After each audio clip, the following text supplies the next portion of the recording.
This child was abandoned in the forest of beasts. He was raised until the age of 5 by a giant leopard. During that time, he learned how to hunt. Later, he was taken in by an old man trapped in the forest. Because of that, he had to train relentlessly. Helmut ate poisonous herbs every night. In the morning, he ran and did squats until his body gave out. In the afternoon, he had to swing his sword and master Vis. All of this was to become the greatest monster the Kingdom's Academy had ever known. The world is very unfair. A long time ago, the highest authority of this world spoke about the traces left behind by the Demon King and the great forest that was covered by demonic energy. Because of this, none of them could use it, since whenever they entered, no one ever came back alive. So, they came up with the idea of throwing those they wanted to kill into that forest, since whenever people caused problems, that would be the best place to get rid of them. Later, in front of this forest, a mother was crying, begging them to return her child. But the guard did not allow it, because the seed of darkness was sprouting within that child. The priests came to pray,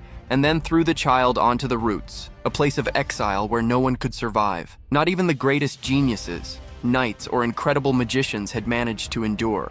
It was a place where criminals were thrown using divine magic, and if anyone ever came out alive, their sins would be forgiven. But one day, a baby was born with the seed of darkness. His very existence was already a sin. He was abandoned in the middle of the forest, alone. Days later, hunger and cold struck this child.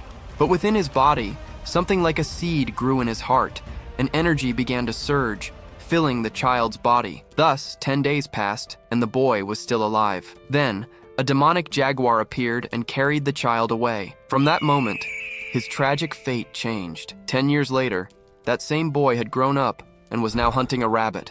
But the hunt wasn't easy. He leapt forward, finally managed to grab the animal, and shouted to Alaga that he had caught his prey. This Alaga was the jaguar that had saved him that day 10 years ago. She smacked the animal with her paw and asked Helmut if he was getting used to hunting, even though for now he could only catch rabbits. She told him to pay attention, because this thing was called a core, something all demonic beasts had. If you ate it, you would become stronger and extend your lifespan. But Helmut, no fool, said the prey was his, so he should eat it. Wait, hold on. He couldn't, because the cores only worked on demonic beasts. If he ate one, he would turn into a beast himself and be trapped in this forest forever. Still, he said that even if he didn't eat it, he was trapped here anyway. Since he was still weak, he couldn't leave Alaga's territory, or else the other beasts would hunt him down. But Alaga told him that he could escape, because someone once said it was possible, that someone was a human she had met long ago, though by now he must have died somewhere in this forest. The clever Helmut asked if that man might have survived. She replied that he had been strong in the past, but humans age and weaken, especially in this forest filled with demonic energy. Helmut only didn't feel it because of the seed of darkness inside him. Yet he kept insisting, asking if she had met anyone else here. Annoyed, she swatted his tail, reminding him she had raised him all this time and now he already wanted to disappear. After much pestering, she finally revealed that the place where that man had lived was to the east of the forest. So Helmut ran off joyfully, eager to meet another human in this place. Ahead, there was a strange area surrounded by wooden fences. With no other choice, he jumped over and found a little house in the middle. This was something only a human could have built. At that moment, Helmut's head was slammed to the ground by a man demanding to know who he was. Helmut explained that Elaga had told him a human lived in the east, and he had come here wanting to leave the forest. The man asked why he wanted to leave, warning him that the human world wasn't as beautiful and peaceful as he imagined. Humans were weak, with no claws or sharp teeth, but they were cruel and cunning, always seeking to dominate everything. Helmut explained that he hadn't been born in the forest, but had been sent there as a baby because of the seed of darkness. The man was surprised, since those born with the seed were usually killed immediately. That meant Helmut might belong to an important lineage. That was why Helmut had been abandoned in the forest, because of the seed of darkness within him. As long as it remained inside him, he would be hunted, even outside the forest, and would probably die fighting other humans. But Helmut said that even so, he still wanted to go. Then the old man took him in, saying that before going to the human world, Helmut needed to become one. He explained that to leave, he would need to cross the forest barrier. For now, he had to forget about that and grow stronger, or else he would just pass through and die outside. That was why the man decided to teach him. Inside the house, Helmut complained about the filth, while the old man said that would be his bed. But there was no room for laziness, because there was still much to do, like wearing clothes for the first time in his life. Soon after, they went into the forest, where Helmut began to learn what he could and could not eat. The old man showed him a root, explaining that even though it contained demonic energy, it could be purified with water and eaten. Helmet was amazed, since he had never known plants could be edible. Later, Helmet went to fetch water when Eliga appeared and smacked him on the ear, scolding him for listening to that human when he never even listened to her. But Helmet replied that the man promised to make him strong so he could leave the forest. Nothing interesting would happen if he stayed. He went off, while Eliga thought he might have a good life. But that good life wasn't today, because Helmet was soon sitting on the ground with his hands outstretched. His training was about to begin. The old man thought this boy was different, born with much more than just the seed of darkness, and so he was worth teaching. After some time, Helmet collapsed, groaning that he was hungry. The old man cooked a vegetable stew, and Helmet was captivated by how delicious it was. A moment later, the old man explained that since Helmet was not a demonic beast, he had no claws or sharp teeth, and the human body had limits. That was why he would teach him to use a sword starting tomorrow. But first, he showed Helmet what a sword was. He picked it up, swung it sideways, then slashed downward. The strike split a rock clean in half. That, he explained, was how humans survived. This was called vis. Just as beasts had demonic energy, humans had an invisible source of power they could use. Even though Helmet's seed had different properties, it was still a similar kind of power. Helmet became excited and wanted to learn it, but he just got flicked on the forehead. His body wasn't ready yet. That was why the most important thing was for him to understand the sword. Even if it was difficult and painful, he had to press on and not give up, because the sword would reward his efforts. A few days later, Helmet was throwing a tantrum because the old man kept criticizing his posture. Still, the more the man observed him, the more he realized Helmet was a strange boy with incredible growth. Even though the seed of darkness usually made humans violent, this child was clever and didn't give up easily. And so, the old man struck Helmet's hand with his sword, asking if he understood the difference. Since he didn't understand anything, the old man told him he would go without dinner. At that moment, Helmet said he was beginning to understand why the amount of damage was different, as well as the speed and the places he had struck, even though the movement looked the same. The old man explained that imitating outward appearances was not enough. He had to understand his whole body connected with the mind of the sword, keeping everything under control. That was why he needed to devote his heart and soul to every movement. Encouraged, Helmet began swinging his sword again, until later he went to the riverbank, thinking he would rest even though it was boring. At that moment, Alaga appeared behind him, saying he had grown quite a lot in such a short time. Helmet then asked her what debt the old man owed her. In truth, that human had wanted to live there, and she had given him special permission. Helmet even teased, saying she didn't like living with anyone,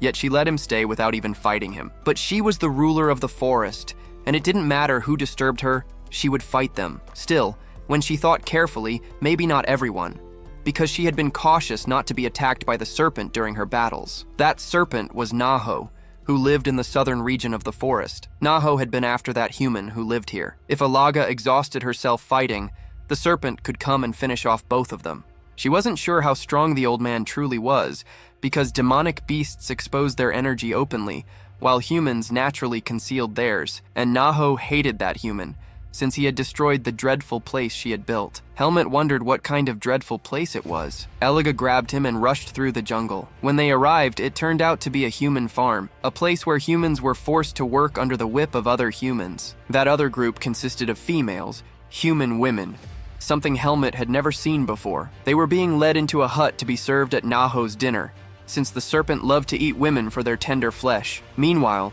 the men worked until the end of their lives.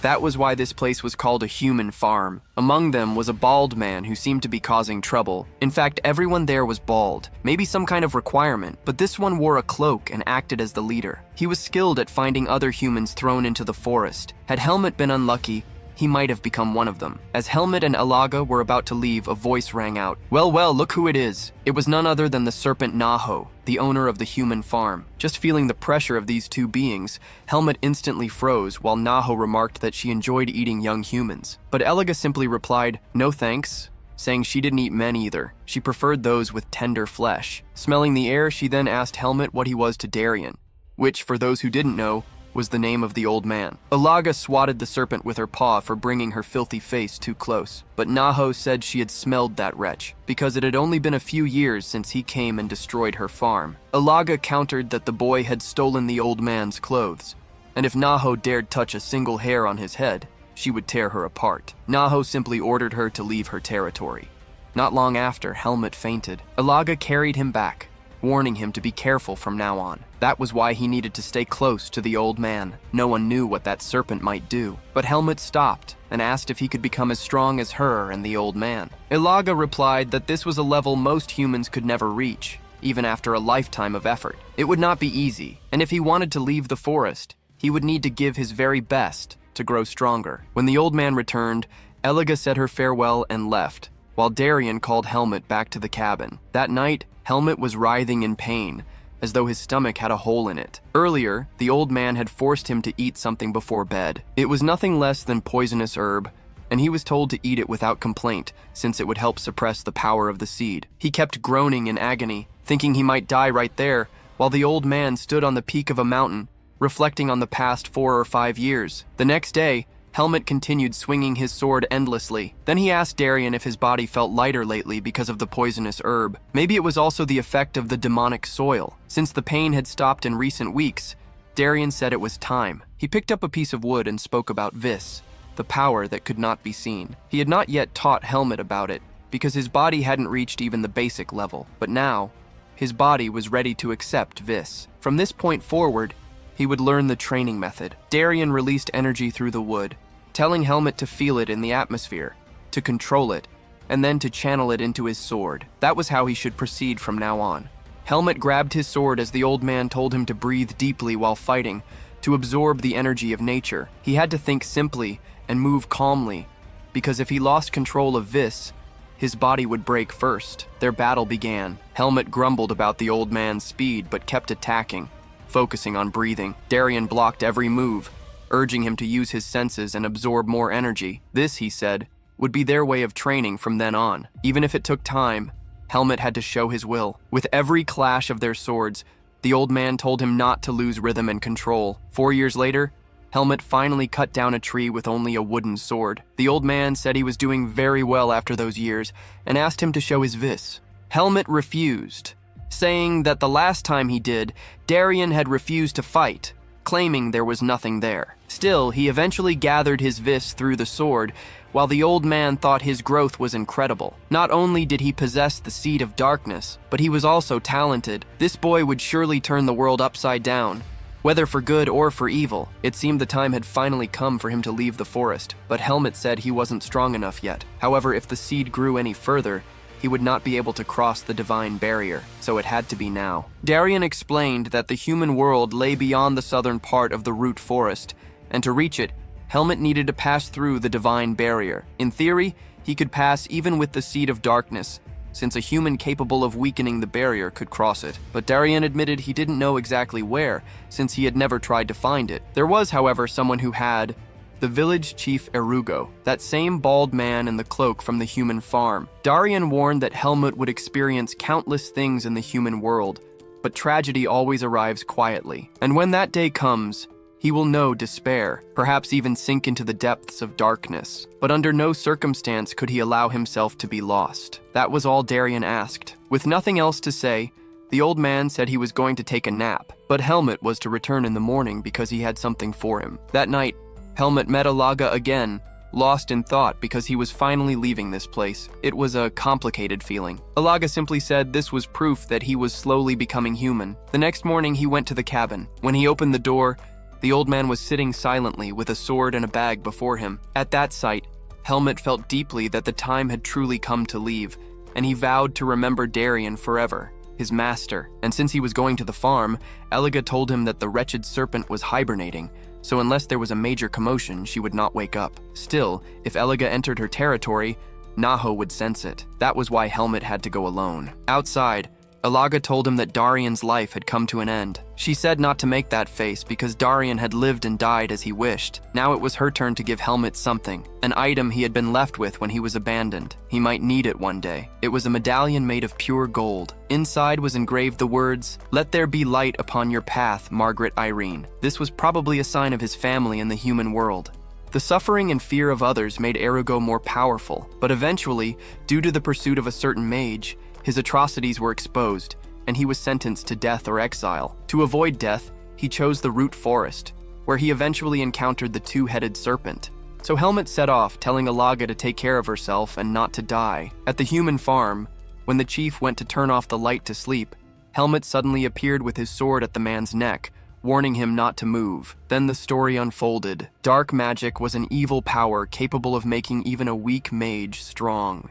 There he was granted permission to live in her territory in exchange for obedience and sacrifices. Using magic, he gathered the exiled humans and forced them into submission to Naho. That was how the human farm was created. Arugo became the king of the farm, while other humans were treated like livestock. Naho never interfered with his work as long as he continued to offer sacrifices. Yet while serving the serpent, his ambition grew again. Every winter when Naho hibernated, demonic beasts attacked the farm daily. Still, even during those crises, he found some satisfaction in that life. Until now, with a sword pressed to his neck, he demanded to know what Helmet wanted. What Helmet wanted to know was how to leave the root forest. The bald man asked if he was Darian's disciple, but that didn't matter. If he didn't talk, he was finished. Irugo tried to argue that if he died, Naho would awaken from her hibernation. But if that happened, Irugo would die as well, since Naho could not revive the dead. He insisted that he was the only one who knew how to leave the forest,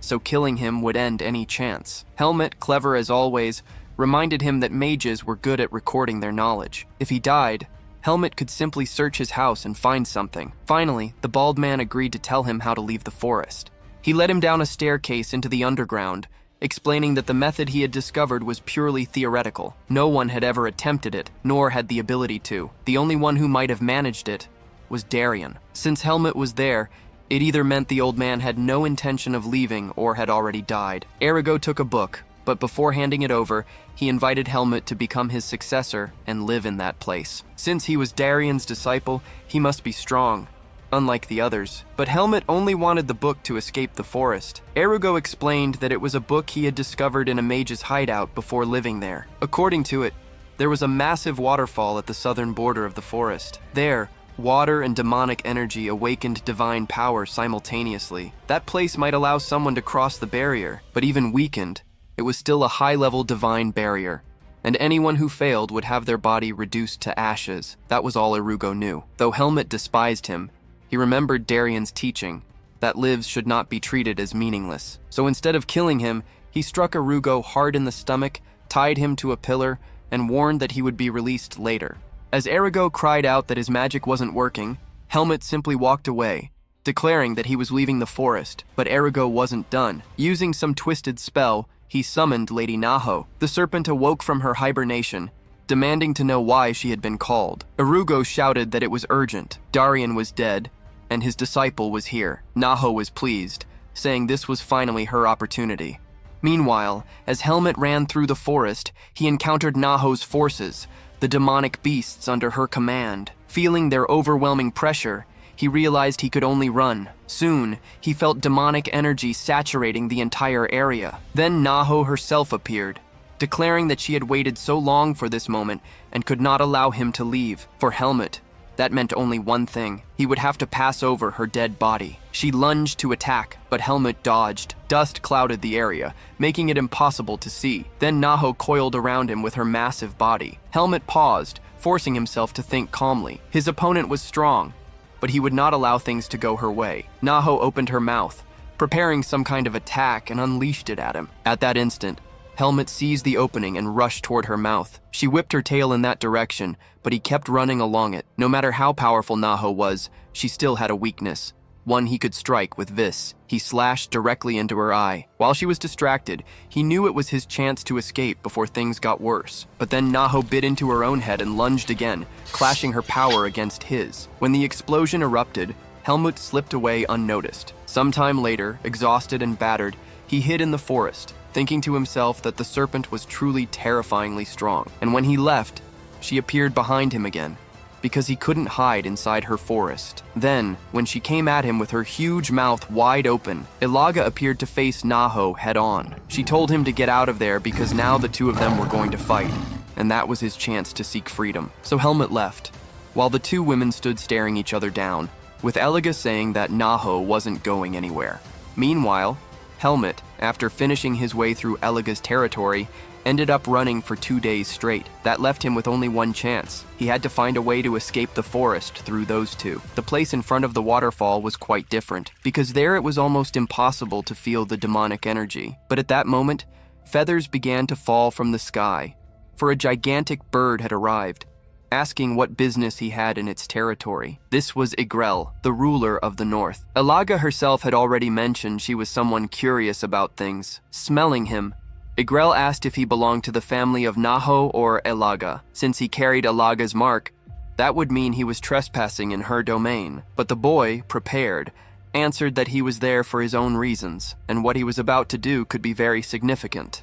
She could satisfy her curiosity, because he would be the first one to cross the barrier and leave the forest of roots. She laughed, asking if someone as weak as him could really do such a thing. If not now, then she would never again see anyone try to cross that divine barrier, because humans would always be thrown into this forest. But the only person who could pass through it would be him.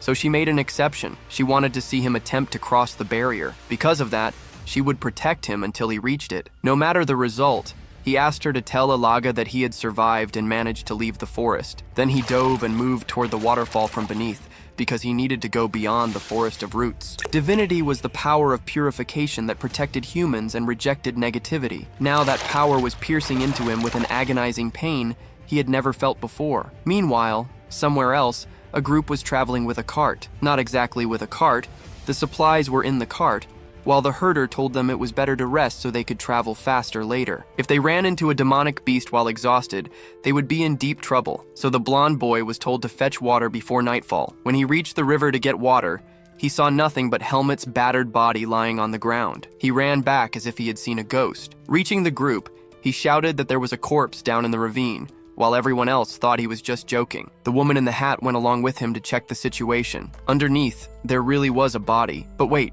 it wasn't a corpse because he was still breathing. When he regained consciousness, he found himself surrounded by people. The woman explained that this man had gone to fetch water and found him battered at the riverbank. She asked for his name. In any case, this was Tanya, a rank 3 mercenary with a silver medal from the Mercenary Face Corporation. Helmet was still stunned because these were other humans. She went on to say they were in the rotten forest. As for Helmet, he said he only remembered his name and how to use a sword.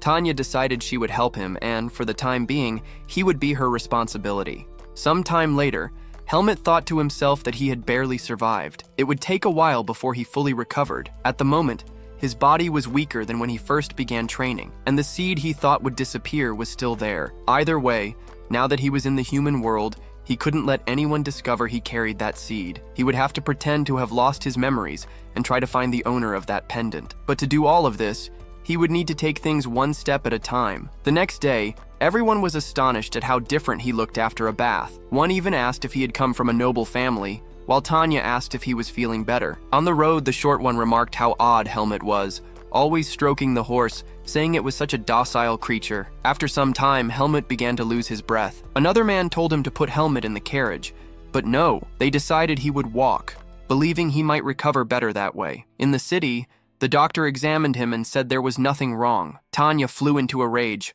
calling the doctor a fraud for giving such a diagnosis. But no matter how thoroughly he examined Helmet, there was nothing wrong. He gave him medicine, saying his memories would likely return naturally. Outside, Helmet told Tanya he was feeling better. She remarked on how firm his body was, and that since he knew how to use a sword, he must have trained under some master. She then invited him to duel her, as a way to warm up since they had nothing to do the next day. In Helmet's mind, Tanya was a rank 3 silver medal mercenary, someone of high caliber and respect in this world. He accepted, curious to see how much strength his body had regained. At the training arena, everyone was practicing. When Tanya arrived with Helmet, the others told her to go easy on him, but she slapped them and said they would duel with wooden swords, with only one rule: they would fight until one of them fell. At that moment, Helmet's body was still far from full recovery, and he could not use Vis. He would have to face her only by redirecting her attacks. The duel began. He charged, she parried, sending him backward. On the next exchange, he sidestepped,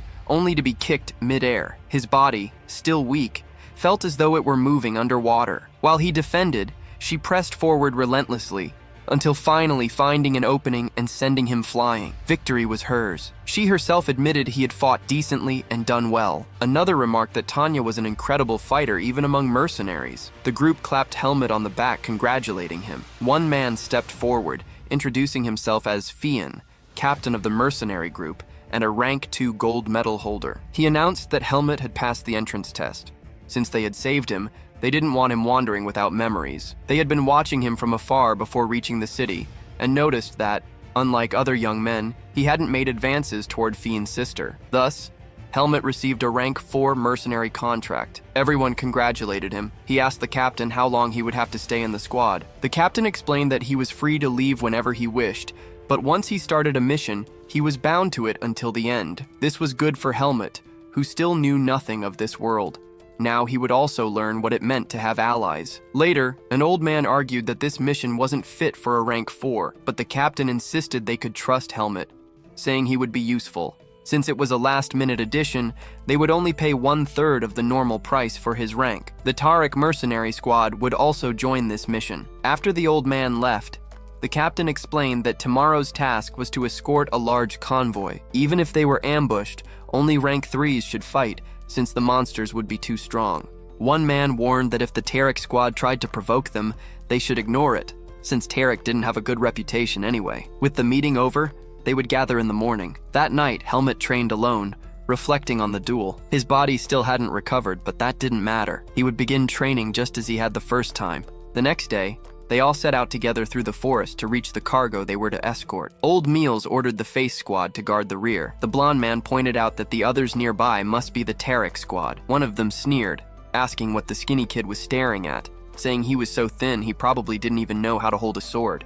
In Helmut's thoughts, comparing his strength to an opponent's was no different than with demonic beasts. That human was probably not the leader, since he wasn't that strong. Still, it was best to keep an eye on him. A few days later, that same guy ended up knocking down the scrawny blonde, claiming it was just an accident. The person next to him even looked like a girl, but Helmut simply ignored them, picked up the skinny one, and walked away. The bully was furious at being ignored again. He was actually a rank 3 mercenary, who had been temporarily demoted after injuring his arm. On top of that, his brother had warned him that if he caused more trouble, he'd be expelled. So he decided the group would have to back him up later. Meanwhile, the blonde was frustrated. Barely 3 days had passed, yet those guys were picking on him every single day. Angry, he grabbed the water bucket and stormed off to fetch water from the river. Down at the riverbank, just as he filled the first bucket, those men appeared behind him, calling him over for a talk. After beating him up, they asked if he had ever bathed with his friend, and in truth, they just wanted to check if he was a man or a woman. That was why they had dragged him out there. When Helmut arrived and saw the situation,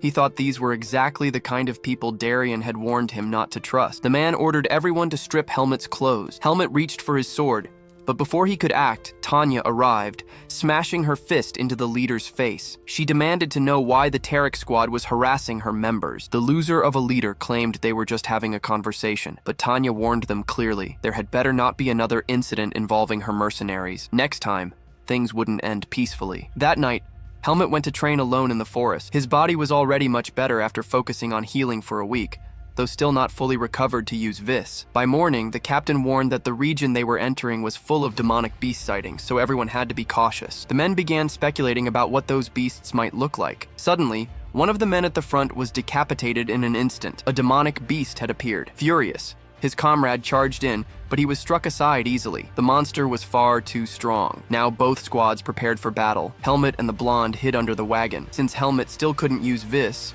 fighting would be extremely dangerous. He could sense how strong this monster was. The battle began. The rank 2 mercenaries surrounded it, slashing at the beast while the others fought weaker monsters. The fight at the front was intense. Rank 2 mercenaries could use Vis, and they were much stronger than Helmut had expected. The leaders kept the monster occupied while the others handled the smaller beasts. But then the monster suddenly stopped fighting and fled into the forest. Orders were given not to pursue.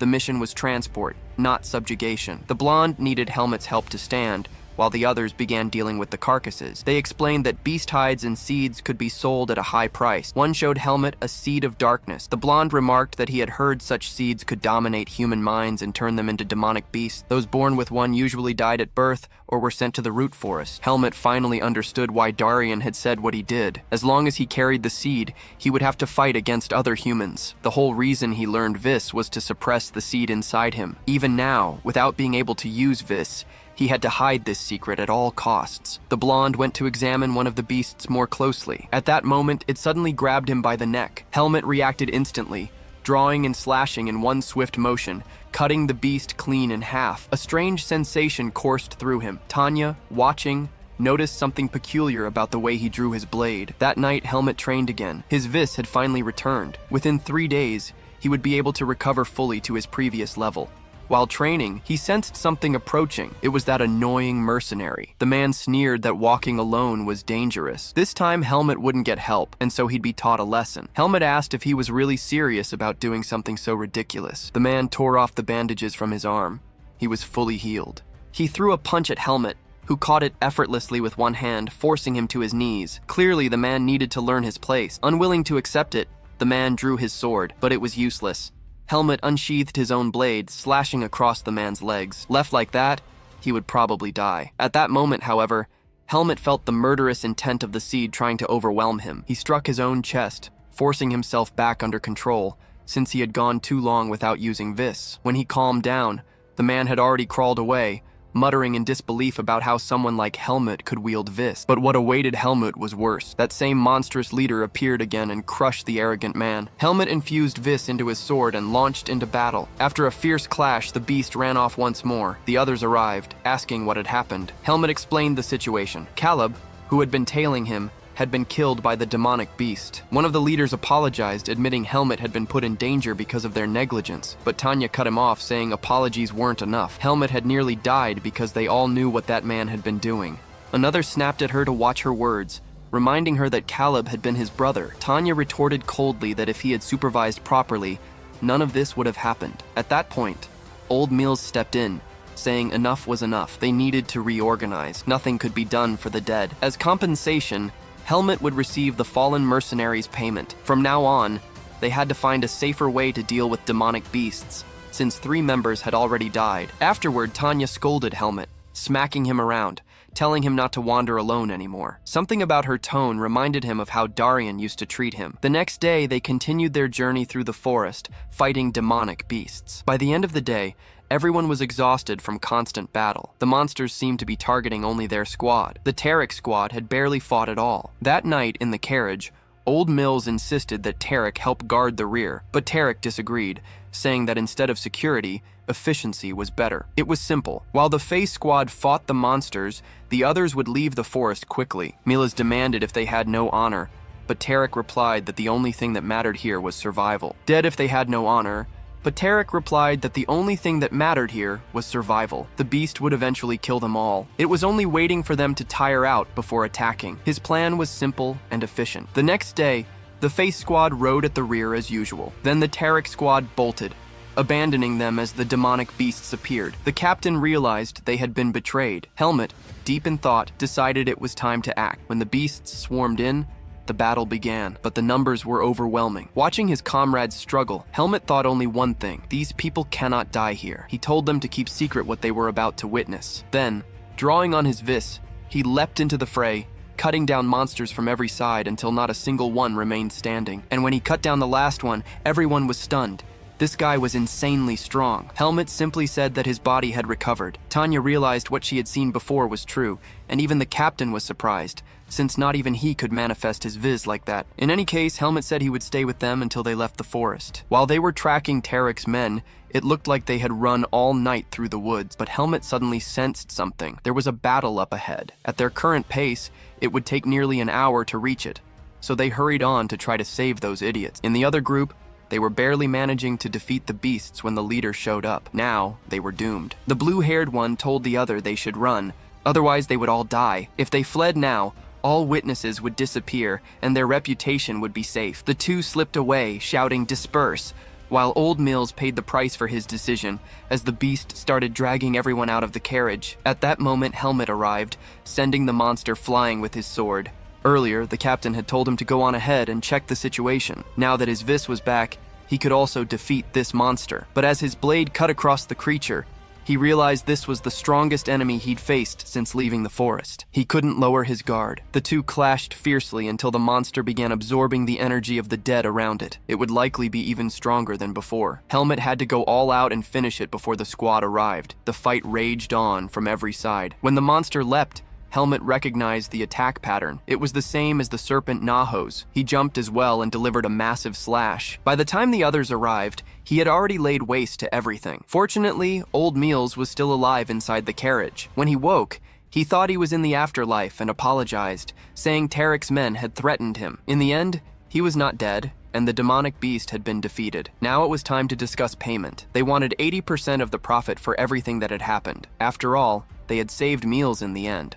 He agreed, while the captain asked what exactly they were transporting. Their client, it turned out, was the archmage Antiol, and the goods they were carrying originated from the Lumen Temple. As they knew, the temple's power was beyond imagination. The group that had defeated the Demon King thousands of years ago was no longer what it once was. They were now gathering sacrifices and power in the name of protection. Most kingdoms had submitted to them, yet they were unable to control that particular mage. In the midst of conflict, the mage had found an item in the temple and wanted to research it. If it became known that the Merchant Association had passed the item to him, the association would be destroyed since the temple was too powerful. They were doing it only because that mage had once saved their leader. They owed him this favor. Helmet asked if the mage was really that famous. There were even stories that he had nearly shattered one of the temple's divine barriers. Helmet wondered if a mage like that might be able to remove his seed. Sometime later, they finally left Beast territory. The captain gave Helmet a pill to help restore his vis and thanked him for saving the squad. Without him, they would all be dead. The next day, they reached the marked area. The captain still didn't understand why the location was literally in the middle of nowhere.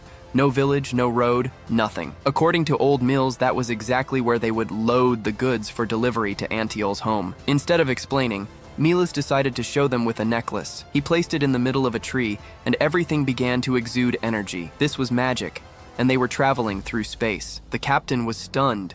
It was beyond imagination. Helmet asked whether it could be an illusion, but the temperature was dropping. They were crossing a great distance. Ahead, they finally saw someone, Archmage Antiol, welcoming the Merchant Association's guests. Seeing that everything had arrived intact, he thanked them and asked if there had been casualties. There were several traces of life force in the carriage. Old Meals said only a third of their members had made it, since they had fought a giant beast. Interested, Antiol asked where the corpse was. Meals replied that it had already been processed, but if he wanted to buy it, it was available. The mage offered 150,000 marks on the spot, shocking the group. It was a fortune. One of the men said he'd heard archmages possessed immense wealth. Antiol told them simply to unload the carriage. He wouldn't need it. Looking at him, Helmet sensed that, although this was a power different from the dark mage he had met, Antiol was very strong. When Antiol looked at Helmet, he remarked that mages could perceive truths unknown to others. Helmet warned him to watch himself. Antiol then raised a barrier spell that shut them off from the outside world, a gesture of respect for hidden truths. He vowed upon his mage's name. Chains of power emanated from him, the mage's oath, a promise that, if broken,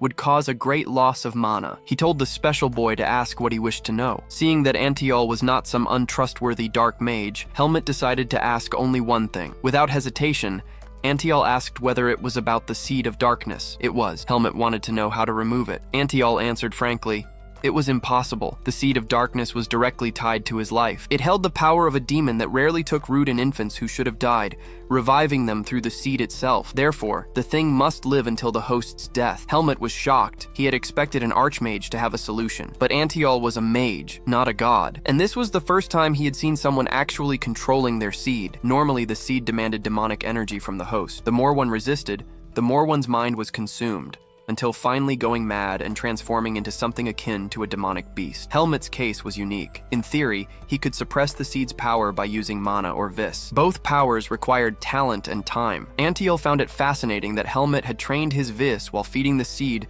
the minimum demonic energy necessary to keep from going insane. He added that even priests would struggle to detect traces of the seed unless they examined Helmet's body directly. Even for him, an archmage, it was only visible because it had reacted to the massive amount of demonic energy present there. As things stood, Helmet's future did not look bright. He would grow very strong with time, if he could avoid drawing the temple's attention. But eventually, like all the others, the seed might devour him, and then his sword would lay waste to this world. That was the destiny of all who bore the seed. Helmet answered that it would not happen because he was human. Antial laughed, explaining that just as humans proclaim destiny, they can also change it. He said he would watch the boy.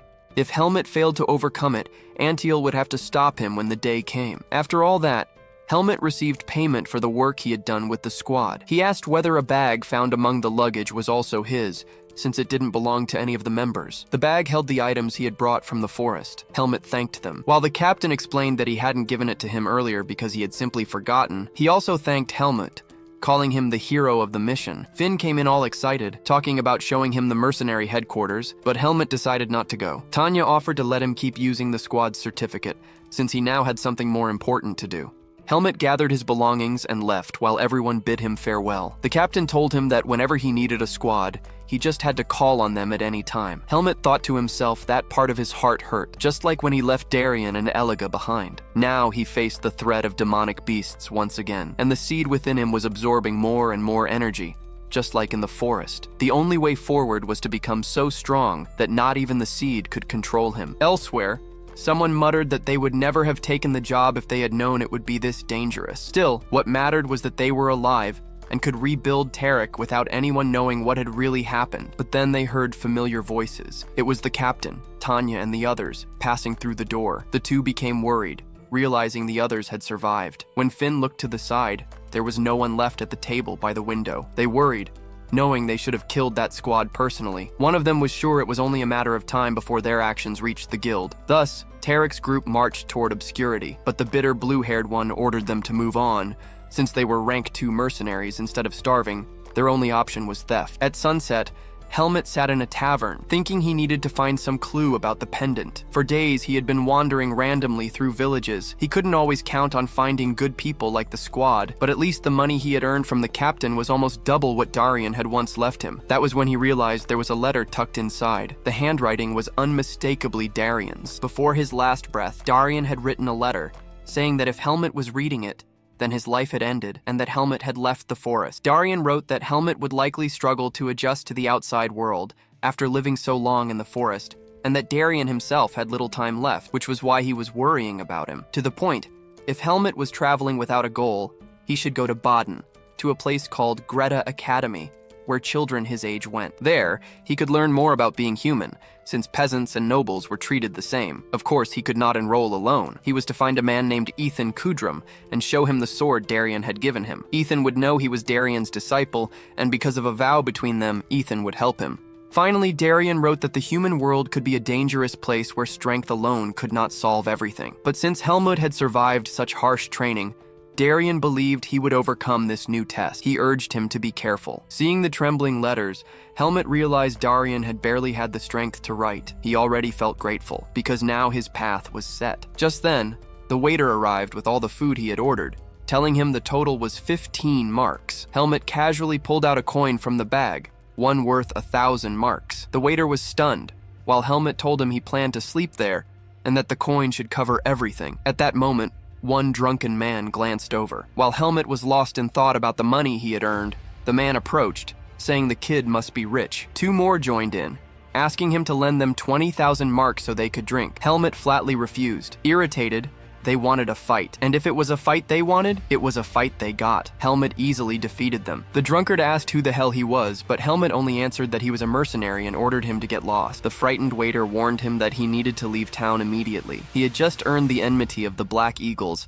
bandits who ruled the underworld and killed anyone for money. Helmut realized he had stumbled into something bigger than expected, and thought about luring them elsewhere. While the dazed waiter insisted he should flee, Helmut instructed him to say he had gone into the forest. He would be back, so the innkeeper should keep his room ready. That night, in an alley, the Black Eagles debated whether he would really do such a thing. Then one of them came running, saying he had discovered Helmut's whereabouts in the forest behind the inn. They decided to hunt him down, to prove that the Black Eagles were scarier than anything else. In the forest, Helmut thought back on what he had learned with the squad, that many humans acted like beasts, but others protected one another. Humans were complicated. He also remembered Darian's words. Problems could not always be solved by strength, but right now, strength was the only way he could deal with them. One thing he had realized was that humans who behaved like demonic beasts had to be treated as such. And since they all came armed, he had every right to send them straight to the grave, didn't he? Later, Helmut left, leaping from branch to branch,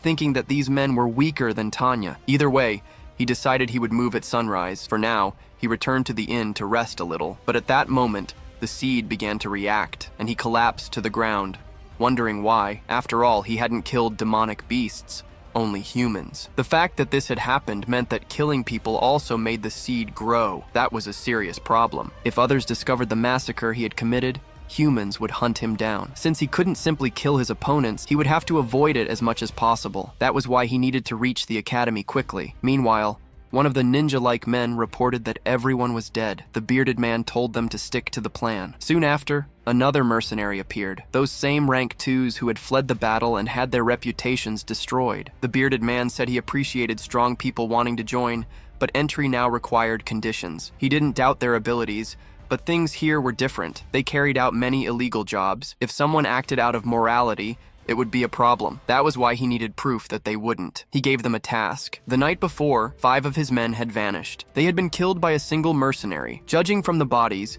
each had been killed in a single strike, and no trace of any weapon was found. The description of the killer was a boy of about 15, with black hair and black eyes. If they completed this job, they could join the Black Eagles. The blue-haired one immediately asked where he was. According to reports, he had been staying at an inn in a nearby village. Since not much time had passed, he couldn't be far. In another town, Helmut was thinking of taking a mission to move around without drawing attention. When he entered the guild, the receptionist greeted him and asked what brought him there. Naturally, he was there to accept a mission. Since he was registered with the mercenary guild, there was no problem. She asked what kind of mission he wanted. Helmut said the reward didn't matter. He just wanted something that would take him toward Baden. Since Baden was a major city, many people traveled there, so finding an escort or transport mission was easy. She showed him one, escorting a noble lady. But there was a condition. The mercenary had to fit the lady's ideal type. Helmut was perfect for it. After accepting, he stopped by a shop, remembering that the receptionist had told him to make a good impression. With his handsome face, he already had an advantage.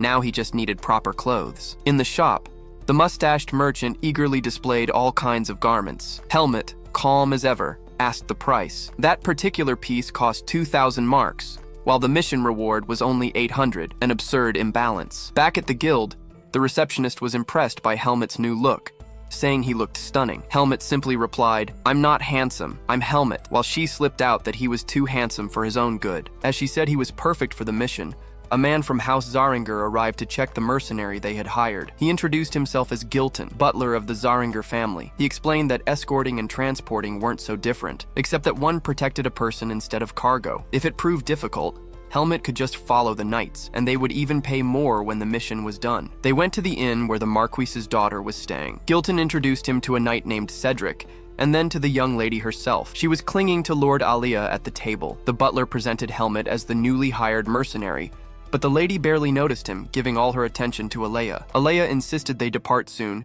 then excused himself to rest. Just seeing the man pass by, Helmut thought something was odd. The young lady followed Alea, while Helmut asked if he was also a mercenary. No, he was only a guest of the lady, and well known at Greta Academy. According to the butler, the young lady was heading there to take her entrance exams. With only 2 hours left, Helmut was told to prepare and fetch a horse from the stable. Once steady on horseback, Helmut remembered that the preparation hadn't gone smoothly. The horse had thrown a fit, nearly tossing him. Up ahead, the young lady called for Lord Alea to enter the carriage. Watching him, Helmut realized Alea seemed to be a mage, explaining why he had felt so strange since the beginning. But what kind of magic he used, or why he had cast a spell on himself, was still unknown. Inside the carriage, the lady asked if he was truly the best in class at magic. He answered yes. She admitted she was nervous for the exam. He reassured her, telling her everything would be fine. She kept trying to coax him into teaching her, but in the end, he told her he would find a specialist for admission tests and urged her to rest for the long journey. Meanwhile, among the masked ones, the spy reported everything, that Helmut had accepted a mission. The problem was that knights of a noble house were involved, which could complicate things. Still, They were told to eliminate him alone. That was the Black Eagle's philosophy. Their enemies had to be killed piece by piece. The blue-haired man promised that this would indeed be put into practice. Meanwhile, in the escort group, the lady was complaining about the poor quality of the inn where they stopped for the night. But in that region, there were only such inns. It would be just this once. In the forest, Helmut was training, thinking his vis was far stronger now compared to when he had lived in the forest. He wondered if he would manage to focus on his training at Greta Academy, and more importantly, if he could find clues about the seed. As night fell, he heard a noise. He investigated, only to find a bird, controlled by Lord Alea, who had also found Helmut suspicious. Alea had seen many skilled mercenaries, but rarely one so young at rank 3. Soon after, the young lady came pounding on Helmut's door, saying she knew he wasn't asleep. In the end, the maids dragged the excitable girl away. The next day, as they traveled, it was nearly lunchtime. They stopped the carriage near a lake to rest and eat. The mercenaries grumbled at the back, eating stale bread and filling their stomachs with water,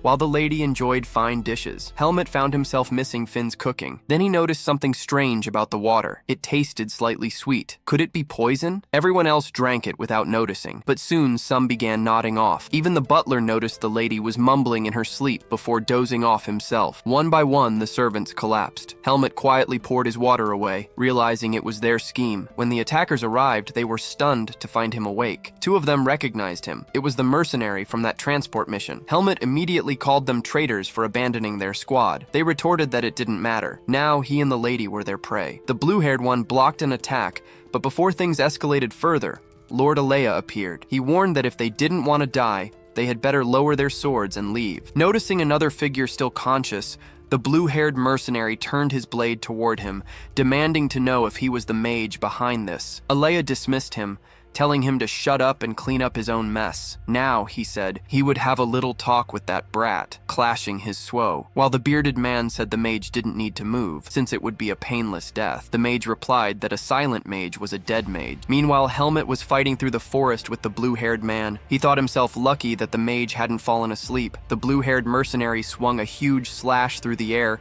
convinced he had already defeated Helmut. But behind the smoke, Helmut stood calm, saying this was only the beginning. He even thanked the man for following him there, since this would be his end, as he was not a worthy person. The mercenary snapped, enraged that Helmut was using vis, and charged forward. Helmut dodged, leapt high, and came down, striking him hard in the face. The traitor crashed to the ground, battered, asking how a brat could use vis. Helmut struck him once more, telling him he would let him live. The man begged him to kill him instead, saying it was better than humiliation. But Helmut said nothing was more humiliating than abandoning his comrades, so he would live with that shame. The man laughed hysterically in the distance as Helmut remembered the mage who had stayed behind. The mage had already overwhelmed the other candidates, summoning more spells. The bearded leader rushed in, only to be blasted in the face with magic and hurled against the rocks. The mage restrained the others with a binding spell, telling them not to move. During the chaos, the bearded man slipped away, broken and shaken, wondering when everything had gone so wrong. But then he saw Helmut walking past without a scratch, proof that he had defeated the blue-haired one. When he reached the carriage, the mage tossed him a rope, ordering him to bind the prisoners, who would be sent to jail upon reaching the city. Helmut remembered what Darien had told him, that there was a place where those who did evil were sent. He regretted letting the others escape. The mage asked how Helmut hadn't collapsed. Helmut replied that he hadn't drunk the lake water. Suddenly, the mage fired a blast near Helmut's head. Helmut asked how the mage hadn't fallen asleep either, since he had seen him drink. The mage explained that he had purified the water before consuming it. Helmut asked if it was because of the magic surrounding his body. The mage was surprised that he could sense it, but Helmut clarified he could only feel it and hadn't been curious enough to question it. Afterward, the butler expressed gratitude, saying he owed the mage. The mage dismissed it, saying he had only done his duty, and that mercenary had helped a lot as well. The butler promised a greater reward, but at that moment the young lady threw herself onto Alea, claiming it was destiny since he had saved her. She declared she would repay him with her life and do anything for him, but Alea silenced her, reminding her that he was already engaged and would marry after graduating from the academy. The girl broke down in tears, while the knights decided to move on. Before long, they reached the city without further incident. There, the butler handed over the reward, 10,000 marks, as a gift of gratitude for saving them. Helmut thanked the mage for his help and left. For now, it was time to enter the academy. Inside the city, Helmut quickly noticed how different it was from the villages he had visited.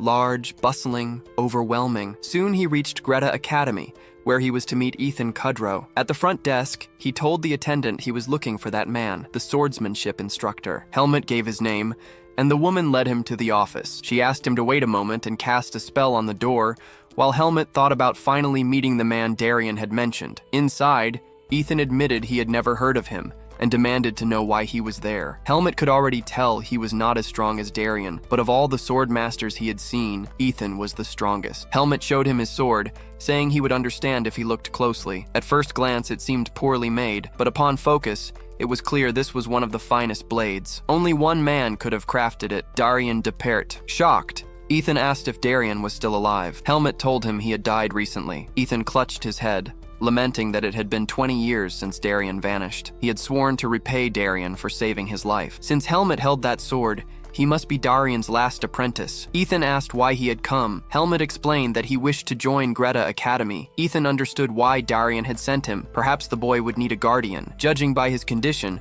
Helmut was about 14. They would register him as 15 and put him through the transfer exam. But if anyone learned he had been Darian's disciple, he would be admitted instantly. Helmut realized something troubling. Darian had been in the root forest, but to the outside world he had simply disappeared. Not even old acquaintances knew where he had gone. That meant someone had deliberately sent him there, hiding it from everyone. If they discovered Darian's apprentice was alive in the human world, Helmut could be forced back and lose his chance to resist the seed of darkness. He decided he could not reveal everything yet. When the time came, he would tell the truth. Ethan accepted, saying Helmut could ask him for anything he needed. He would handle the paperwork for the transfer exam. For now, he wanted to test Helmut's skills. They went to the underground training hall. Ethan gave him a wooden sword and pointed to a tree of white vine, the strongest kind. If Helmut could cut it, he would be extraordinary. Helmut prepared, swung, and split it cleanly in two. If he kept that level, his admission was guaranteed. Now all that remained was passing the written exam. Helmut, however, had no idea what a written exam even was. The disappointment began. His results were worse than a 5-year-old's. With 10 days left before the exam, he had to improve quickly. But as an instructor, Ethan was forbidden from tutoring candidates. According to Ethan, Alea had enrolled at the top of his class with perfect scores. Since he was so gifted, Helmut decided to ask him for help. Ethan was baffled. Helmut went to Alea and asked him to be his tutor. Alea flatly refused, saying he would never teach a stupid swordsman. Helmut insisted that he needed to pass, and everyone said Alea was the best. He wasn't asking for free. He would pay. Alea laughed, asking how much money a mercenary could possibly have. Helmut simply asked how much he wanted. Furious, Alea demanded 100,000 marks up front, no installments. Helmut agreed immediately, saying he would prepare for tomorrow. Alea was stunned that he had accepted such a ridiculous price. They agreed to meet there the next day. As Helmut left, a green-haired student remarked how fascinating it was that Alea had a friend. The following morning, Helmut returned, ready to study. Alea's companion was shocked. He had actually come, with the full 100,000 marks in hand. Alea told him to wait. Helmut suspected he might run off with the money, but Alea returned, and they began studying in the library. As Helmut focused, Alea realized the boy was more troublesome than he seemed. His learning ability was remarkable. He asked Helmut if he had spent his whole life in a forest. Helmut sensed from the beginning that Alea was not a normal person, so he had to be cautious. He asked why. Alea explained it was because Helmut's focus and memory were excellent, but his knowledge of society was non-existent. His answers had been disastrously poor. Since he was being taught by the academy's top student, Helmut had no choice but to pass. If not, he would tarnish Alea's honor. That night, they were still studying in the library. If a classmate stole something from you, what would you do? Alea asked. I'd steal it back, Helmut answered. And so Alea kept explaining, until Helmut realized that humans really were that difficult. After a solid 2 weeks had passed, we were in the academy library, where the girls were already swooning over Lord Alea, while rumors spread that he was secretly tutoring someone. When Helmut arrived, he immediately asked if he had done well on the written exam, since the practicals would probably be no problem. Alea headed off, wishing him luck on the upcoming tests, and Helmut thanked him. Now only the practical exam remained. Now we're in the fencing arts department in the waiting room. It was packed with people chatting while they waited. A blonde guy walked up to Helmut, introduced himself as the second son of the Rugal family, and asked Helmut's name. Helmut promptly asked why the blonde was talking to him. The boy claimed he was just trying to make friends. Helmut said, Helmut. The other asked for his surname to know what family he belonged to. but Helmut had none. The only family name he had ever seen was on his pendant, Margaret Irene. Even so, he answered that he had no family. The blonde's face darkened, so he was a commoner. Everyone started snickering at him until a knight told the worms to keep their voices down. In 5 minutes, they would explain how the test would work. As the blonde walked off, he sneered that Helmut should lower his head before his betters. Helmut, as usual, remained calm and unmoved. They explained the exam would be done in groups and split into 2 stages. As soon as that was said, Helmut felt everyone's eyes on him. This place was nothing like the root forest. Whether monsters or humans, everyone stood somewhere on a pyramid. In the human world, being strong wasn't enough. Family mattered too. The instructor called the last group into the hall. Inside, the first test was to cut through a trunk of blackwood using a wooden sword. They had 5 minutes to do it. Helmut thought this was about as easy as it gets. He gathered vis and struck once, splitting the trunk down the middle. The examiner was stunned. Even he, a supervisor, had needed several blows to chop through it. Helmut had done it in a single, clean cut. Back in the room, the obnoxious blonde started needling him again, but it was time to explain the second stage. A duel observed by the instructors for 8 minutes. Opponents would be assigned at random, and candidates could pass whether they won or lost. The aim was evaluation. The blonde shouted that it was unfair, since whoever drew the commoner would pass for free. Helmut, irritated, was about to throw down when the gong sounded. The instructor called number 29, Helmut, and number 8, Enro. Inside the arena, both candidates stood ready. One instructor asked Ethan if this was the candidate he had recommended. Since Ethan had never recommended anyone before, the boy must be talented. The rules were set, 8 minutes total in 2 rounds of 4. The goal wasn't victory, but demonstration of skill. Begin. Helmut's opponent had heard he was a commoner. Even if he had cut the tree, he must not have had proper training. He was going to get beaten to the floor, just like that. The instructor was at a loss. Number 8 was already incapacitated, furious at having lost to a commoner. The staff were impressed by Helmut's ability. The gap between him and the other candidates was enormous, but if things kept going like this, it would be hard to gauge everyone else's level. Ethan suggested that Helmut, instead of finishing his opponent, should duel as if he were teaching him fencing. He told Andro to forget status and family. He would benefit from facing someone far ahead of him. Andro agreed, insisting he had his pride and wouldn't fall so easily. The result was a series of controlled clashes, with Helmut calmly pointing out every mistake, just as Darian had done with him long ago. It was like watching a teacher instruct a student. Ethan remembered how he had once nearly died to a beast and been saved by Darian. Now he saw the same presence in Helmut. A week later in Baden, Helmut went to the mercenary guild. The clerk asked if he wanted to place a request, but he said he was there to take one. The clerk admitted he had first assumed Helmut the heartthrob belonged to some renowned family. When choosing a job, Helmut recalled Ethan's reaction to him paying Aaliyah 100,000 marks, and he started learning about finances. At the guild, he wanted a job he could complete by next month with a high reward. The clerk found one with a strange location, Greta Academy. The pamphlet reported a ghost appearing at the academy, seen at night scaring people. The request was to identify and eliminate the ghost. While he was walking through the academy, a green-haired boy called him Aaliyah's pupil. It was the first time the idol of the magic department had been seen with anyone, so their relationship had become gossip. The boy said he was a slightly different sort of mage and summoned a zippy little light spirit that shot toward Helmut, who promptly punched straight through it. The boy laughed. It was a light spirit, Rotten. It couldn't hurt anyone. Even if it could, you couldn't block it physically. Spirits had no bodies, and only a few mages could control them. The green-haired boy was one of them, Cian, the only elemental mage at Greta Academy. "Okay, nice to meet you," Helmut said, and moved on, explaining he was in the middle of a job. Since it was an on-campus request, Cian asked if it was the Academy's ghost. He was very interested in the rumor and offered to help. In the end, the two of them headed out at night with poor Ratine as their lantern. Cian said that unless a spirit was summoned with dark magic, it wasn't particularly dangerous. Helmut suggested they split up to search more efficiently, but Cian refused and stuck with him. After checking another room, Cian suddenly startled. There was someone walking up ahead. Helmut's hand went to his sword, until the ghost stepped into view. It was Aaliyah asking what they were doing there. They explained the guild request about the Academy ghost. As it happened, Aaliyah had received the same request. Cian was thrilled to hunt ghosts together. In a nearby room, they used an illusion spell that mapped the Academy's entire structure. Aaliyah pointed out that every reported sighting had one thing in common: the fencing department. It couldn't be a mage behind it. The timing and incantation requirements didn't line up.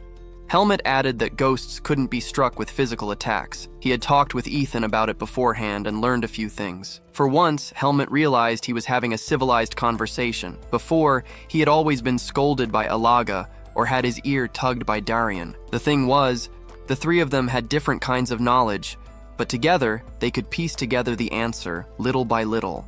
That was how a conversation should work, right? With that in mind, Aaliyah told Helmet to try using his sword with Vis on the ghost if they encountered it. After a while, Cian went off to rest. Helmet asked Aaliyah where he could find a spirit, but as an elemental mage, Aaliyah couldn't simply track one down. Thinking about it, someone else had already realized something and had gone chasing after a spirit. The two of them ran after Cian, and Helmet asked if he had known what a spirit was from the beginning. That was exactly the case. Using Cian to search was the only way Aaliyah had thought of to locate the thing. Up ahead, Aaliyah used a detection spell that showed tracks on the ground, leading straight to the training field of the fencing department.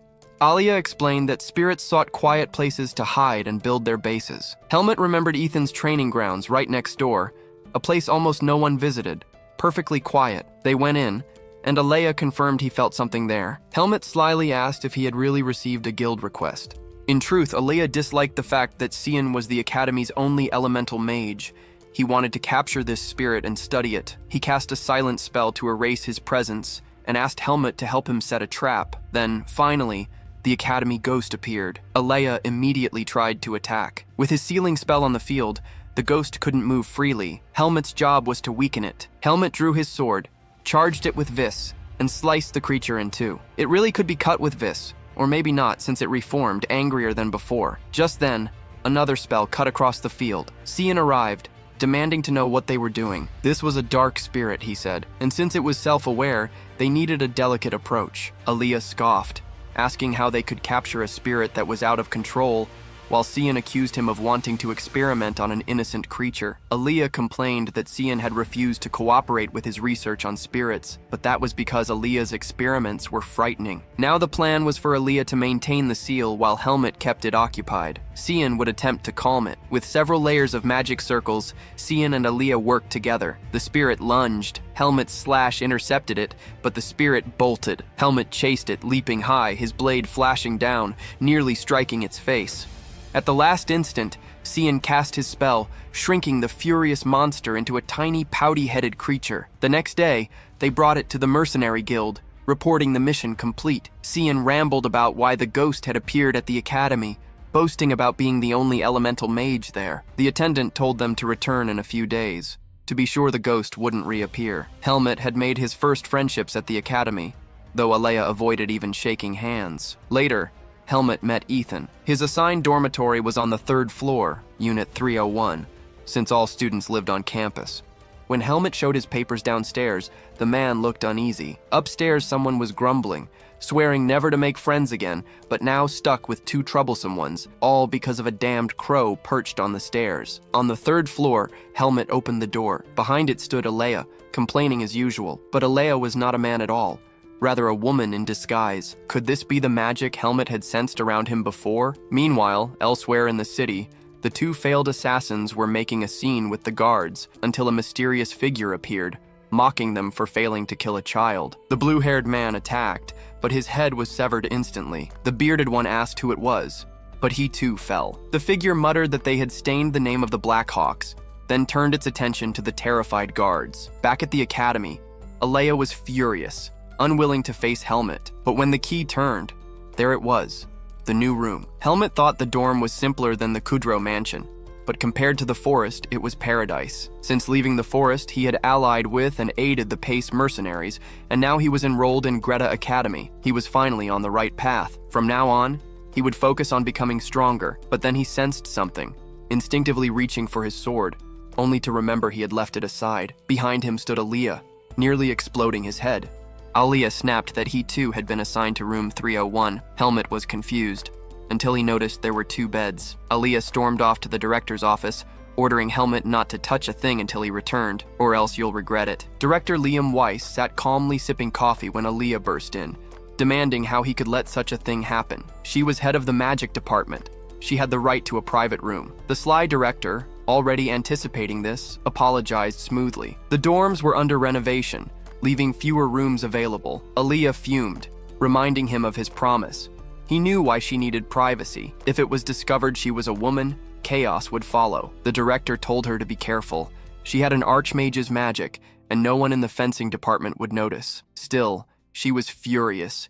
He knew exactly whom she was up against. He replied seriously that giving her a private room now would look like excessive privilege. The only solution was to assign her a friend as a roommate until next semester. To Alea's dismay, that friend was Helmut. The director insisted she had taught him, fought alongside him, and even admitted they had become friends. Alea protested she had only done so for money. Still, the director said it was his job to encourage bonds. If she endured this, next semester the room would be hers alone. As Alea left, he thought how close things had come. Helmut seemed like a good kid, but the situation was dangerous. Back in the dorm, Alea, cheeks red, asked if he really wanted to share the room. Helmut had no choice. This semester, she would have to share. She suggested he live in the city and be brought daily by magic, but the director would never allow that. She muttered that it would be annoying, asking if he was sure. Helmut thought for a moment. He much preferred Alea to the muscleheads of the fencing department. Alea was left flustered, regretting ever helping him during the exam. Later, as carriages rolled past outside, Helmut carried his belongings in. Alea told him to look. This curtain divided the room. Everything beyond it was Alea's space. She had even set an alarm spell on it. Helmut was not to cross under any circumstance. She laid down the rules. No noise, no stink, keep the bathroom clean, no guests, and if he needed anything, he was to knock on the curtain. As she returned to her side, Helmut quietly said he hoped the two of them could get along. As they walked around the academy, a group of students whispered that it was true. A commoner had passed the transfer exam, and Professor Ethan was his guardian. Sabbath declared he would personally take care of him, since commoners had no right to stand on equal ground with nobles. Tomorrow was fencing class, and they planned to teach that street rat a lesson. Later, Helmut finally changed clothes, thinking how comfortable they felt. He planned to head to the training hall, but on the way, he ran into Marimohead, our friend Cian. Shocked, Cian asked if Helmut was in room 301. Helmut, with his usual expression, asked if that was a problem. Cian couldn't understand it. Alea had always lived alone as head of the magic department, yet somehow agreed to this arrangement. Cian muttered that it must be tough to live with someone so constantly stressed, then asked if Helmut had fencing class that day. Since it was his first, Cian gave him some advice. Stay away from the mad dog of the department. Helmut asked if the department raised dogs, but it was only a nickname. This mad dog was a second-year student called Asuka. Last year, everyone who messed with Asuka got beaten senseless. One student even quit after losing an ear. The academy had only given Asuka a suspension because of his talent. That's why no one touched him now. Cian told Helmut to pay attention in class, then added that he lived in room 303, so if Alea tried to kill Helmut, he should run upstairs. Later at the fencing field, the instructor called the second years into 4 lines. He asked how their vacations had been, since this was the first class of the semester, and announced basic training. I hope you spent your break in mommy's lap. Now give me 20 laps around the field. Helmut ran easily, wondering if 20 laps wasn't too little for a warm-up. A boy nicknamed Lettucehead was furious about running next to a commoner. He decided to make Helmut meet the academy floor. His first kick did nothing. Confused, he tried again, until Helmut, tired of the nonsense, slapped him straight to the ground, face first, and kept running calmly. The other boy swore revenge. After the laps, the students lay exhausted. The same boy confronted Helmut, accusing him of knocking him down, though he had started the trouble himself. Enraged, he threatened Helmut, saying he was protected inside the academy, but outside no one would save him, since he didn't know his place. Poor fool. He had no idea how strong Helmut already was. Another blonde stepped in, telling Aaron to save his energy. Their chance for payback would come. Helmut reflected that humans, though weak, clung to pride in their status they hadn't even earned themselves. He wondered if he should teach these rotten nobles a lesson. Just then, someone appeared above, asking if they were talking about him. Aaron asked who he was. The newcomer didn't know them either, but had overheard talk about a commoner and wanted to know if it involved him. The blonde snapped, calling him insolent and saying he didn't have to tolerate commoners. But the blue-haired mad dog sneered provocatively, while his cronies held him back in mock restraint. Asuka said he'd see how long they could endure him. Helmut remembered Cian's warning, don't mess with the mad dog of the department. Sure enough, it was Asuka causing the ruckus. The professor shouted for those whose names were called to step forward and take wooden swords. He called Asuka first and demanded why he was late. Asuka claimed he'd been meeting with Professor Patricia, but she was on break that day. If you're going to lie, at least try harder, the instructor barked, punishing him with 30 laps. Helmut thought Asuka must have a terrible reputation. The professor warned the class to train seriously, no fooling around. Helmut picked up a sword, swinging it powerfully in different directions. He thought back to Cian's words, that the first class wouldn't be special. It was simple, and Helmut wondered if it would get harder later. At that moment, Asuka called to him. Asuka asked if Helmut wasn't going to thank him, because thanks to him, the earlier fight had stopped. But Helmut hadn't asked for help. Asuka clasped his hand, claiming he was a fellow commoner and hoped they'd get along. Helmut sensed strange energy in his hand, ignored it, and listened as Asuka added that he hated people who begged for help all the time, then walked away muttering to himself. Helmut said almost nothing. He thought maybe picking fights left a strong impression. Alea told him that wasn't true, that fools who relied on status could be dealt with simply by showing strength. Helmut recalled Cian's warning not to start fights on the first day. Alea explained that depended on the fight. Provoking others to attack left a bad impression, but the opposite could be good. Better to wait for the dual class. Helmut noticed Alea watching him closely. Alea said he was lucky. After all, he'd had private lessons. Helmut thought deeply, asking if being the top student meant you could attack however you liked without restraint. He was thinking about that strange student from his class. Soon Asuka was with the clique of nobles.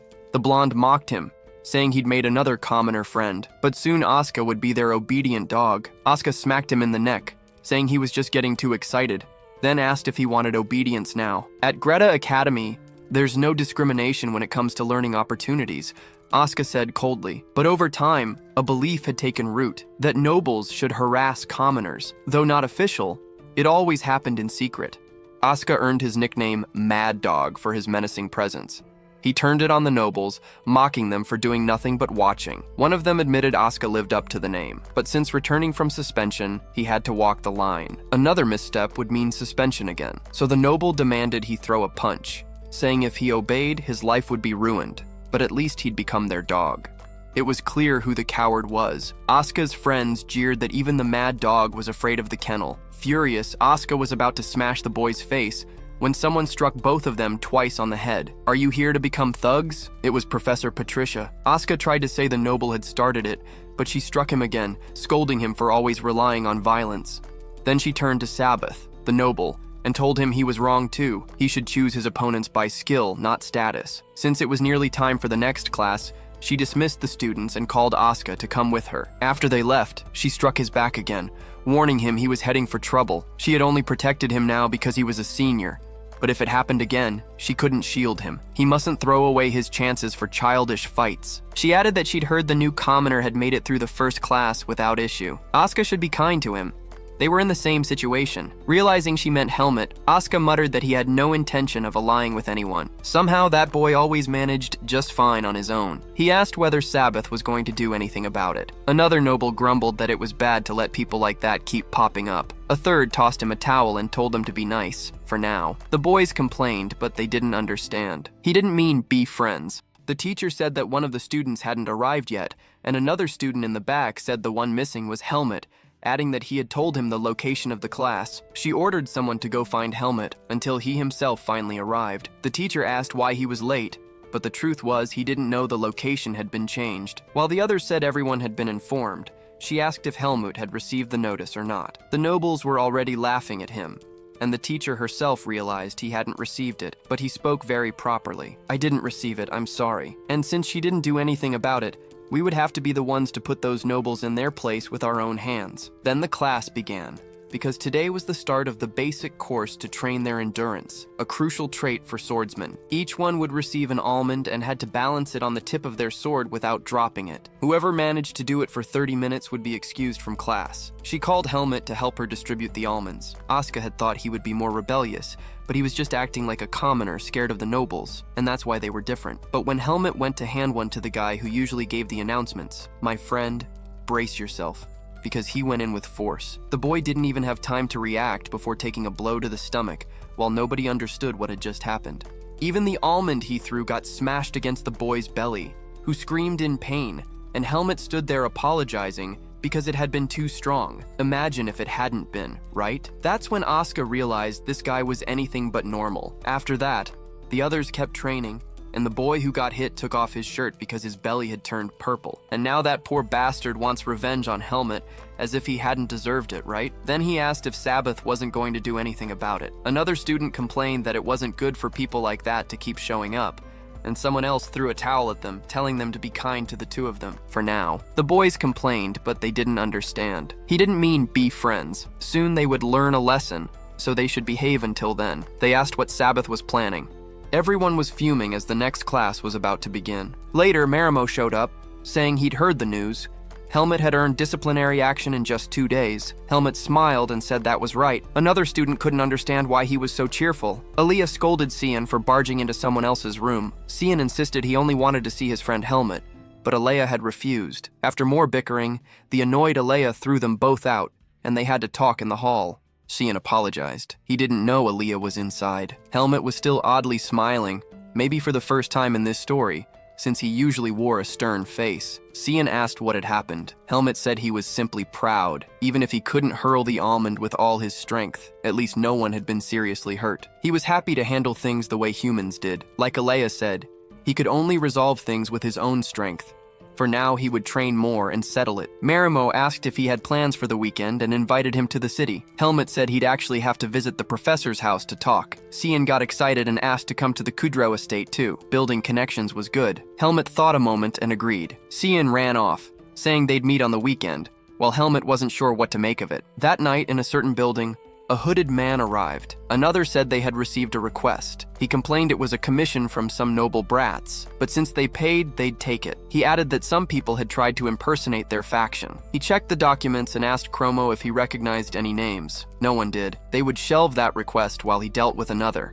Even so, someone should keep an eye on it. He had a bad feeling about the name Helmet. Time passed. The weekend finally arrived at the academy. Students used their break to visit the city, leaving the campus eerily silent. Helmet was ready to go when Marimo asked if he wasn't taking anything, since they'd be gone for 2 days. Helmet mused that in the forest, to improve survival chances, you traveled with as little as possible. Cian asked if Aaliyah was still in the room. Obvious enough, since Aaliyah rarely went to the city on breaks and almost never visited family. "I'm not a stalker," Cian insisted. Helmet, expression blank, asked if Cian wanted him to ask Aaliyah something. Cian said never mind. He'd changed his mind. In the city, Asuka thought it was much calmer. Those filthy nobles couldn't mess with him here. Even if they tried, he would never bow his head. He found himself thinking of Helmet, how the boy remained calm whenever Asuka started to lose control. He couldn't deny that what happened in class had felt good to watch. Then he glanced back, uneasy.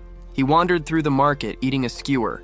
Someone really was tailing him. He stopped in an alley and demanded to know what they wanted, and who had sent them. When he saw more men gathering, he could guess who it was. Since his sword was at the smith's, he'd have to break these guys with his bare hands. He suddenly shouted, "Professor Allen's here!" The men flinched in panic. Asuka dashed forward, shoulder-checked the first, vaulted over him, and sprinted away. Unluckily, more men were waiting at the other end. Surrounded, he snarled at the idiots to stop posturing and start fighting. Meanwhile, at the Kudrow estate, Ethan thanked the boys for coming. Shin beamed, calling the place beautiful, and Ethan told him to just call him Professor. He was happy. He'd never expected Helmet to have such a polite friend. Cian said that since they were on break, they could visit the city. Helmet mentioned training, and Kudrow said that was a great idea.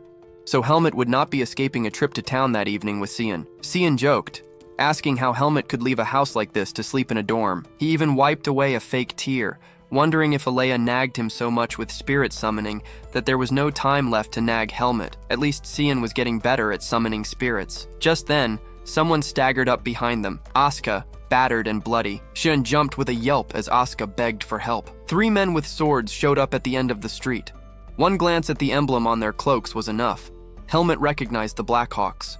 Helmet stepped forward. He would talk to them. Cian asked what he planned to do. Helmet recalled that the Blackhawks were mercenaries who killed their targets for a price. Not long ago, he had defeated members of that faction. He had hoped he wouldn't have to deal with them after enrolling at the academy. But this was a chance to gather information. One thug asked the captain what to do. They couldn't leave witnesses. They'd kill all 3, starting with the swordsman. Helmet moved. One man's arm flew off. He kicked the second's hand and sent his sword spinning into the sky. Before it landed, Helmet punched the rest to the ground. By the time the blade clattered back down, Everyone was out cold. Everyone except Helmet. Even Asuka was stunned by the sheer speed. Helmet even stopped to check since the dark seed hadn't reacted, so it was clear that if he didn't kill, there would be no problem with the seed. Marimo asked who those guys were. Helmet said they were the Blackhawks, stomping on one's hand as he explained they were a mercenary group that killed people for money.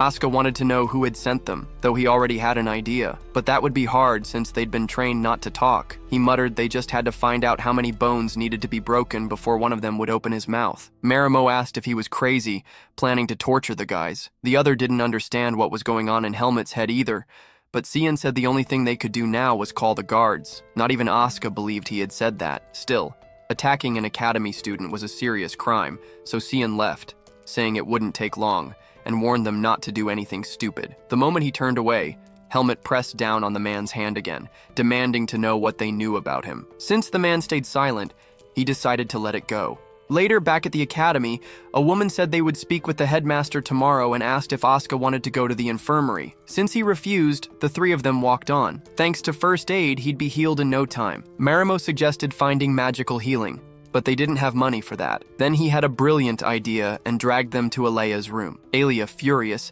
asked why that idiot was dressed like a beggar. When he was about to argue, Marimo jumped in front, saying Asuka was hurt and needed healing magic. That made Alea even angrier, dragged to this nonsense in the middle of the night. But since Helmet politely asked, Alea had no choice but to do it. Of course, he warned it wouldn't be free. Helmet would pay since he had made the request. He asked Helmet what he'd do if he healed his friend. Without thinking, Helmet answered, "Anything I can do." Alea agreed, smiling far too happily, while Helmet regretted saying it. Alea healed Asuka, who put his shirt back on and said Helmet seemed rough but had skill. Then he left, while Alea kept grumbling about that rude idiot. Marimo said it was good to help others anyway. Helmet insisted he didn't need anyone's help, but Marimo told him he was underestimating human relationships. Alone, there was only so far one could go. That applied to Alia as well, who had ended up befriending two antisocial types. Helmet actually thought about this whole human relationships thing. The next morning, word spread that Asuka had been attacked the night before, but the suspects were arrested after also targeting Helmet and Marimo. By the morning, though, the headmaster learned they had already escaped. Asuka demanded how that made sense. From what he'd heard, there had been an infiltrator among the guards. Marimo asked how the academy would handle it. The headmaster said they would not sit idly by. They were interrogating everyone in the department. Afterward, Asuka muttered they should have tortured them, just like Helmet suggested, since they had escaped too easily. Helmet only replied, "If you want to fight, don't put my name in it. That's your problem to solve. But if the problem comes to me, then I'll deal with it." Marimo went back to class while Helmet headed to train. After a while, he asked why Asuka was still following him. Asuka said Helmet was skilled and asked if he didn't get angry when nobles picked on him. Helmet simply said he wasn't going to act like Asuka, but Asuka already was acting without realizing it. Helmet told him flatly that he had a rotten personality and shouldn't keep starting fights. Asuka mocked him, calling him Daddy's obedient boy. Helmet shot back angrily that he wasn't patient enough to let people say whatever they wanted about him, including Asuka. That shut Asuka up. Helmet opened the door to Professor Kudrao's private training hall, where he had permission to practice. Asuka asked to train with him, but Helmet shut the door in his face, saying he'd just get in the way. Elsewhere, the nobles were grumbling about being interrogated over the Blackhawks' business. One said they'd get away with it since the academy couldn't directly touch them. He asked what Sabbath planned, since his useless scheme had backfired on them. Sabbath was furious, gnawing on his fingers, swearing that the Academy's investigation only meant their battle against the commoners was just beginning. The next day, the instructor announced they would begin duel classes the following week. Helmet was glad. He could settle matters in a duel. She added there was something important first: a written test the day after tomorrow. The grade would count heavily, so they should study the assigned books. Later, Alea was furious that Helmet hadn't bought his books. He asked if no one had explained it to him. Helmet remembered Kudrao had told him, but he'd forgotten after everything that happened on the way back from the mansion. Alea told him to get permission to leave the academy. The only problem was, he had no money. Alea complained until he remembered Helmet had paid him 100,000 marks. But Helmet had left the money with Kudrao, and there was no time to go back. He needed a way to earn cash quickly. Alea asked if he was seriously trying to borrow money. Helmet promised he'd repay it by the weekend. Alea finally agreed to fetch the money, but insisted he would go with Helmet into town, since he couldn't trust him not to get into trouble with it. When they left, Marimo tagged along, saying he wanted to look at books. Then Asuka joined too, making an excuse to leave the academy. Alea grumbled that Helmet was carrying 2 useless burdens. At the bookstore, one boy was thrilled just to smell the books, while Alea quickly grabbed all of Helmet's required texts. Looking inside, even the intermediate volume was just basic material. Then Asuka handed him an extra book, not required, but said exams from that professor usually covered outside subjects, so it was the best one he could find. The others were surprised. Alea explained that Asuka had a reputation as the mad dog, so it was impressive. Asuka asked for a new book of his own, but Alea told him to buy it with his own money. The total came to 2,000 marks. The clerk suddenly asked if that was Alea. He tried to deny it, slipping away, while the others teased him for an autograph. But it was true. He had entered the academy with record scores. Seeing this, Helmet understood a little more about those human relationships. Alea said the trip was unnecessary. Helmet asked if he'd bought any books. Of course, Alea had already bought them earlier. He wasn't talking about that.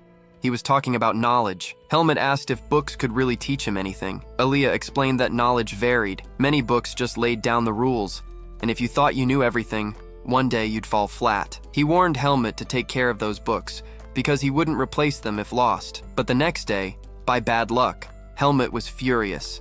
His books and Asuka's had vanished from the locker. He nearly crushed the walls just by clenching his fists. Because someone's getting beaten up later today, isn't that right? Later, in class, the instructor announced the start of duel practice. They would be paired off, and it was forbidden to use vis. The point was to gain experience fighting other people. Once you've found your opponent, he shouted, begin the duel. At that moment, someone called out Sabbath's name. It was Asuka, challenging him to a duel. Sabbath sneered, but Asuka asked if he was afraid, because men settle their differences with swords. Sabbath said he already had a partner, but even the professor reminded them that they must duel against different people. Sabbath snapped that he wouldn't fight a mere commoner, but Asuka laughed, asking if he couldn't handle it. His friends exchanged uneasy looks. Meanwhile, someone stepped up saying he wanted in as well. It was Helmet with his sword, saying that even if they all tried, the result would be the same.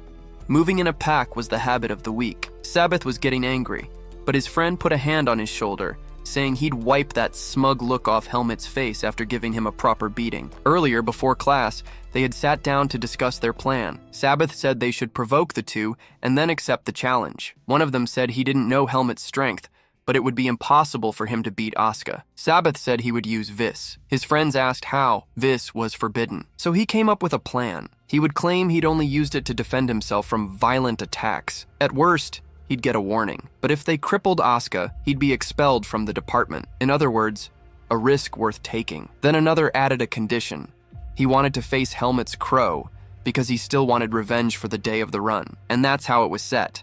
They could barely wait for the day of battle. When the day came, Asuka and Sabbath stood face to face. Sabbath grinned, saying he'd put that commoner in his place. But in the middle of the fight, everyone stopped to watch. Sabbath himself was sweating.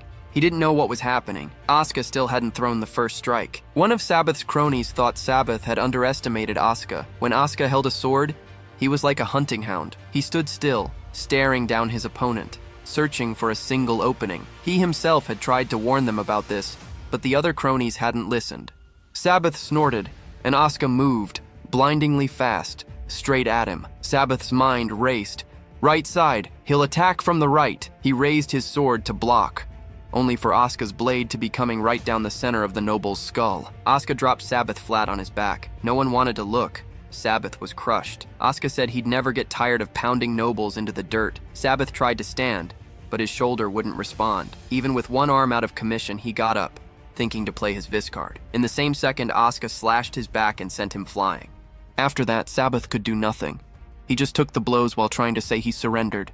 Now he truly surrendered. Asuka finished with a thrust to the gut so he'd remember it for the rest of his life. If he said, "I surrender," Asuka would only hit harder. Now we switched to Helmet's fight. The noble asked why he was making such a scary face. Was he worried about his friends? Helmet just stood there and said he was worried about him. Before dessert, we cut back to Sabbath, taking another beating and dropping like a rag doll. He looked around, but everyone stared with contempt. He grabbed his sword and said he wouldn't let it end like this. Right then, he used vis to finish it quickly. But as he lunged, Asuka simply turned, flipped, and cut him from every angle. Since Sabbath had already broken the rules, no one would care if Asuka broke them too. When Asuka raised his blade for the final blow, Everyone gaped as the instructor stepped in to stop the fight. He said the duel was canceled and ordered both to his office. Asuka protested that Sabbath had broken the rules and that if he hadn't dodged, he would have been badly hurt. The instructor replied that failing to respect your opponent was also against the rules and asked why the professor was shielding a brat like Sabbath. He ordered Sabbath carried to the infirmary. Another student ran up, asking if the instructor could stop those two as well. But before their duel, we flashed back to the previous day. Sabbath's two lackeys said Asuka wouldn't fall as easily as he thought. Another said, just look around. Sabbath was already done. Even without evidence, everyone knew he'd orchestrated that thing in town. They might as well forget about Sabbath. This stained a noble's honor. In that moment, Helmet was downright terrifying. One strike, and the noble's sword snapped in half. In the same instant, Helmet's expression didn't even change as he struck the boy square in the throat, dropping him and stealing his breath. Helmet crouched over him, cold as ice, and asked if he thought being a noble would protect him outside the academy, because Helmet could snap his neck whenever he pleased. The noble began to cry before this monster. When Helmet stepped on his hand, the seed reacted. He grabbed the noble and hurled him upward. The instructor came running, shouting that the duel was canceled. But the look Helmet gave him was so murderous, the instructor's knees trembled. He stood there, speechless. Helmet finally stopped and dumped the punk on the floor. The instructor ordered Aaron taken to the infirmary and Helmet to his office. The other said what he really wanted was to beat Helmet senseless and told him not to lose this historic duel. So before the fight, Helmet asked if he was the one who messed with his locker. The noble scoffed. Who else would it be? Thinking Helmet was full of openings. He lunged, aiming at Helmet's legs. There, he said he would give both of them a chance to apologize if they had anything to say. Since neither spoke, he said he'd expected as much from Asuka, but not from Helmet. Helmet, calm, replied that he hadn't broken any rules. But before coming there, the instructor had stopped by the infirmary and seen that Aaron's throat was torn and all the fingers in his hand were broken. If they had been any later, he might never have spoken again, and he probably would never hold a sword. Asuka shouted that they'd hired the Blackhawks to kill them, so it would be best if those nobles never held swords again. The instructor smacked him on the head, asking if they realized they had gone too far. Helmet said he didn't understand why they were blaming them. Aaron was weak and still had the nerve to keep cursing them. What Helmet did was give him a warning, to make him understand you can't mess with just anyone. Asuka added they had stolen the books from his locker. The noble's instructor said that was against the spirit of the department. Helmet asked whether insulting, stealing from, and belittling commoners was the spirit of the department then. The instructor said he wasn't taking anyone's side, but in the end, Helmet had solved a problem the faculty hadn't. Then he drew his sword and slashed in their direction, even cutting into the ceiling, saying they were simply the strongest hunting the weak. It wouldn't be right for the instructor to use his strength to crush the two of them. Just as a noble shouldn't look down on a commoner, the strong shouldn't crush the weak. What they had done was exactly what nobles always did. Helmet asked what they should have done instead. The instructor turned and said this was the teacher's fault, for not intervening and letting it get this far. But the academy could not be ruled by the law of the strong. Its purpose was to build bonds.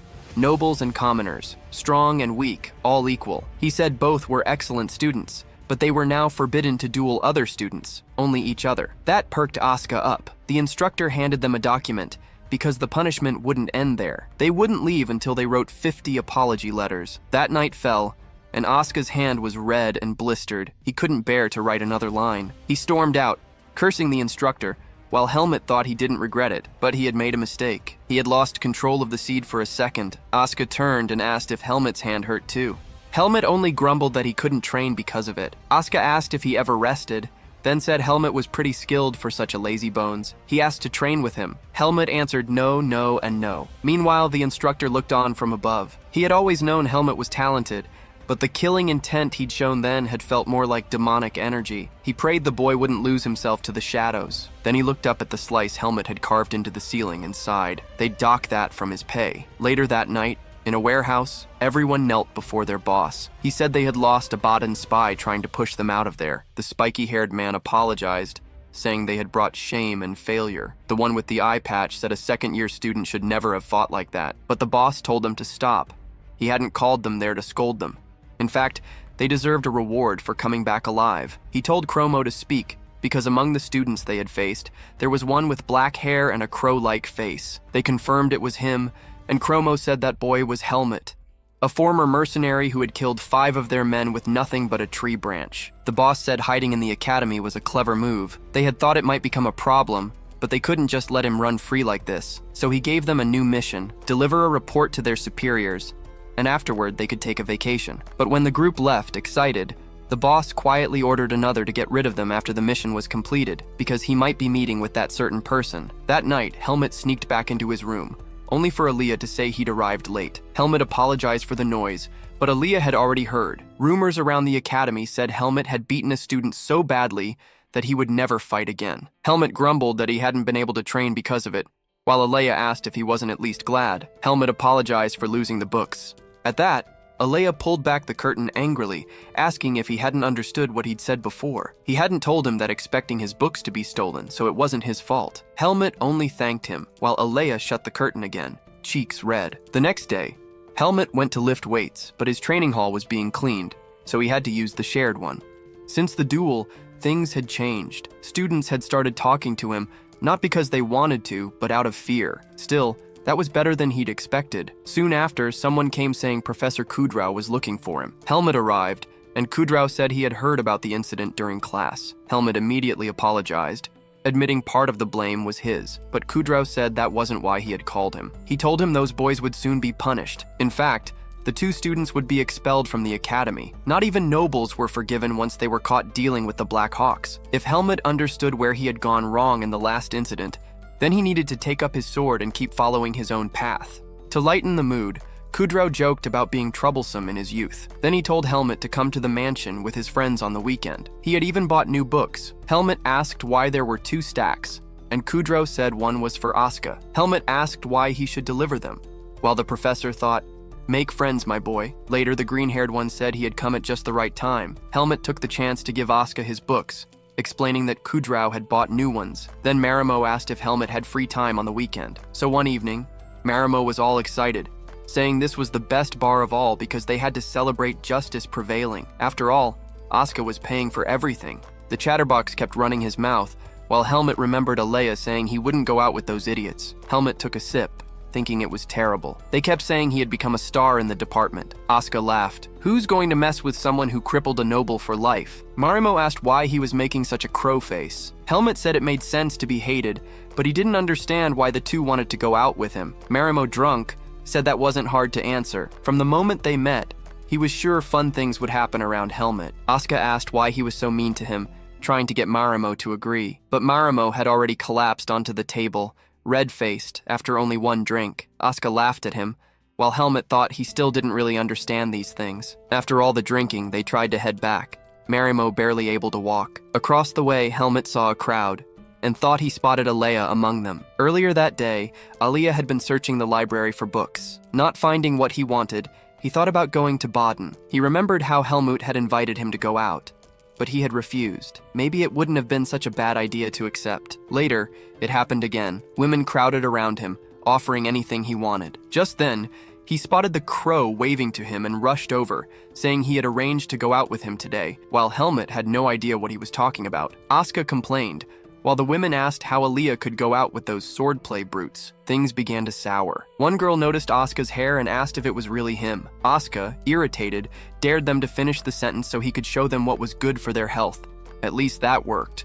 The girls all scattered. Aleya hit Helmet, telling the drunks not to get near him. He kept pestering Helmet and asked what had happened to Marimo. Helmet explained he had passed out after a single cup. Aleya pulled out a potion, saying it was an antidote carried by the magic department. They gave it to Marimo, and he woke immediately. Seeing Aleya there, he blushed, since, in the end, Aleya had come. Should I kill him now or later?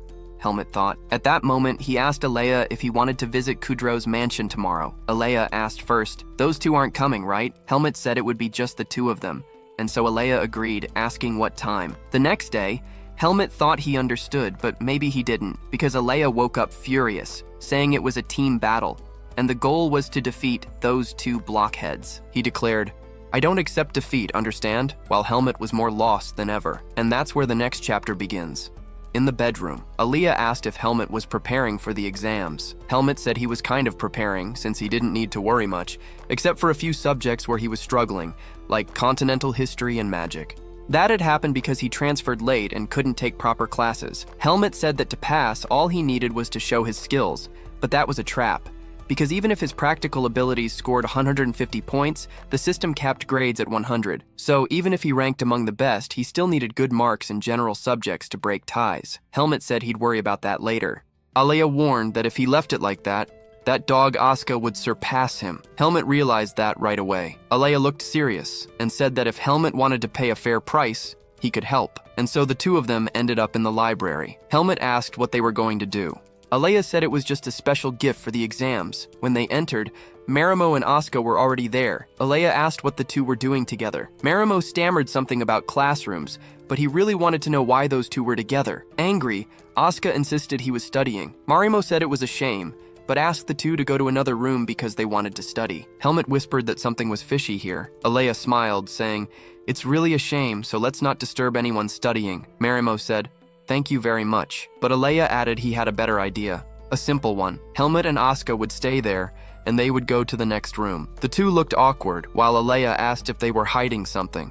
In the end, Asuka was worried about losing his spot as the top student to Helmet, so he asked Sheehan for tutoring. He said last exam he'd fallen short by just a single point. And of course, that was only because Alea had helped Helmet. But now, Asuka didn't want to fall behind in theory classes. The fool asked if Alea was going to help Helmet again. Sharp-tongued as ever, Alea said of course, he wouldn't be there otherwise. Down below, Marimo said that since they'd found out, they could make a bet. The loser would have to run 100 laps around the field without using magic. Which is why Helmet's studying now wasn't about grades. It was about Alea's pride. Thus began the saga of studying. Night fell and rain poured while the two studied in the library, with Alea furious that Helmet had the nerve to get everything wrong. Alea demanded what kind of written answer that was. First question, what's the difference between witches and mages? Helmet's answer, witches are evil and mages aren't.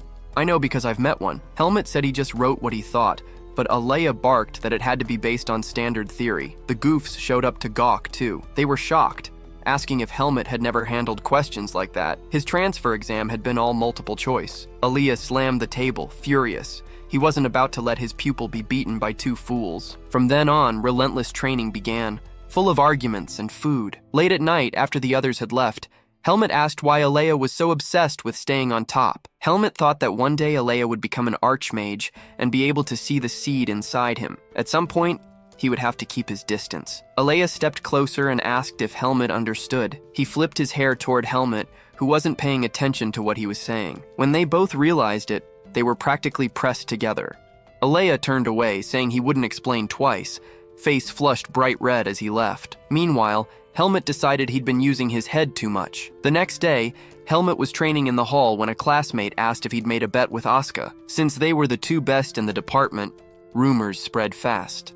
He took up his sword and said he was betting on Helmet. This was Andro. Since transfer exam day, they'd become comrades, and Helmet had even helped his swordsmanship. Andro said it would be a challenge, but he definitely wouldn't lose. Andro said he was dying to see Asuka lose, while the very specter stood behind them. He told the guy to shove off and asked about today's class, duels against the first years. He grumbled. He'd wanted to fight Helmet. Andro said this year had a lot of talent. There was even a very strong girl in the sword department, skilled with a blade and very beautiful. Helmet pondered as the girl sheathed her sword. Soon all the students gathered, and Andro pointed out the freshman he'd mentioned. She flicked her hair and looked like the female version of Helmet. The guys said she oozed nobility. People noticed the resemblance right away and glanced at Helmet, whispering that they might be related, even if Helmet knew nothing about it. Among the freshmen, they looked down their noses, refusing to call commoners upperclassmen, snickering that they were adorable. Asuka snapped at them to shut up unless they wanted to meet the dog. After that, the instructor announced duels between first and second years. She began calling names. First up, Charlotte. Everyone buzzed with excitement as Helmet thought about speaking to her, but his opponent turned out to be Asuka. Second years groaned. Of all people, it had to be him. He complained to the instructor, but the matchups were based on ability. There was no choice. They headed to the field. Charlotte told him not to hold back just because she was a woman. She added that Helmet would be dueling Joffrey, the giant-looking guy. Just from his presence, he clearly wouldn't lose easily to a second year. The instructor started the first bout. Asuka thought her stance was better than expected. He asked why she joined the department. Obviously to get stronger, she said, and wasn't in the mood to chat. Asuka lunged and sliced, sending her skidding back. Everyone gaped as her hands trembled. She'd heard the rumors, so this would be a valuable lesson. He teased that he was just warming up. When she set herself to get serious, The fight intensified. He noticed she could block. She clearly knew how to use a sword. He rushed in, aiming at her neck, but she slipped back at the last second. He pressed, blades crossing, asking if she was trying to force a draw. He knocked her away, saying he hated the arrogant and those who didn't respect themselves. And was your confidence at the start that fake? If you're not willing, get out of the sword department. She shouted that she didn't care about class. She only wanted to learn. Thanks to him, she realized her vision had been narrow. Then she called him to come again. Asuka went all in. They traded cuts, and he nearly took one to the face. They kept at it around the arena, one attacking, the other defending. When she thought she'd caught him, Asuka was already above her, telling her to relax her shoulders. This would hurt. He came down beside her, blade at the ready, saying it was a shame her opponent was him. The instructor declared Asuka the winner. In the end, he said she'd surprised him once she changed her posture, while the girl groaned, "Help! You're too heavy." He got off, and she thanked him for the advice. The jealous ones in back called him a pervert. As she left, she glanced at Helmet, and he looked back. Outside the arena, the big guy growled how she dared lose to a commoner. Charlotte fired back, telling him to change that thinking or end up flat on the ground. In that moment, he stood face to face with Helmet. Before the duel, Helmet remembered a talk with Andro, who'd asked what he'd do if he met a much stronger opponent. The big guy eyed him, thinking this must be the rumored commoner, but he didn't look like much. It was the same gaze people gave their inferiors. The instructor called from behind, telling Helmet to go easy. Everyone remembered what happened in his last duel. The match began. The big guy charged instantly. Helmet blocked, but another strike came from the other side. He had to leap, blades colliding. The guy boasted he'd have shattered Helmet's sword if he hadn't dodged, but Helmet, crow-faced, was calm.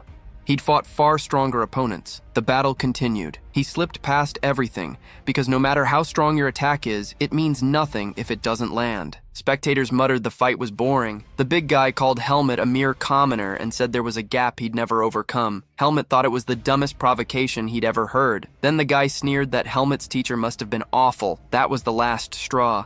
Helmet's face hardened. The instructor told them to focus, but Helmet exhaled and said that from here on, it wouldn't be easy. He sprang forward and slashed the man's leg. In the same beat, he came around from behind. The big guy leapt, but Helmet still landed the blow. The arrogant one shouted that the attacks were weak, only to find himself on his knees. His leg couldn't bear the weight. While Helmet recalled what had been said about experiences, that being beaten by a commoner would be a good lesson for him, the noble tried to strike, but Helmet slid beneath his legs with a sword sweep, knocking him flat on the ground. He fell face first, trying to get up, but Helmet knocked his sword away, telling him, "I may be a new student, but I don't recommend speaking ill of someone else's teacher." At that moment, the instructor shouted for them to stop, but Helmet still landed a strike on the noble's neck. Everyone around was left gaping as victory was declared for Helmet, the noble crusher. After those fights, the rest of the duels went smoothly. The freshmen realized the vast difference in power, while the others saw they needed far more training. Later, Helmet ran into Charlotte in a courtyard puddle. She startled as she greeted him, while he didn't even know what to say. Then he remembered the name engraved on the pendant, Margaret Irene. But even then, he remained deep in thought while Charlotte herself didn't know what to do. She grew nervous under his gaze. This was the upperclassman who had just destroyed Joffrey. In the end,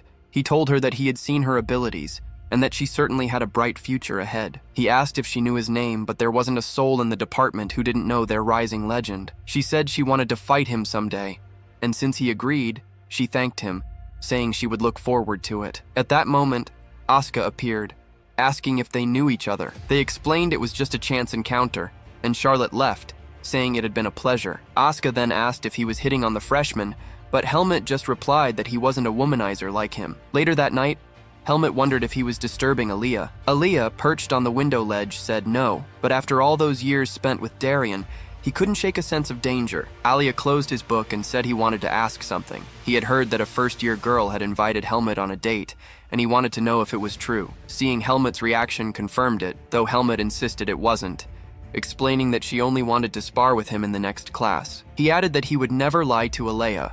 Aaliyah reopened his book, saying he would believe him, and added that Helmet was his closest companion in the entire academy. Then he warned him to be careful, never to trust any girl who approached, because all of them only wanted to use Helmet to get closer to Aaliyah. In other words, Aaliyah was just protecting her own interests. Helmet was left baffled, while Aaliyah continued his strange warning. Helmet said he understood, asking if he wanted him to stay away from Charlotte. Alea, flustered, shouted that wasn't it, but the crow-faced Helmet calmly said that if Alea truly suspected Charlotte, he would keep his distance. Alea blushed, turning away, saying he only meant for Helmet to stay alert. The next day in the library, everyone sat in tense silence, staring at Alea. Finally, he announced that Helmet had at last given a proper answer. Everyone leapt with joy, relieved he had survived the hellish lessons. Still, Alea snapped that the answer wasn't perfect, so there was no reason to celebrate. They were only just beginning. Marimo drew their attention, saying that with exams approaching, he had picked a special place to study, somewhere they could review and enjoy waffles. Asuka asked who does that, but Marimo insisted he couldn't survive without a snack. Just the thought of warm waffles had Alea drooling, and he admitted it wouldn't hurt to take a break. Asuka asked if the place would even be open. Marimo bragged about Baden's bustling night scene, but when they arrived, it was closed. Marimo bawled that he'd been dying to visit, while Alea told him to stop whining and find somewhere else. Marimo suggested a toast shop instead, but Alea shoved him forward to quit crying and keep moving. That one, at least, was open. Inside, Asuka balked at the price of the sandwiches. Marimo asked if he wasn't ordering anything, but Asuka explained that his family only gave him enough for tuition, nothing more. Marimo teased that he'd win a scholarship for being suspended, which earned him a furious grab.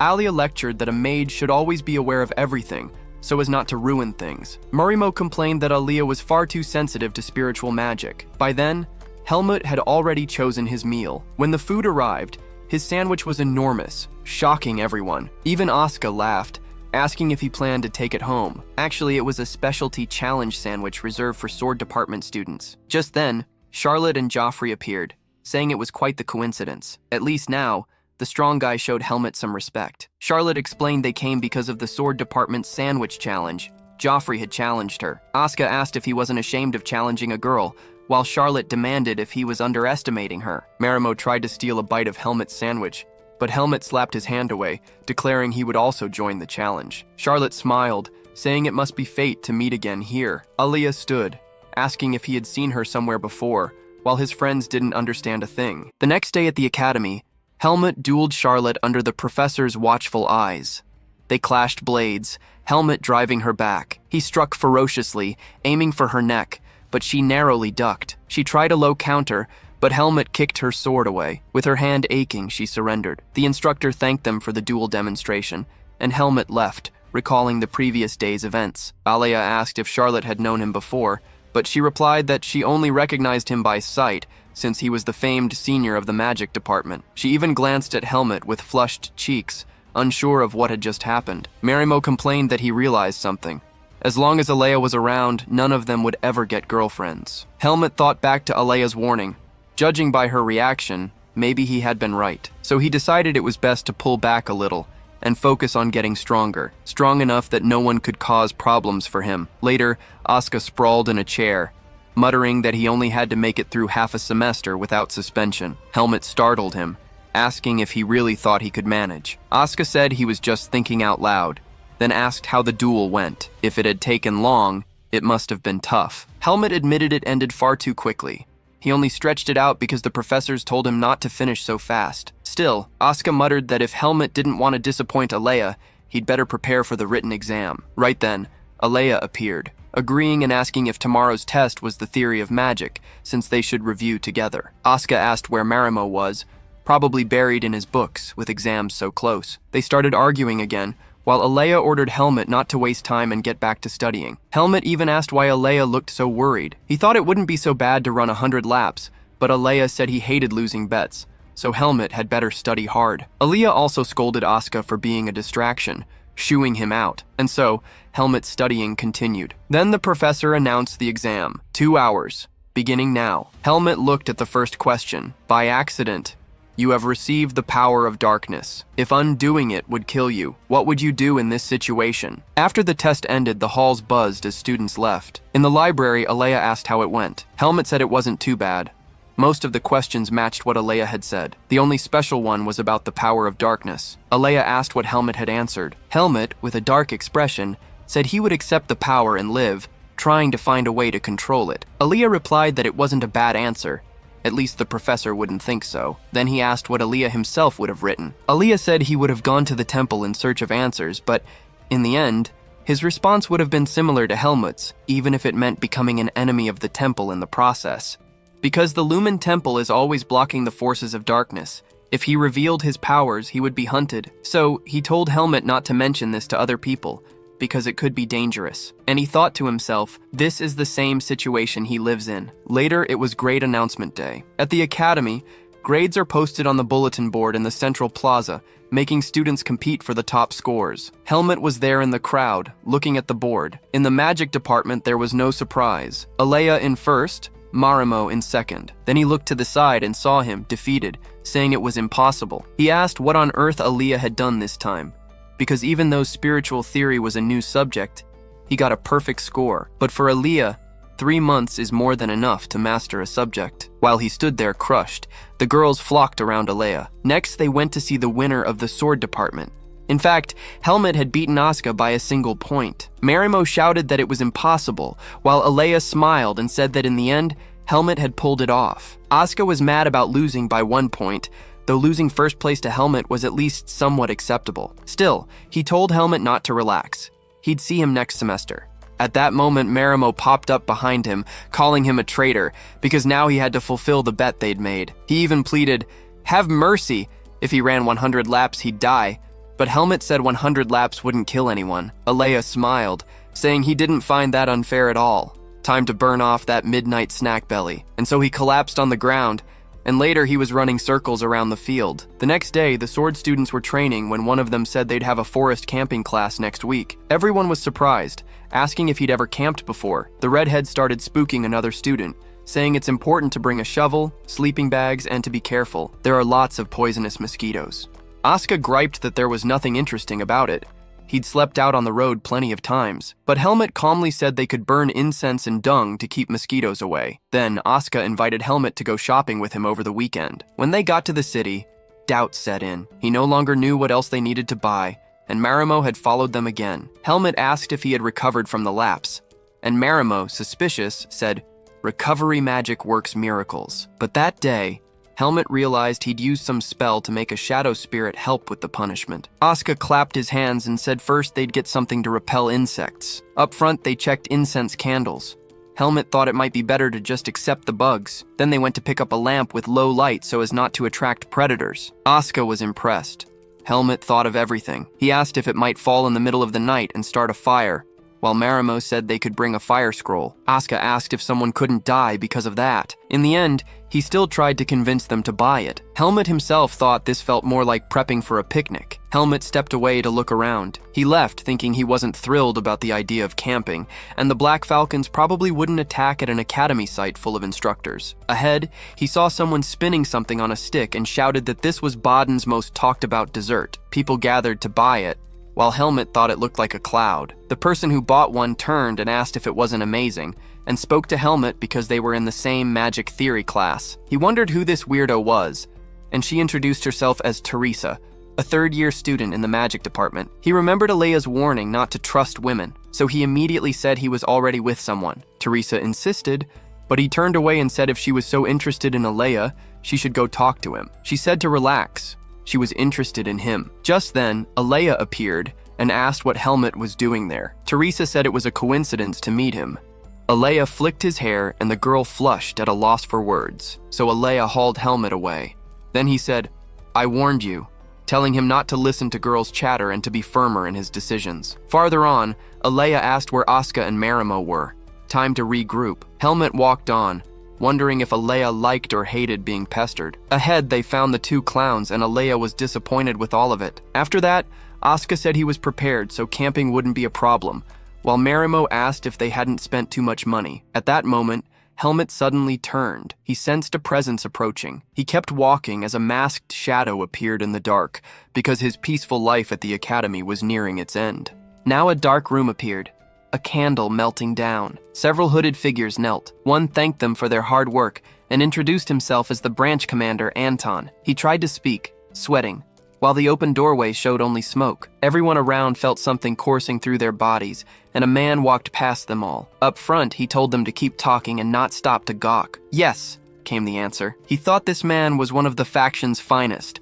Hawk-eyed killer, Fascio, the clown. As he had said before, they were having trouble handling a target, and he handed over the intel. The man looked it over. A rank 2 mercenary with the PACE group and also a second year at Greta Academy. He even questioned whether the academy would teach that boy anything. The commander said he was at a level where he didn't need to enter the academy. He probably enrolled to hide. He added that the boy was sponsored by Ethan Kudrow, a noble. The clown asked if they'd discovered anything about his past. Unfortunately, nothing. The only info they had was that he joined the PACE mercenaries during a mission and started working with them. The clown said, "We don't know when he was born, who his master was, or even who he is. This is the first time I've seen someone so mysterious." Anton asked if they might have tangled with the wrong person, but the man stabbed the paper with his finger and said, "There's no one the Black Falcons can't reach. Dead men vanish as if they never existed." He said they could leave it to him. He'd take care of the boy. This time he would have to put in real effort for the hunt. Afterward, the sky shone and horses stirred at the academy. Someone grabbed a bottle saying it was a 32-year marinade, a hard-to-find drink. He said he'd take it to share with the instructors, while a student pleaded, "Please, I saved up so much to bring one of those." But he said field classes aren't picnics. They had warned them. A student complained, telling him to look at that other guy. In back, Asuka said he was bringing only the essentials. The instructor scolded him to bring only what he needed. Otherwise, the horse wouldn't handle it. He grumbled, while Helmet watched from afar. He thought, it's a Monday morning, and today the academy's camping classes begin. Time passed as students rode over the mountains. Helmet thought it had been a while since he'd left Baden. Fresh air was indeed good. Asuka said that thanks to his noble sponsor, he'd gotten a good horse, and asked what breed it was. Helmet didn't know, and said Asuka's horse looked good too. Asuka gave up on that and asked the horse's name. Helmet wondered, do horses need names? Asuka called him Heartless. He said swordsmen and horses are partners who'll be together, so you should name them. Helmet said it was kind of hard, but you just say whatever comes to mind when you look at it. He looked at the purple-maned horse and said Asuka's name. Asuka got mad, that it was weird to name a horse after him. Helmet asked why it was weird, and they started bickering, saying he looked like a horse. Later that night, the instructor said they would stop for a while so they could leave their baggage on the horses' saddles. Asuka thought a full day had passed already, so how much farther until they reached the campsite? Helmet was listening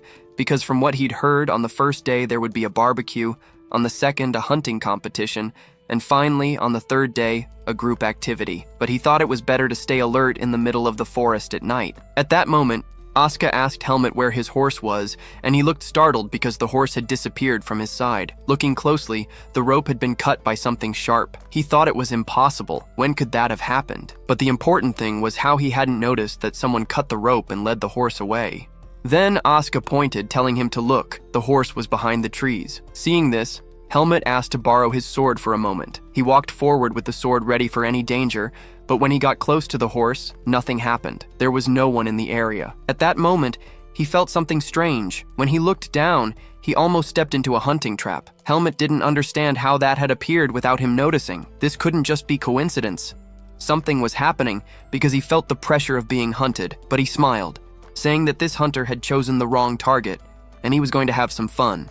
He called out, saying that since the horse's hair was white, he'd call him Snowy, and tried to bring him closer. Of course, since he'd just chosen the name, the horse didn't recognize it. As Helmet approached, he thought it didn't matter who was behind this. If they got in his way, they'd be eliminated, but he hoped at least the opponent would be interesting to fight. Later, the camp was shown from afar, and the instructor shouted that before preparing for dinner, he would announce the groups. From now until the last day of camp, they would be divided into teams to help one another. The leaders would each receive a communication sphere to contact the instructors if there was trouble. Helmet picked one up, looking at it, while Asuka told him a leader couldn't be distracted like that. Their group was behind them with a lot of new faces. Helmet himself noted there were many strangers, and some already seemed eager to start trouble with him. Another stepped forward, saying they should take the chance to introduce themselves. He started by saying his name was Andro. On the other side were Mitchell, Basil, Wesley, and Dino. Helmet asked, and the red-haired one? He grumbled that his name was James, and that they'd met before. Helmet replied mysteriously that yes, he remembered. After that, Helmet told them to prepare dinner first, because he needed to talk to the instructor. Asuka asked what it was, and he explained. When he went to get his horse, he had found a hunting trap. He said such traps were forbidden in this area, so he'd report it. Since that was the case, Asuka said he'd go along while the others glared, thinking he was just trying to avoid dinner duty. Later, under a dark, starry sky, the instructor asked if he had really seen a trap in that area. She asked if he was sure, and of course, He had almost stepped on it, but since there was no sign of it now, she said she'd warn the others to be careful. Asuka asked if this was the right spot, but looking closely, Helmut saw the grass was pressed down. Someone had removed it before he returned, meaning they were being watched all along. Helmut thought of something Alaga had once taught him, how humans can be creative when hunting stronger prey. The persistence of wearing down a target until it was exhausted and fell, that was one of humanity's greatest strengths. But if they thought they could defeat him this way, they were in for disappointment. Walking on, he thought there was nothing on this mountain that could truly threaten him. When they returned, one of them asked why they had taken so long, since he'd had to prepare the meat. Then they showed the plate of meat, burned so black it looked like charcoal. Everyone thought someone would die if they ate it. A while later, delicious meat was being served. Everyone was impressed because this time Asuka had to roast it so they wouldn't be eating charcoal. They joked that plebeians really were different, while he asked if that was supposed to be a compliment. Then one of them told the others to look at what he'd brought. He pulled out a bottle of wine, and they asked how he managed it. The rascal had used a storage spell in his cloak to sneak the drink in, saying a barbecue without alcohol was no fun at all. Since the instructor would be making her rounds later, they had to drink it quickly.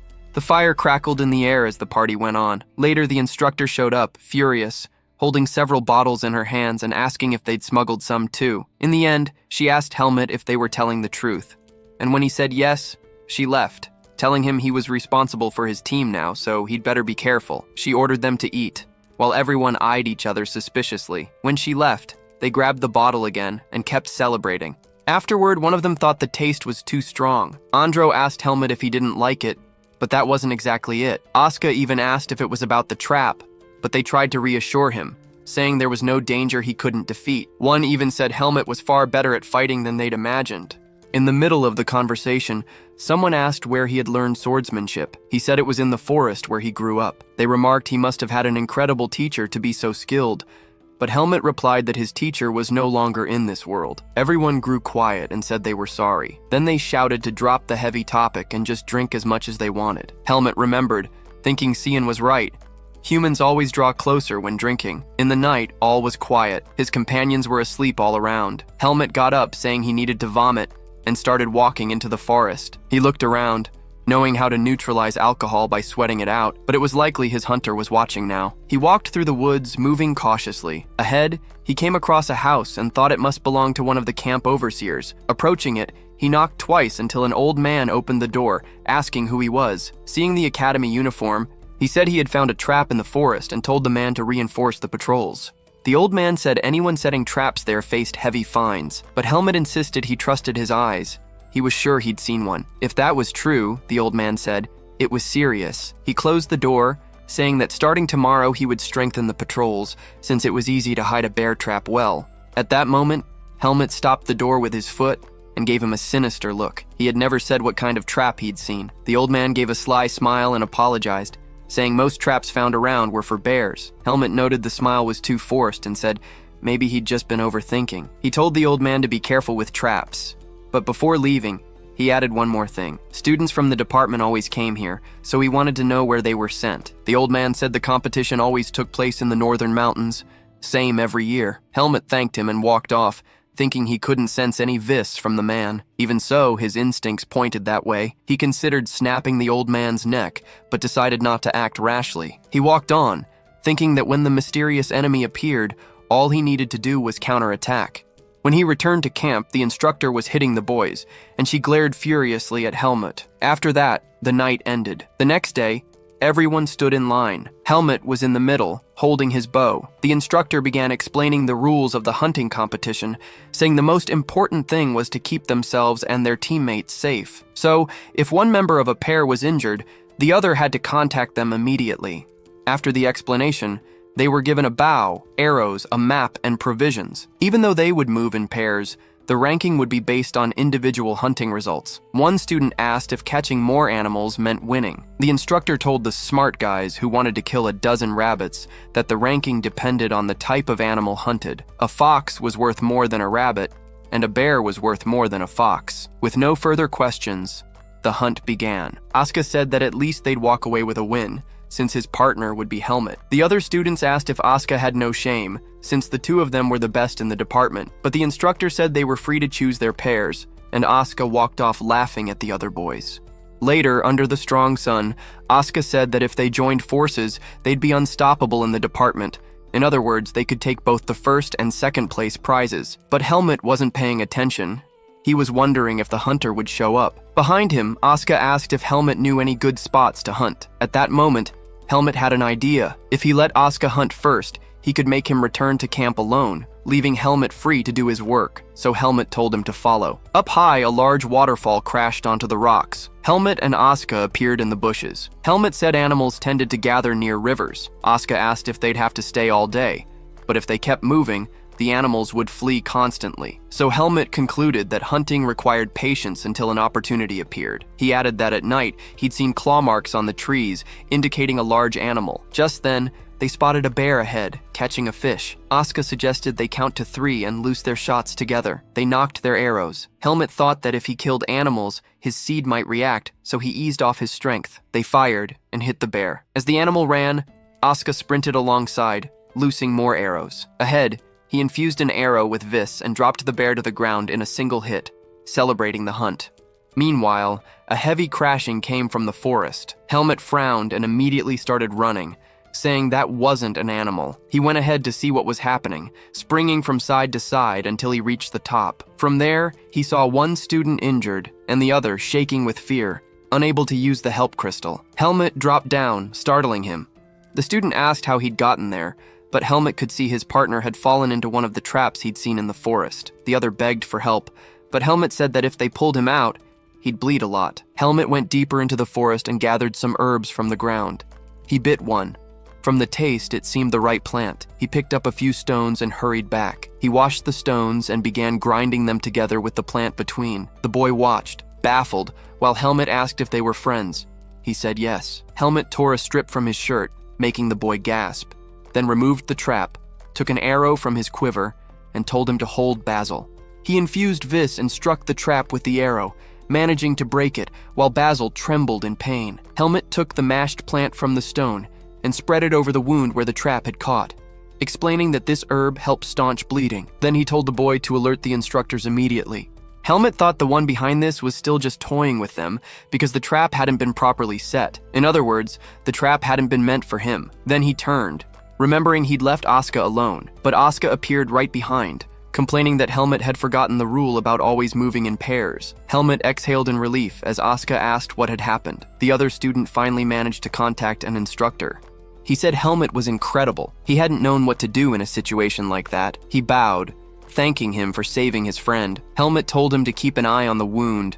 It would be trouble if it got infected, while thinking that this was the first time he'd received a thank you at the academy. Later, the boy's leg was healed, and the old instructor said the first aid had been excellent, and Helmet deserved praise. The professor said, "Good work," and that since there really had been a trap, she would have to notify administration. She asked Wesley if he knew how it had happened. He pointed, saying he'd seen something and started running, but didn't know exactly what had happened since he'd been up ahead. So now they would take Basil to the central tent. She told Helmet and Asuka they could return to hunting, while the show-off bragged that he'd already taken down one of the big ones. She didn't react, even when he said she didn't need to be surprised. Helmet told him he could take the bear and head back to the main tent. He'd be along soon. Asuka asked if he was sure, but Helmet said he didn't fall for traps, and if they left a bear lying around, someone would snatch it and carry it off. So Asuka went on ahead and told him to be careful. Helmet ran on, thinking this was his chance. His hunter must be watching from somewhere. He used vis to probe for their position until he sensed something in his direction. He slashed and dropped to the ground, then looked up. A wire was strung between the trees. He grabbed the hanging wire. It was iron. If someone ran into that, it would be dangerous. Farther on, he found a deer tangled in the wires. That must be why Basil had started running. He raised his bow. He'd be taking this animal. Later, they showed the camp and all the game that had been taken, including Asuka's bear. Everyone stared, impressed. Someone said Helmet had gotten it, but Asuka shouted that Helmet had brought something else. The instructor asked if it was a deer, saying the meat was delicious. Then he congratulated them, saying they'd worked hard. He announced the prizes. 5th place would receive 10 meal vouchers. 4th place would get a quality ink and quill set. 3rd would get a bookstore voucher. 2nd place would get permission to use a private training room. And the grand winner would receive all of the above. Asuka came up saying he didn't need the quill set, and asking if anyone wanted it. The instructor continued announcing the rankings. That night, the bonfire blazed. One of the boys remarked that the private training room was an awesome reward and told Asuka not to pout about second place. He yelled back, complaining that he'd brought down a bear, but first place had gone to someone who caught a rare fox. Helmet consoled him, saying at least he had a training room. In the end, Helmet placed 5th and got the meal vouchers. He said that thanks to Asuka, he'd be trying bear meat. They chatted, and someone said only the 3 of them were left because the other 2 had to return to the academy. Wesley, who'd carried Basil, got hurt when he fell off a collapsed bridge. Mitchell injured his leg after falling into a trap and had to be rushed back, so only 5 people remained in the group. Helmet thought it couldn't be mere coincidence and wondered whether to tell the others the truth. Asuka said those students would sleep all night in a soft bed while they had to sleep on the ground. They talked, and Helmet decided to say nothing to avoid making them more nervous, since the group activities would start early the next morning. The next day, they marched in files. Someone pointed to the area on the map and asked how long it would take to reach it. Helmet simply tugged his horse and told them to get moving. Later, the sun was setting, and one of them asked Helmet to check what was ahead. They went down and saw a small stream in front. That would be great. There was water, and they could make a fire nearby. Helmut went down and examined the water. From the look of it, nothing seemed wrong. While Asuka asked if he was thirsty, the others talked about unloading their packs quickly. Their backs ached from walking all day. Night fell, and they all sat around the fire. Helmet noticed everyone looked dejected and wondered if it was because the other 3 had had to go back. He stood up and said he'd fetch firewood. Asuka went along to help since the group was a bit down. The forest was already dark, and they picked up fallen sticks. Asuka asked if it was enough, but Helmet said the sticks were wet and couldn't be used.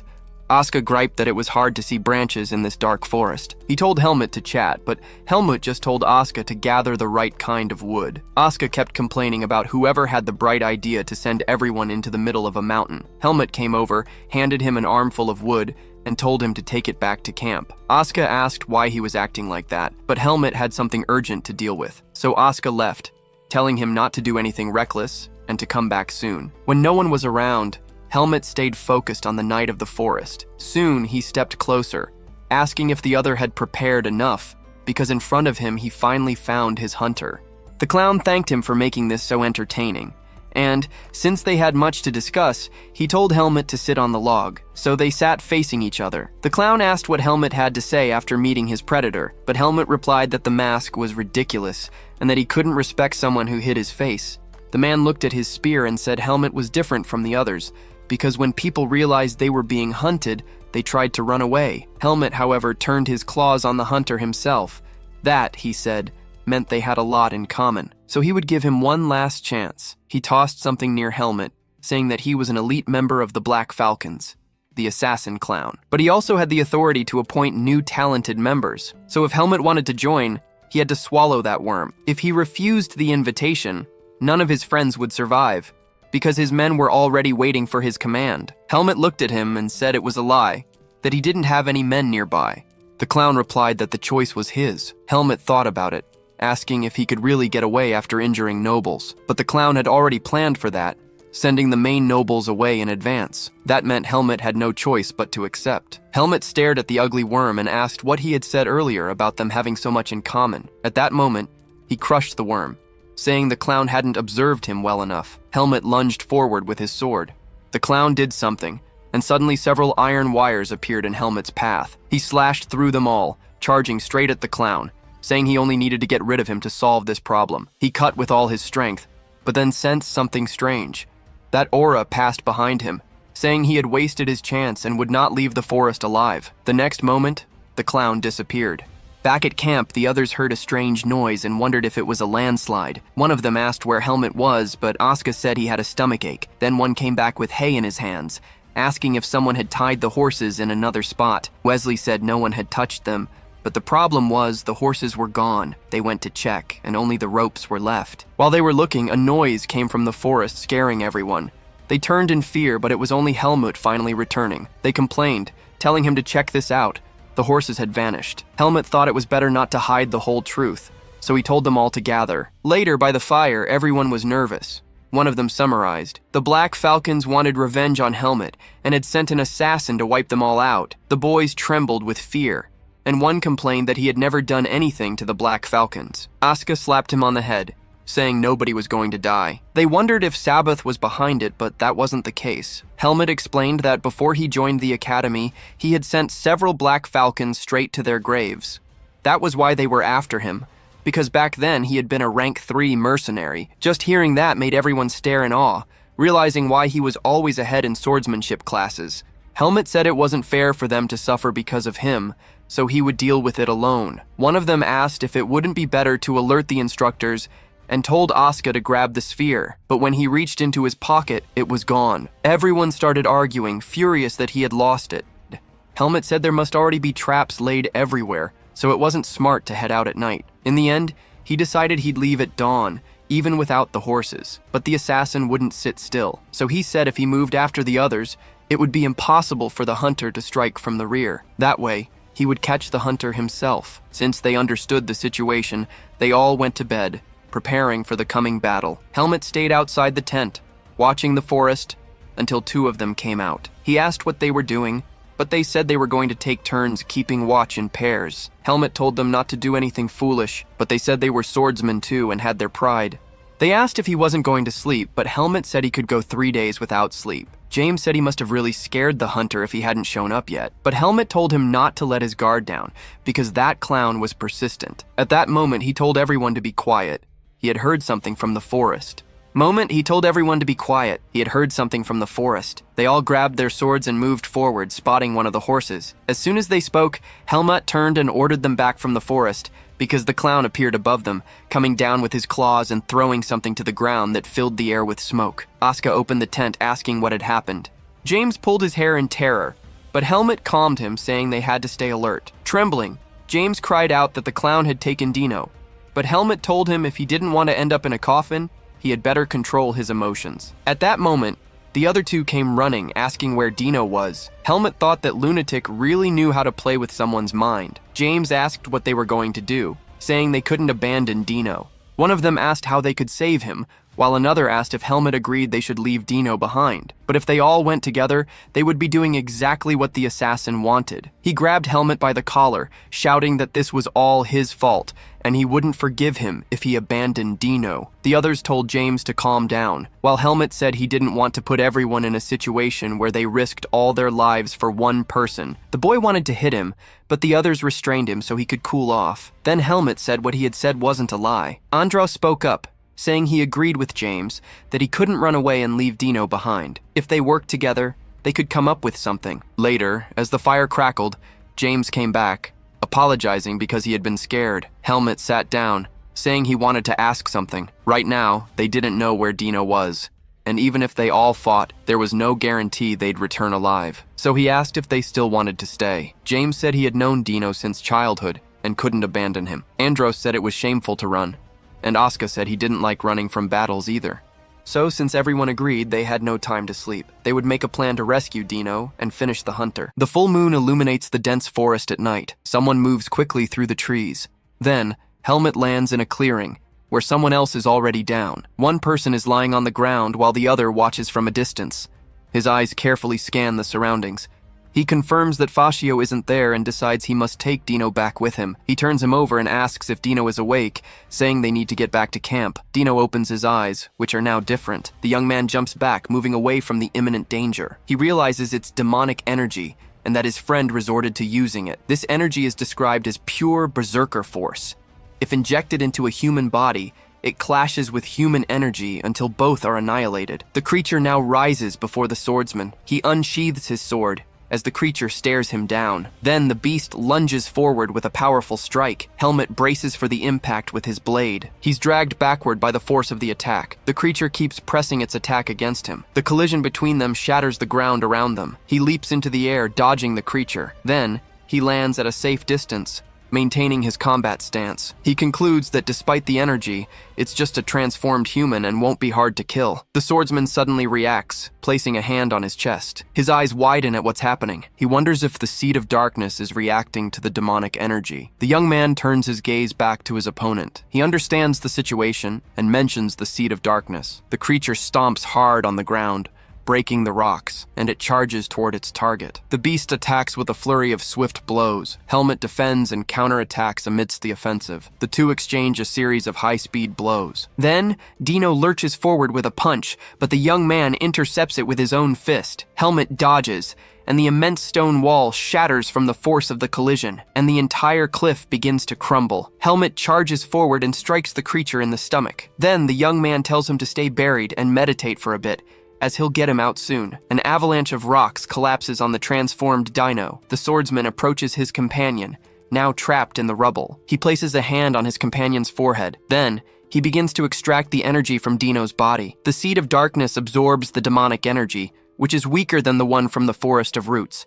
He can easily burn it all away with Vis. The marks on Dino's face start to fade. His appearance returns to normal. He concludes it will take some time to burn it all, and that it's good Fascio isn't around. Then, he helps Dino up, asking him to put in some effort. Suddenly, the ground around them begins to crack and open up. He realizes the previous impacts made the ground give way. The entire cliff collapses violently. In a distant valley, the moon shines brightly. One of the men asks how long they've been there, but the other tells them to forget about Helmet for now. Reunited with his companions, he states that the enemy is just getting started. A masked figure with curved blades walks toward them through the forest. One of the young men recognizes him as Dino's kidnapper, but Asuka scolds him not to ruin the plan. In a flashback, they discuss how the opponent's stealth abilities make him impossible to detect. Their plan was to use an open formation to watch all directions and be able to counterattack. And when the chance arose, they all agreed to follow Asuka's plan. Asuka watches the situation unfold. The assassin counts the 3 warriors before him. Then he states that all 4 remaining guests are present. Asuka gets irritated by the taunt,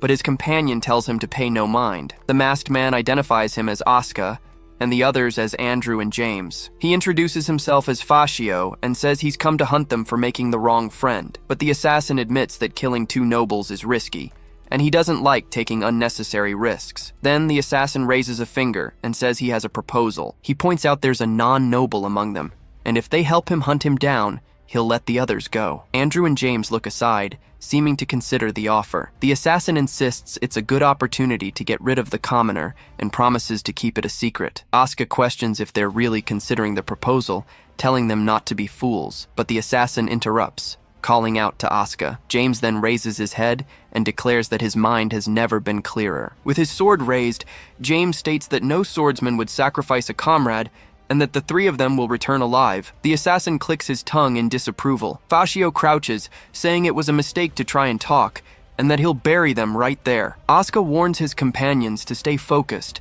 as the enemy is coming. The trio holds their formation as the assassin's figure vanishes before them. James comments that he disappeared, but Asuka tells him to focus, explaining that he's just hiding his presence. They grip their swords tightly, carefully scanning the surroundings. Andrew asks why the enemy isn't coming, and James replies that he's waiting for them to lower their guard. Then, James realizes the assassin is just toying with them. Suddenly, Fascio appears at his side, preparing a surprise attack. James manages to block the curved blade with his sword at the last second. After the impact, Asuka asks if he's okay, and his companion confirms he blocked the strike. Fascio observes him and concludes that from that angle, James is the group's weak point. The assassin leaps back, deciding he'll eliminate him first. Andrew warns that Fascio is targeting James and yells for him to hold on, but the enemy ignores the other 2 and rushes forward at high speed. Fascio then unleashes a sideways strike on Andrew. The young man is thrown aside by the impact, and James shouts his name. Asuka gets angry, saying the assassin is mocking them. Fascio lands and comments that their skills are disappointing for all their bravado. Then he decides to speed things up and hopes his opponents don't break so easily. Suddenly, Asuka's shoulder is hit by a swift attack. The assassin attacks all 3 simultaneously with a barrage of strikes. The warriors lean on each other, exhausted. From a tree branch, the assassin watches them and says the little show was amusing. Asuka breathes heavily, covered in wounds.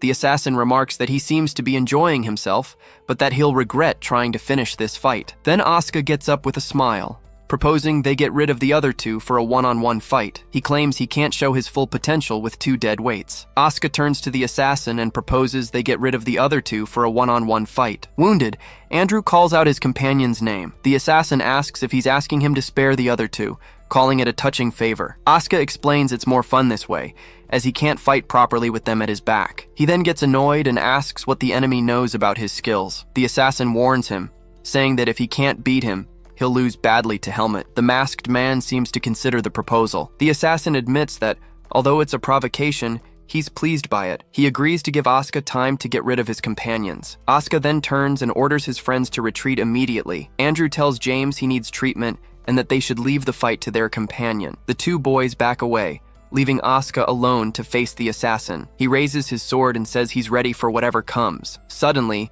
the assassin appears right behind him. Asuka spins around and manages to land a quick blow on the assassin. The assassin reacts to his opponent's unexpected attack. Asuka continues the offensive with a wide, spinning slash. Then, he dodges Fascio's attacks and counterattacks.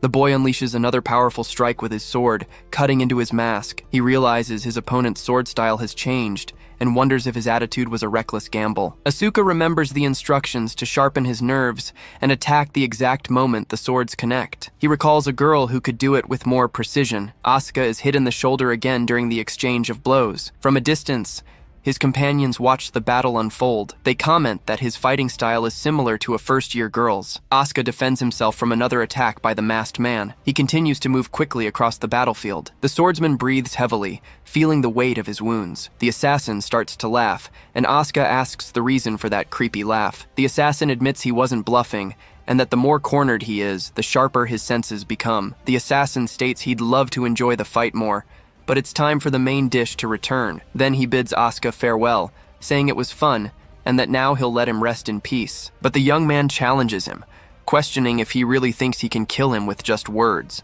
The assassin strikes him with what seems to be a decisive blow. His companions watch the scene as the assassin reacts to something unexpected. Asuka grabs the blade embedded in his shoulder with his other hand. The masked man realizes he blocked the slash by concentrating vis in his arm, and within the energy, he sees a scroll wrapped around the boy's arm. Asuka addresses the esteemed assassin of the Black Hawk. With a smile, he asks if the enemy has trained to hold his breath. The scroll is revealed to be a vacuum magic item that activates when damaged. Asuka's plan was to draw a direct attack to his arm to activate the scroll. Then, for a brief moment, the scroll's energy expands around him. The technique creates an opening for an attack, leaving the assassin vulnerable. Asuka quickly moves in, seizing the opportunity. He then lands a direct blow to the assassin's face, who blocks it with his arm. Asuka lands his blow, but the assassin manages to block it with his arm. The young man realizes it wasn't enough, as his opponent defended himself the same way he did. Then, Fascio kicks him hard, sending him flying. Even with the sword embedded in his arm, the assassin remains standing. He becomes enraged and calls his opponents arrogant monkeys. A small sphere rolls across the clearing floor. Fascio recognizes it as a communication crystal, but thought they had lost it. The brooch that was on one of the boys' uniforms was, in fact, the crystal. He then realizes the crystal was in the back pocket of Asuka's vest. The young man quickly picks up the sphere from the ground.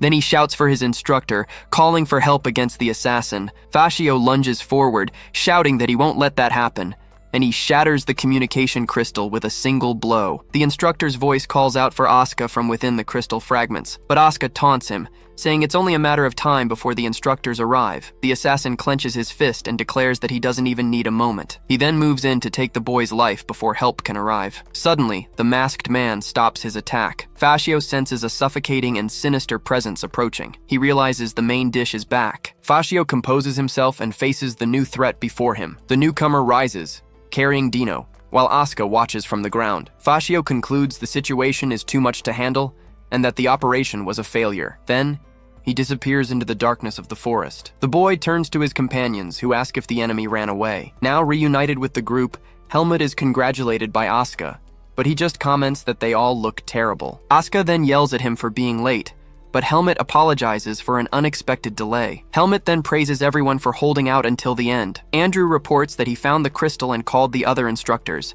and Helmut asks them all to wait there. With his face shadowed, he states that he needs to tie up a loose end. Fascio flees, lamenting that he only recovered one of his daggers. He believes Helmut is chasing him, and that it's a mistake, as the forest is full of traps. Even though he's returning in failure, he vows to eliminate his original target, but an attack comes from behind him. As he flees, Fascio leaps through the trees, but an attack suddenly hits him. Helmut stands, holding a bow in his hand. Then, Fascio is hit by another powerful blow. From a branch above, Helmut congratulates him for being the first from the Black Hawk to survive. Fallen on the ground, Fascio asks how he avoided all the traps to get there. Helmet simply asks if he has ever fallen for one of his traps before. He then realizes his adversary simply broke through all his traps head-on. The blow hits the ground, causing a large explosion of dirt and debris. Fascio looks at the sword left behind and understands that's how the other 5 people were killed. Fascio praises his opponent for cornering him, but claims that toys like that won't work on him. From a branch above,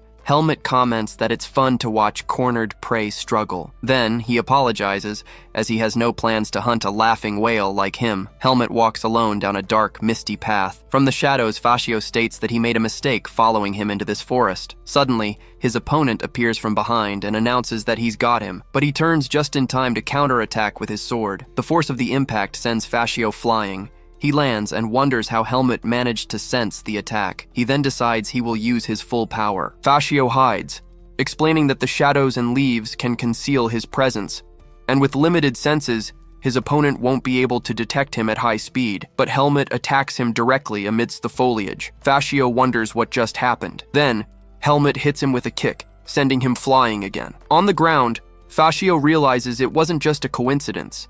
He finds it impossible that a human could have predicted his abilities. Meanwhile, Helmet remains in a combat stance. Fascio then charges forward once more. He understands that you can't completely hide the intent to kill when attacking, and that his opponent can feel that intent to pinpoint his direction and counterattack. He reflects that this is beyond a human's sensory capabilities. Helmet approaches and asks if he's out of tricks. He warns that if so, he will be the one to attack. Fascio identifies him as the personification of Vis, and concludes he is rank 1. He notes he's lost a lot of blood, but bets Helmet won't be able to use his power for much longer either. Fascio then hides, determined to wait for his opponent's power to run out. Helmet then uproots a tree with one strike and attacks Fascio. Fascio falls to the ground, wounded and bleeding. Helmet approaches and says his weapon is now gone, asking what else he has to show him. Coughing, the masked man replies that there's only one answer to that. He then raises his hand and announces that he surrenders. Helmet watches him in silence and then attacks with a kick. On the ground, Fascio asks if this is how the fencing college treats a surrendered opponent, but Helmet states this is not a duel. He then stomps on Fascio's leg,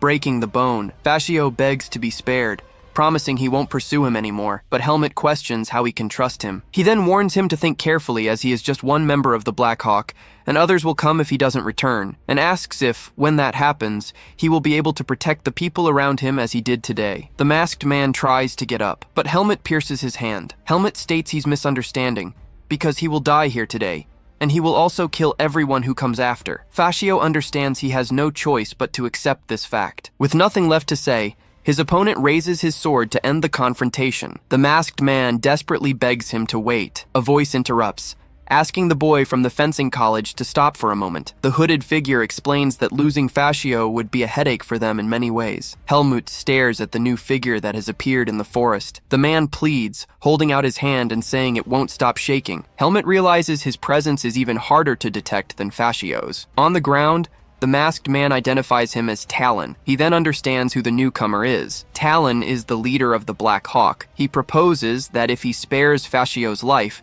he will guarantee payment of his value. But Helmet refuses, stating the only way for him to pay the price is with his own death. Talon explains that the Black Hawk has been short on personnel and can't afford to lose someone as competent as him. So, he offers money and information in exchange for his subordinate's life. He assesses that Talon is very strong and that, in his current condition, he can't find an opening to attack. He considers that killing Fascio would cause the Seed of Darkness to recede, making it a bad decision to enter a difficult fight. Talon promises not only to stop the pursuit, but also to refuse any future requests related to him. He asks what he thinks, stating the conditions are quite favorable. Helmet remains standing beside Fascio, who is still on the ground. Then, he states that he needs both, money and information. Talon calls him greedy, but agrees to give him what he desires. He throws a bag of coins on the ground, and the leader of the Black Hawk informs him that there are about 300,000 mark there and asks him to check. Talon offers to give the information for free,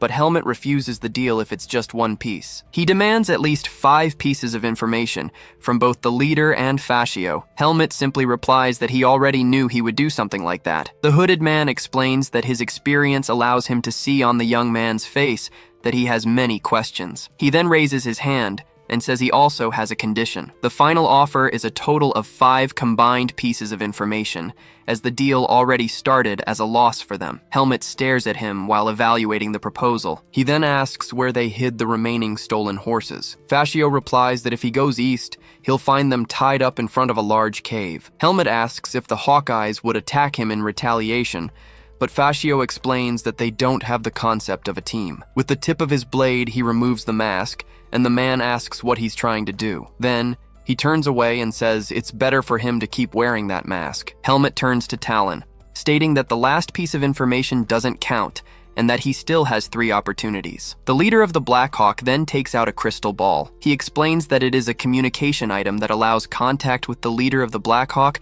and offers 3 free pieces of information, but he warns that the item can only be used for 10 years, after which their obligation will end. Helmet then points to Talon's cloak and asks for the item with storage magic so as not to arouse suspicion. Talon removes his cloak and throws it to him. Without the hood, Talon's true appearance is revealed. Helmet recognizes him as the camp administrator and asks how he managed to hide his energy. Talon explains that his specialty is disguise and asks him to accept his appearance as a gesture of trust. Then, he reveals his true form. Helmet looks at Fascio, who is still on the ground, and throws him toward Talon. The leader of the Black Hawk catches him and throws him over his shoulder. Helmet tells him to take him away, but warns that he will kill him if he ever appears before him again. Talon simply says thank you, and tells Fascio they need to go back so he can be treated, but he stops and says he just remembered something he'd like to know. Talon comments that, based on his behavior, he doesn't hesitate to take a life, but he does hesitate before using his sword. The man asks if that was advice and apologizes if it made him uncomfortable. Helmet replies that while what he said wasn't wrong,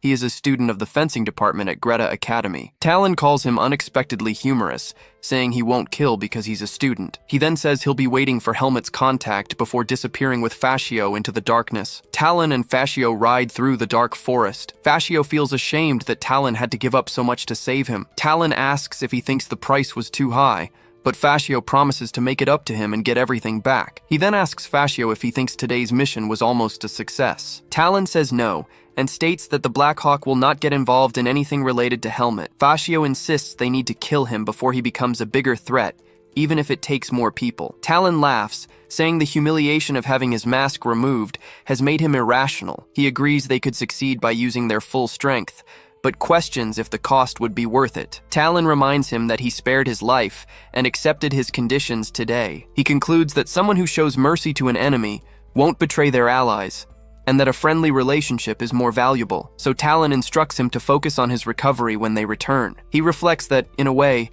Helmet is like a wild beast. 2 people come running and ask if Helmet is okay. He simply replies that he's fine.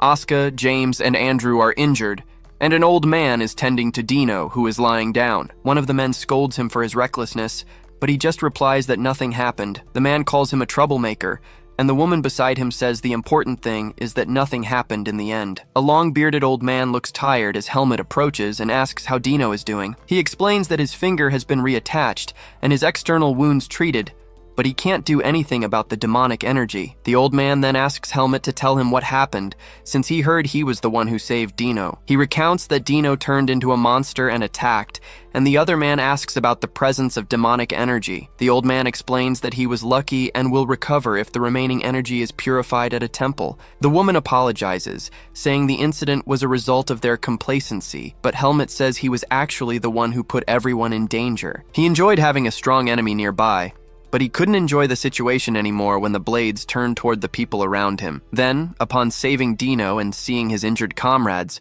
he felt an unfamiliar anger and wondered if he'd been changing since he joined the academy. Dwayne interrupts him and points to the side, saying that someone has arrived. A person with white hair and a light-colored cloak emerges from the darkness. The instructor recognizes her as Alea from the magic department, and she explains she was summoned by Professor Dwayne. He asks Alia to help Helmet first, since he just got back and hasn't been treated yet. Helmet calls her by name, and she asks him to sit down and show her his arm. Aaliyah then uses her power to heal the wounds on his arm. She comments that the situation seems to have been more chaotic than expected, since even he got hurt. Helmet reminds her of when she taught him that saving someone in danger is a virtue, and he questions why people would risk suffering for a lifetime if they failed to save someone. He then looks at his injured comrades, who are resting against a tree. Helmet says they nearly died because of him, and that he's not sure he can save everyone next time, concluding that it's because he's still not strong enough. Alea asks if he thinks helping is charity, explaining that people help because they also expect to be helped. Helmet asks about receiving help,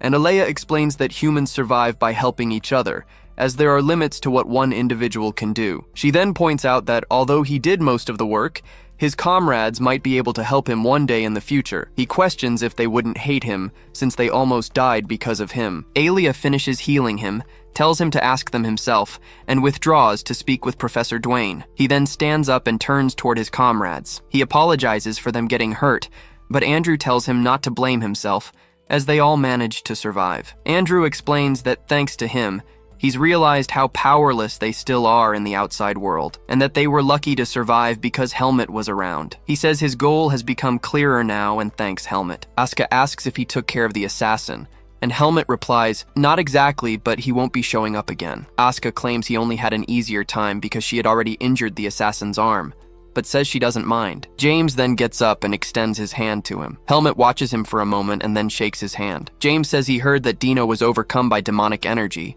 and went on a rampage. He admits he thought he was going to die and regrets insisting on bringing Dino along, but he states that Helmet made things happen, and because of that, nobody died. James promises he won't forget this debt and will help him without hesitation if he ever needs it. Helmet listens as he says they all survived thanks to what he did. He remembers another comrade thanking him and swearing on his honor that he wouldn't forget what happened. He also recalls Alea questioning him about whether helping others was an act of charity, and the instructor's words, who said that nobles, commoners, the strong, and the weak are all human. Helmet understands that if he keeps this in mind, one day he will find the answer. He realizes it's not about a strength that suppresses others, but rather a strength that connects hearts and hands, based on trust and mutual support. And so he wonders if this is the true strength of humans. James says he feels stronger after overcoming a life or death experience, making their training feel like child's play. Asuka cuts him off, saying all he did was get beaten up,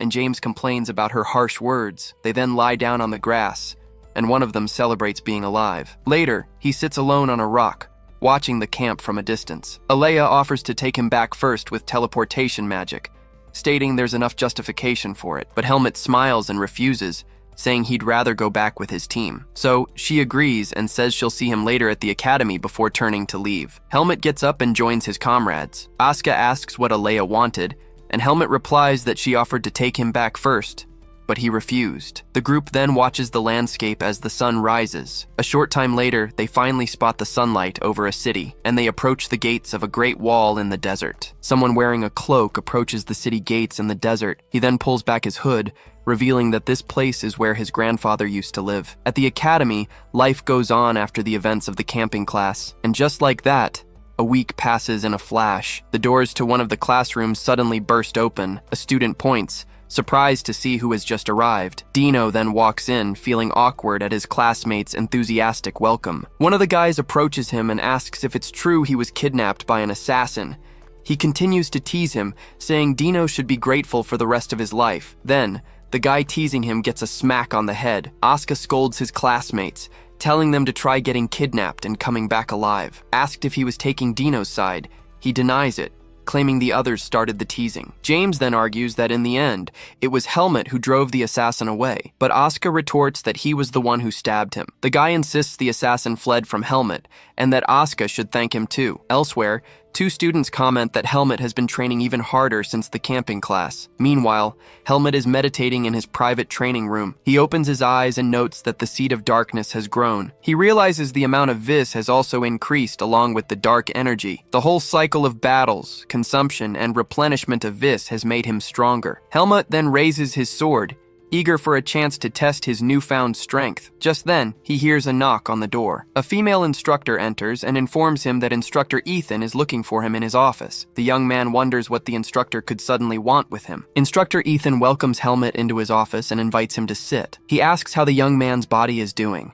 remarking that he's the only one at the academy who'd walk away with minor injuries from a fight with a first-class assassin. The man adds that Lord Darien would have been proud of him. He replies that if he had lost, he would have been reprimanded, so the instructor moves on to the main topic. Ethan asks if the young man has any plans for the vacation that starts after the final exams. He answers that he was thinking of traveling while working as a mercenary, but has no specific destination. The instructor then asks if he plans to leave the academy, stating that while he can't stop him, there is still much to learn there. Helmet reassures him, saying there's still more to learn and that he'll give him advance notice if he decides to leave. The instructor offers to help, admitting he was worried about who could still teach him swordsmanship. Then, the young man gets an idea. He explains that due to a recent event, he feels he's reached a new level and would like a way to assess his current strength. Ethan says he has something that might help with that, and Helmet asks what it is. The instructor then asks if he's ever heard of the kingdom of Basor. He explains that it's the place where his master, Lord Darien de Pert,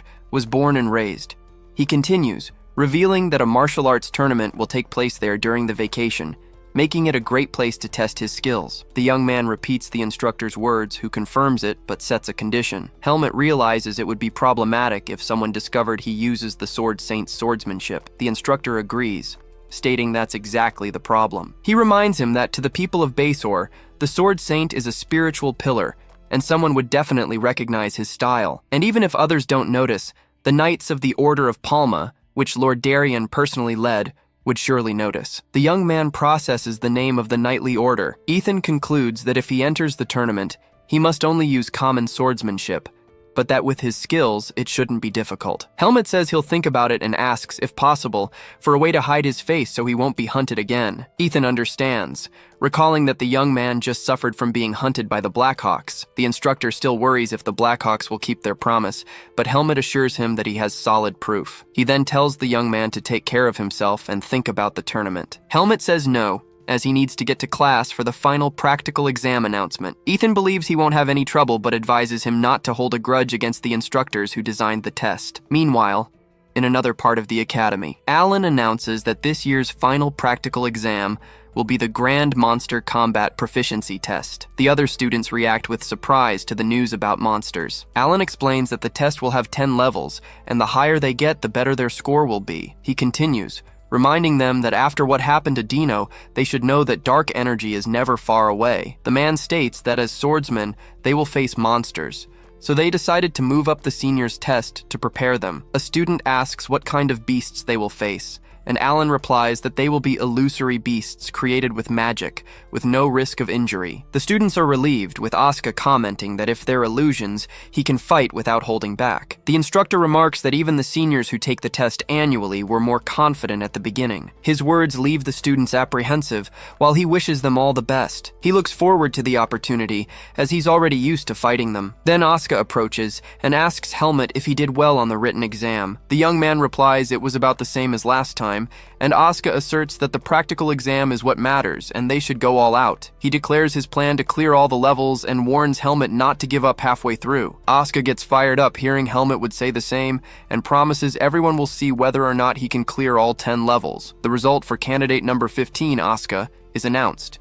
He completed level 7. Asuka stands up and complains that the test makes no sense, as not even high-level priests encounter things like that. He points to the other fallen students, highlighting that no one besides him got past level 5, and questions the test. Helmet replies that you don't need to pass all the levels to be approved, but Asuka insists that's not the point. Then, a voice announces that candidate number 16, Helmet, should enter the testing area. Asuka says it's faster for him to see for himself, and tells him to get to level 8 to understand why he gave up. Helmet wonders what he could have seen. On the way, a man greets him, saying it's the first time they've met since the camping trip. The young man recognizes him as Professor Dwayne, who says he remembers him well. The professor mentions that he wrote an interesting answer on the magic theory exam. He found the answer refreshing and says he's looking forward to seeing his performance on the practical test. Dwayne then asks if he can show the same determination to face the power of darkness once more. Helmet simply brandishes his sword and replies that he'll do what he always does. Helmet enters the testing area, and a summoning circle forms in front of him. The test begins with a rabbit monster leaping to attack him on the first level. He attacks the creature with a swift move. With a single strike, the monster is defeated. He now understands how the illusions feel as they dissipate. Professor Dwayne watches, recognizing that this is the result of next-level experience. Helmet advances to the second stage and faces another beast. He continues and passes the third stage without any trouble. The monsters from the fourth and fifth stages are also defeated by him. Next, the young man overcomes the creatures of stages 6 and 7. A new summoning circle, different from the previous ones, appears on the ground. Helmet prepares for the 8th level, the same one where Asuka gave up. A giant centipede begins to emerge from the ground. He understands why Asuka couldn't take it and fled upon seeing the creature for the first time, but the giant centipede charges forward to attack him. The creature attacks him with its claws, destroying the ground. The monster continues its relentless assault. Helmet prepares to counterattack amidst the chaos. He then slices the centipede's body into several pieces. Professor Dwayne watches the scene, impressed. After defeating the creature, the young man concludes that it wasn't as bad as Naho. After the battle, it's announced that Stage 10 has been cleared.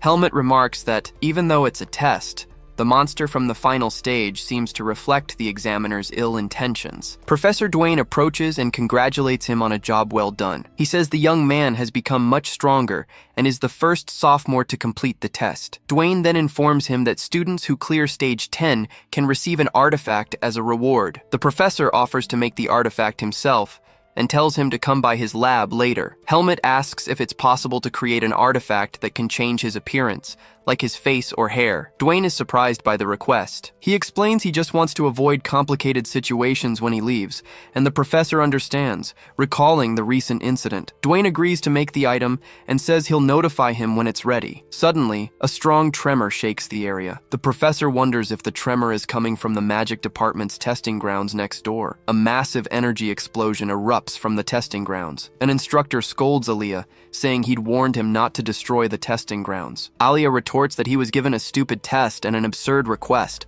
leaving the professor indignant at his rudeness. He then says this means he's passed all the stages and will be back tomorrow to discuss the artifact, leaving the instructor fuming. The professor grumbles that if Aliyah weren't the top student, he would have done something about it. Later, elsewhere in the academy, Asuka is shocked to learn that Helmet completed all 10 stages. He accepts that his friend will be the top student and asks what the Stage 10 monster was. Helmet explains that the test's objective was likely to overcome fear, which piques Asuka's curiosity. He then describes the monster as a swarm of hundreds of giant cockroaches. Dino asks Asuka if he's okay. He replies that he's not afraid of insects, but he feels a bit nauseous. The green-haired young man is glad he didn't suggest any bets that time. A female classmate approaches and congratulates Helmet for being the first sophomore to clear Stage 10. He remarks that the news spread fast, but she informs him that everyone in the fencing department is paying attention to him. She congratulates Asuka for reaching Stage 8, but he asks if she's mocking him. She denies it and explains that his achievement was incredible,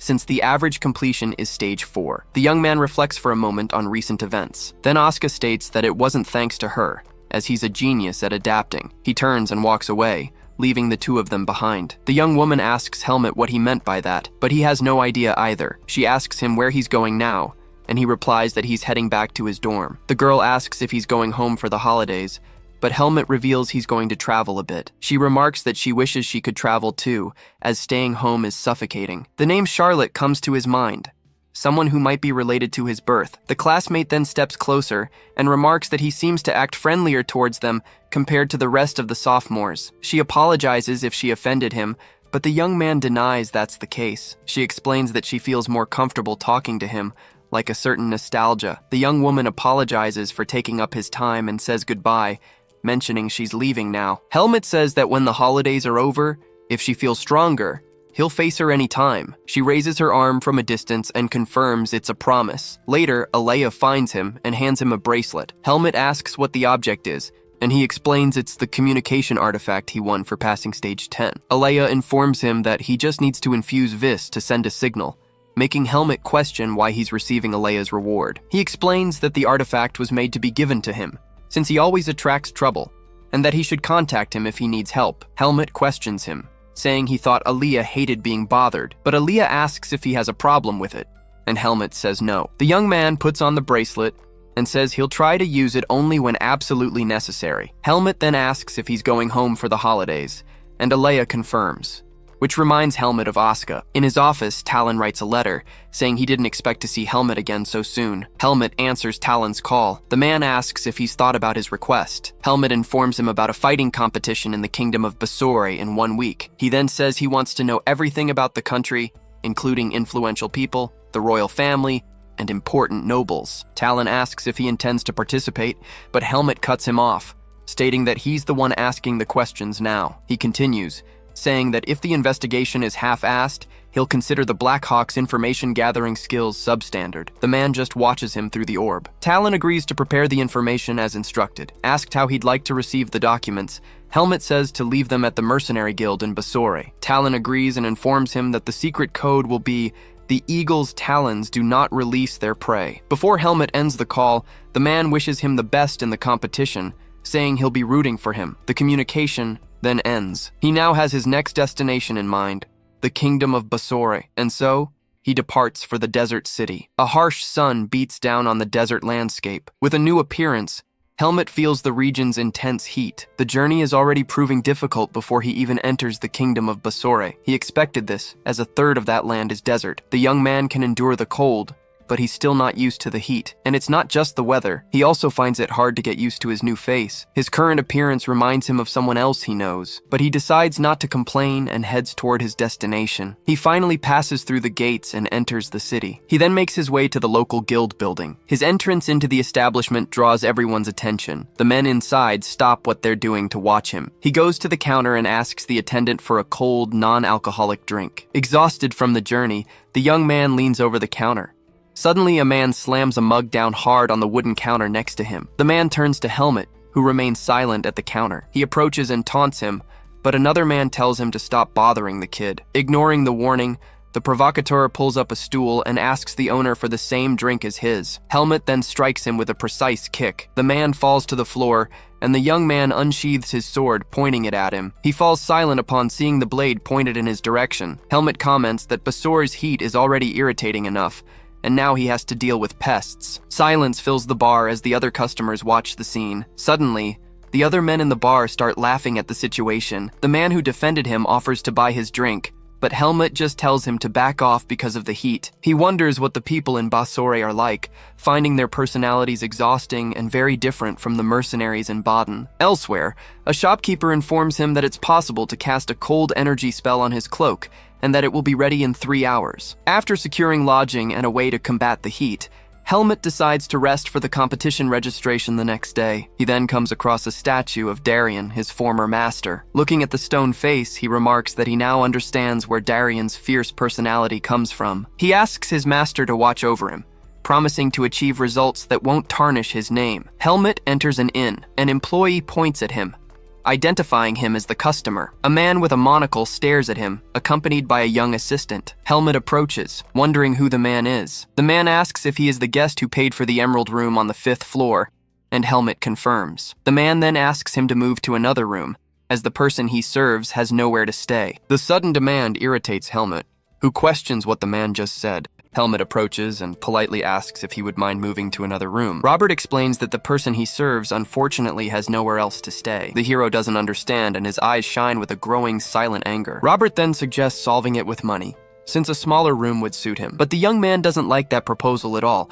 keeping his expression very serious. Nearby, the receptionist just watches the drama, getting visibly tense with the atmosphere. Helmet releases his aura, wondering if he really looked like someone easy to fool. He turns and refuses the proposal, warning that he already paid for the fair room. Impatient, Robert grabs him by the shoulder, insisting that he will pay compensation. The boy grabs his hand and warns him to let go, or he would rip his arm off. The servant is completely shocked, unable to react to that direct and cold threat. But a voice emerges at the top of the stairs, telling Robert to stop his behavior. It was Mikhail, a young noble observing everything with a calm smile on his face. He then apologizes, saying his knight acted a bit rudely. Robert immediately bows, calling the boy Lord Mikhail, surprising the hero. Helmet analyzes the young noble, noting the calm and control he had in the situation. With that, Mikhail apologizes, explaining that his frail health complicates finding a room. The hero turns to leave, saying he needs to rest, but the noble asks him to listen. He speaks that this was the last option, and for that reason, he had a proposal to make. The idea was simple.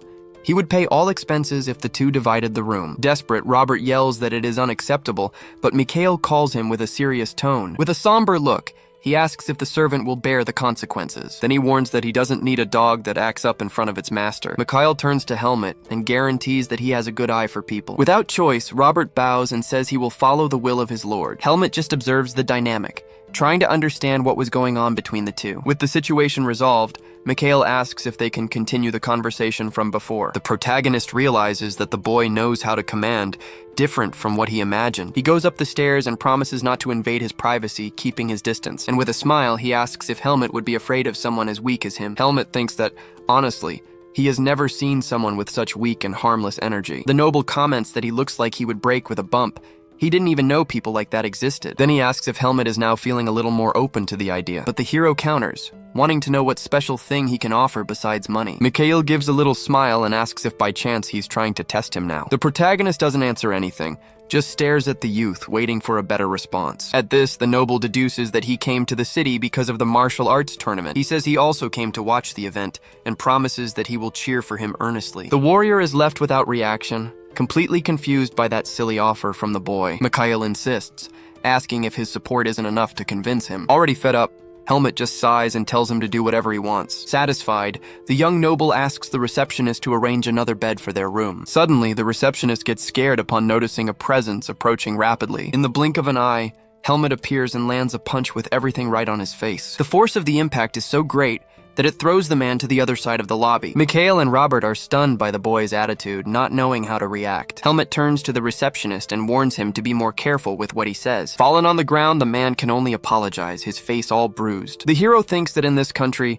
it seems one needs to be aggressive to achieve anything. The scene then changes, showing the two finally inside the hotly contested hotel room. Sitting on the bed, Mikhail introduces himself formally and asks what his name is. The boy hesitates for an instant and responds that his name is Hyde, sounding firm. He thinks he almost slipped up because he wasn't used to using a fake name. Hyde replies that he is 16 years old and Mikhail says he is 2 years younger. Then the noble asks if he comes from a noble family, but he deflects. The protagonist gets surprised when the boy deduces that he is from Baden Academy. Mikhail explains that the artifact on his arm looks magical, and Baden is famous for that. Hyde asks if he's trying to investigate his past, but the young noble denies it. He says it might sound strange, but he feels a very weird familiarity with him, and he even suggests that perhaps it is because their faces are a little similar. Mikhail says that he has something the noble doesn't have, like a strong and resistant body. The hero remains thoughtful, processing that unexpected comment from the noble boy. He goes to the balcony and asks if he can use the space out front to train. At this, Mikhail says it's fine, but asks if he can watch the training sessions every now and then. He explains that being weak, seeing swordsmen fight gives him more energy and spirit. Hyde then looks out the window and once again responds that he can do whatever he wants. The boy thanks him and calls him gentle,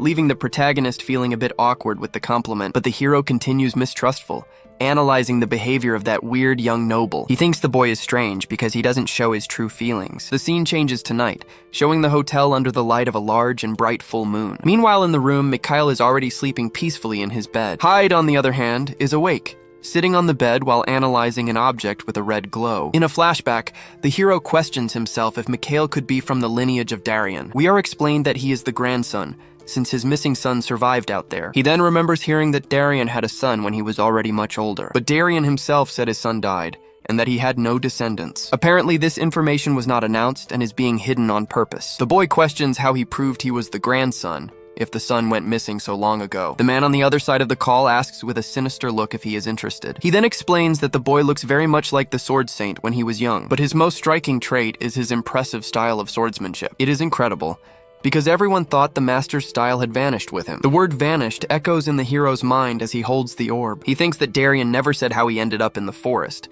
being presumed missing. Pretending not to know, he asks what happened for the Sword Saint to have disappeared. The official story is that he went to kill a giant scorpion and never returned. Then the hero asks what the confidential version would be, since that is the public one. With a serious look, he reveals the theory that the temple intervened and eliminated him. After all, in Basor, the Sword Saint was a god, a great threat to their influence. The hero listens to everything in silence, processing that shocking and shadowy revelation. He asks if the boy got interested, but Hyde says he's not that curious. The man says goodbye, advising that he still has 2 chances and that the conversation was good. The light of the orb then goes out, ending the communication between the 2 men. Hyde then remembers a detail that the place Darian went missing was also in Basor. He thinks his master wouldn't lower his guard, so there must have been a traitor. Someone from the inside, like the Knights of Palma, the order that Darian himself led. The simple idea of a betrayal makes a cold sweat run down his face. He clutches his cloak tightly and asks himself if Darian would want him to avenge him. A memory of his master appears, showing him meditating alone in a simple room. Hyde reflects that he inherited everything from him, so Darian's revenge is now his own. With a cold look, he swears that that coward will learn how foolish he was. But leaving that aside, he focuses on Darian's grandson, because he thought he was the only heir. Lying down, he thinks the master's son fled from training, but the swordsmanship was passed to the grandson. With this, the hero admits to himself that he is curious to see how good he really is. The next day, a crowd already forms at the entrance of the tournament's great coliseum. Inside, the arena is gigantic, with thousands of people shouting and waiting for the fights. In the special seats, Mikhail and Robert watch everything with impressive calm. An announcement welcomes everyone, while the fighters wait anxiously for the start. But among them, a guy complains upon seeing what he thinks is a rich kid in the tournament. Then two brutes approach, ordering him to go to the spectator seats. Hyde becomes visibly irritated with the audacity of those two guys provoking him. Then an employee appears, calling for Mr. Hyde to escort him to the arena. He finds the boy standing there with the two bullies passed out right on the floor. Hyde informs them they had heat stroke and asks to adjust the order of the fights. The scene cuts to the main arena with the sound of the crowd echoing everywhere. In the stands, Mikhail seems almost moved, observing the beginning of the great event. A little guy then approaches and asks Hyde to take off his cloak and wear the equipment. With the start of the preliminaries, Hyde enters the arena, already with his armor and sword. The announcer announces his opponent, Jackal, the undefeated swordsman of the streets of Basor. In the seats, Robert explains that he is from a gang and only takes advantage of the weak. Mikhail listens with disinterest, finding that first fight not exciting at all. In the arena, Jackal complains about fighting such a weak opponent right off the bat. He brags that the tournament isn't responsible in case he breaks an arm or leg, and he continues provoking, saying that isn't a place for spoiled kids with money. Hyde just complains that he is hot, leaving the bully completely confused. Then he advises that he spent money to enchant the sword and wants to get it over with quickly. Jackal gets furious with the boy's audacity, giving a very threatening smile. With that, he charges with everything, shouting that he will send the boy back quickly. But the protagonist remains calm, observing the reflection on the enemy's blade. In the blink of an eye, Hyde dodges the attack and counterattacks with incredible speed. Jackal is shocked by the movement, seeing the boy pass by him effortlessly. And with his sword, Hyde defeats him with a single blow, winning the fight. Defeated, Jackal screams in pain on the arena floor with various wounds on his body. With that, the crowd goes wild, completely shocked by the result of the fight. Mikhail, however, just smiles satisfied, as if he already expected this victory. The announcer then announces that Hyde advances to the next round with his skill. The scene returns to the hotel, where an enormous banquet awaited our protagonist. Mikhail congratulates him on the victory, saying that cheering for him was very worthwhile. The hero gets a bit embarrassed, surprised by all that exaggerated reception. He asks if it isn't too much food, but Mikhail says that swordsmen eat well. Hyde warns not to use this to collect favors, but the noble laughs at the concern. He then explains that it is not a debt, but rather an investment he is making. The boy doesn't understand, and asks why invest if the premise is being able to lose. Mikhail speaks that it is a high risk, but that the return can be even greater in the end. He finishes saying that he feels Hyde will be of great help to him one day. The hero answers nothing, and for now he decides it's better just to eat. The night falls once again over the city, bringing a climate of calm and mystery. In the room, the young noble already slept deeply, with a very serene expression. Hyde watches him, thinking that he looks so fragile that someone could carry him. He then sits down and takes a document, which he had just received in secret. Apparently, the investigation he requested will keep him busy during the tournament. Focused, the hero begins to read the papers, looking for very important information about his target. The document reveals the identity of the commander of the Knights of Palma, a man named Ludus Cicero. It is he who has led the order since Darian disappeared, being seen as the ideal successor. Hyde thinks it's very strange because Darian never spoke about having a partner in an order of knights. He gets curious to know how this man remembers his master, wanting very much to talk to him. But then a cruel doubt arises. Why did Darian send him to Ethan and not to Ludus? Ludus was the vice commander, so the master must have told him about his future. A sad memory comes to the surface, remembering that tragedy always arrives without making noise. He remembers Darian's advice to never get lost no matter the situation. With this, the hero understands that his master knew he was betrayed and abandoned on purpose. Not even a priest would be able to catch Darian,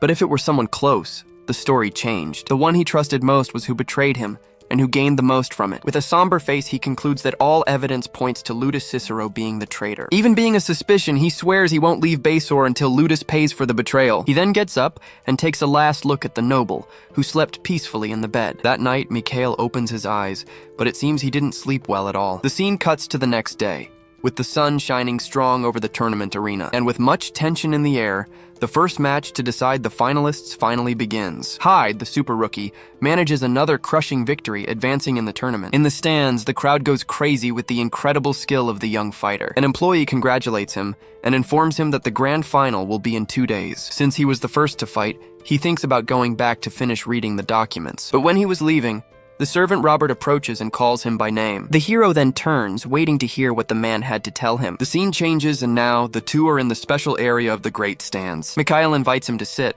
saying it would be cool to watch the rest of the tournament together. Hyde asks if a competitor can watch, but the noble explains there is no rule against it. He says that with his skill, Hyde doesn't even need to analyze, but watching is fun. The hero just observes, analyzing the behavior of that noble, mysterious boy. At this, the announcer announces the next fighter, the director of a famous dojo in the city. Hyde and Mikhail watch attentively, while Kyle's opponent is announced in the arena. It was Luke Yeager, the youngest genius to join the Knights of Palma, a rising star. Hyde gets surprised to see him, recognizing that knight's face immediately. He remembers having seen that same boy before with his very gentle smile. Kyle says it is an honor to fight him, but Luke responds that the honor is all his. The young knight maintains his calm expression, with a very confident smile on his face. Hyde thinks that Darian must have been like that at that age and wonders about his skill. Without wasting time, the fight begins with the two exchanging quick sword blows in the arena. In the stands, the crowd watches everything in silence, shocked by the level of the fight. Luke remains firm, analyzing his opponent with an impeccable combat posture. Sweating cold,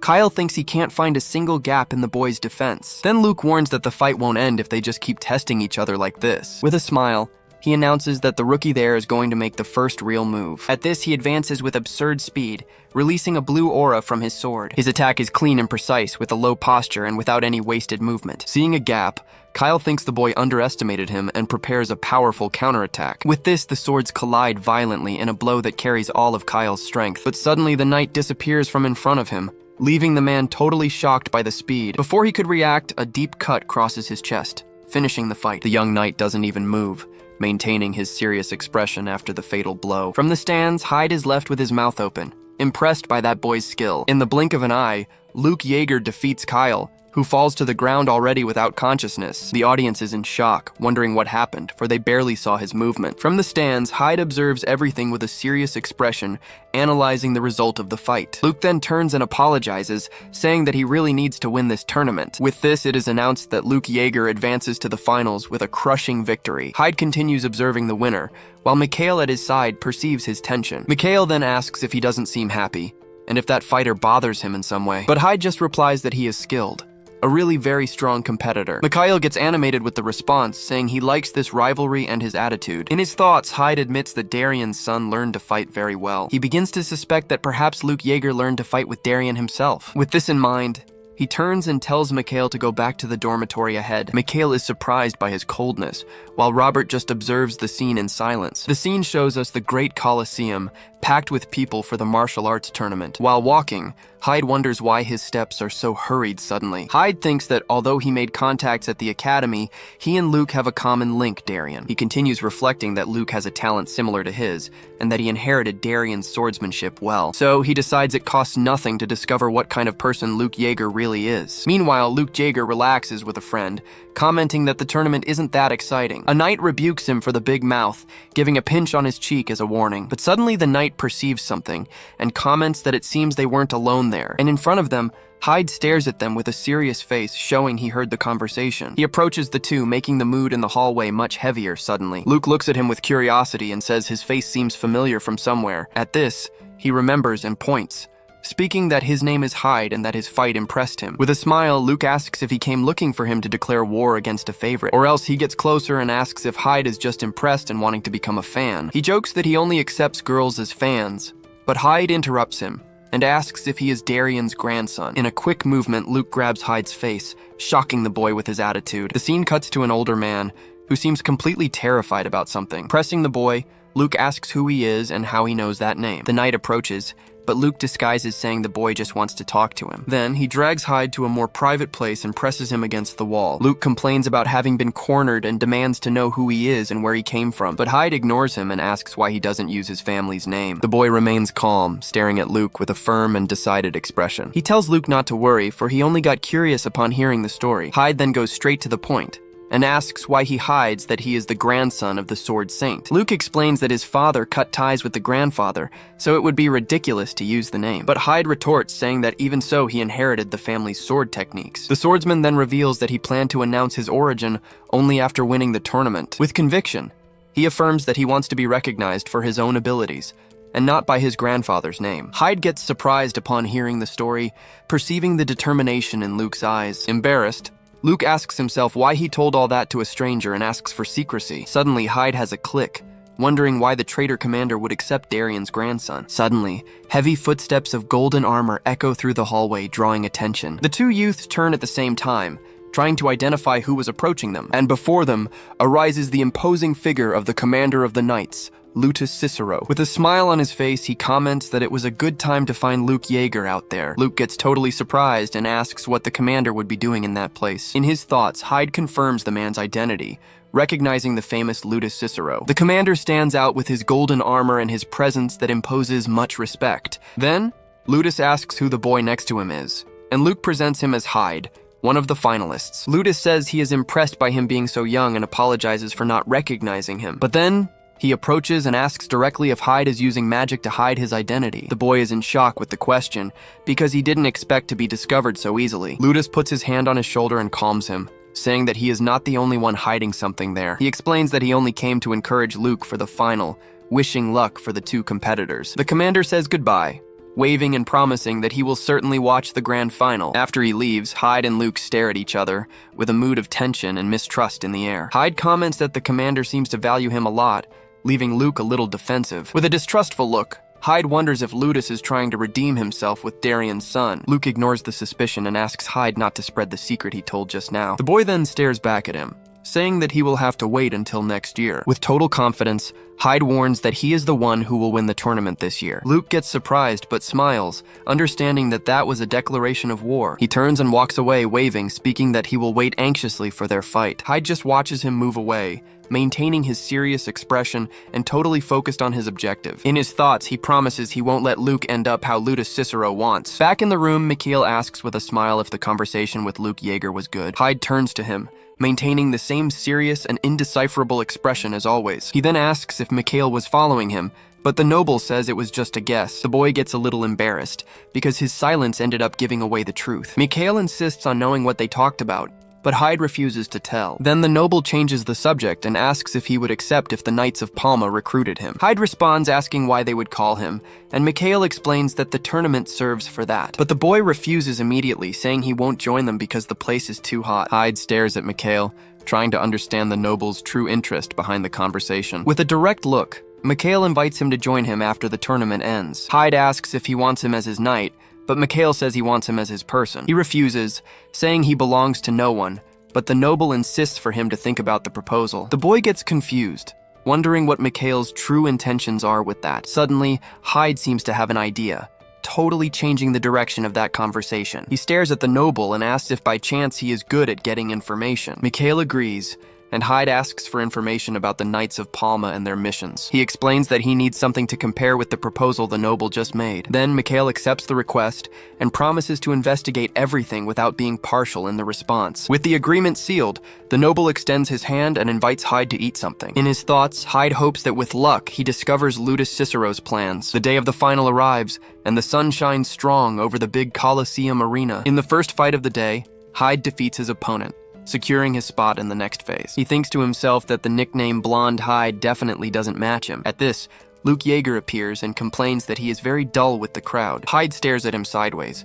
and Luke says he should relax because he is the guy of the moment. Before leaving, he warns Hyde not to get too tired before the final fight between them. A colleague approaches and comments that his will is to slap Luke's head, but Hyde ignores, thinking if Mikhail already got the information he asked for. Suddenly he hears yelling and looks back, perceiving strange movement. To his surprise, a crowd of fans appears, calling for Mr. Hyde desperately. Hyde gets totally shocked by the harassment, feeling dark energy coming from that crowd. The scene takes us back to the academy dormitory, a much calmer place. Mikhail sips his tea peacefully, when suddenly he gets scared with someone's arrival. It is Hyde, who appears all disheveled and says the women of the city are after him. Mikhail finds the situation funny, and speaks that it is normal for a tournament finalist to attract attention. With a smile, he says that all the popularity is probably because of Hyde's handsome face. The boy is in disbelief because he knows something very strange is happening around here. He remembers how people treated him before, and Mikhail realizes that he didn't understand anything. At this, Hyde remembers what he went to do there, and asks about the investigation he requested. Mikhail gives a wink, saying he already imagined and prepared everything in advance for him. He hands a book with the information,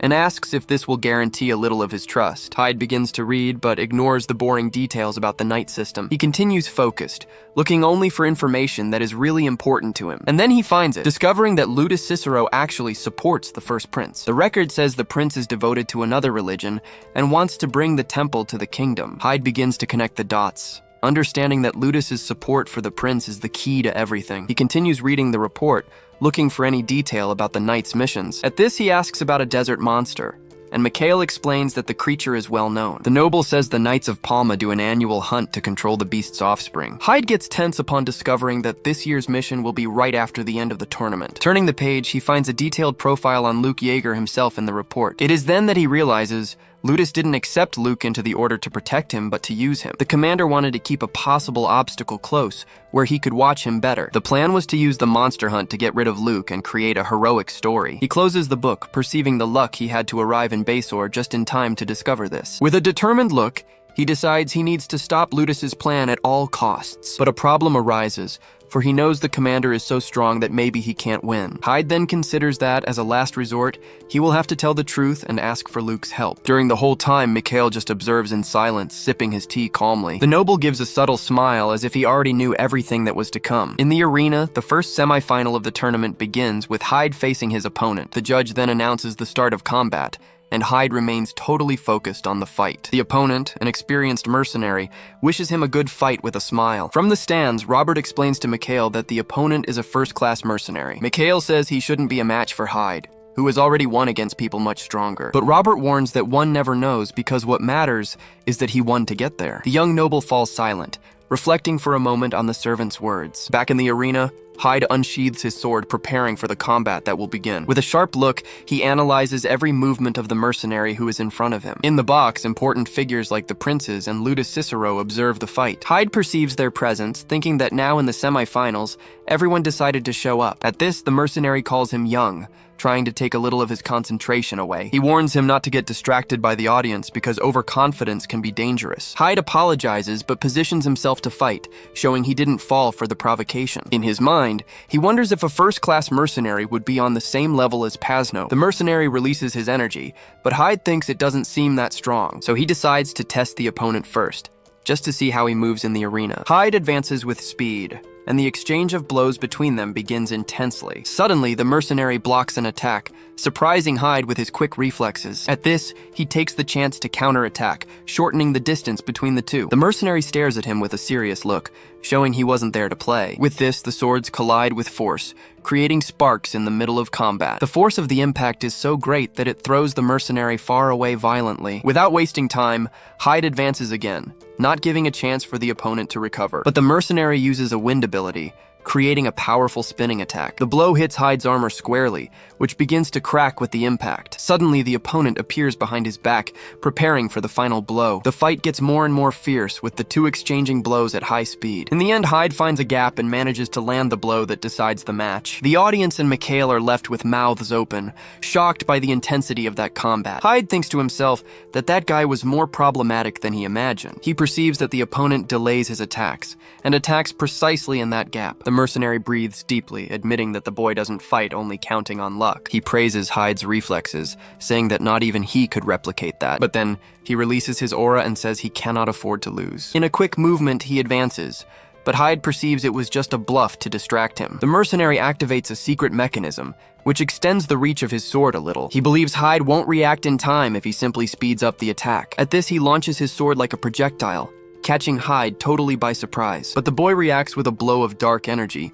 stopping the attack in the air. The wave of purple power advances, leaving the mercenary terrified with what is coming. Hyde realizes what he did and worries because he doesn't have the intention to kill his opponent. Luckily, the blade stops right at the man's neck, who can barely believe he is alive. With the weapon destroyed, it is announced that Blonde Hyde advances to the grand final. He shakes the opponent's hand, apologizing for wanting to end the fight fast because of the heat. Hyde explains that he had orders to go with everything, as long as he didn't end up killing him. The mercenary reflects, saying that geniuses exist and that he might have fought with a future legend. At this, Hyde speaks that if he focused more on training, he could have been stronger too. But the man says that for a mercenary, the more tricks up the sleeve, the better for survival. Hyde then responds that against overwhelming skill, any strategy ends up crumbling. Far from there, Mikhail thinks about Hyde's absurd strength and what he does so much at night. He asks himself what the boy's true objective is, because it doesn't seem to be only the tournament. Suddenly, confusion begins, with guards shouting for an old man not to pass there. Mikhail asks what is happening, and a servant explains that a stranger insists on seeing him. The man then emerges and asks for Mikhail,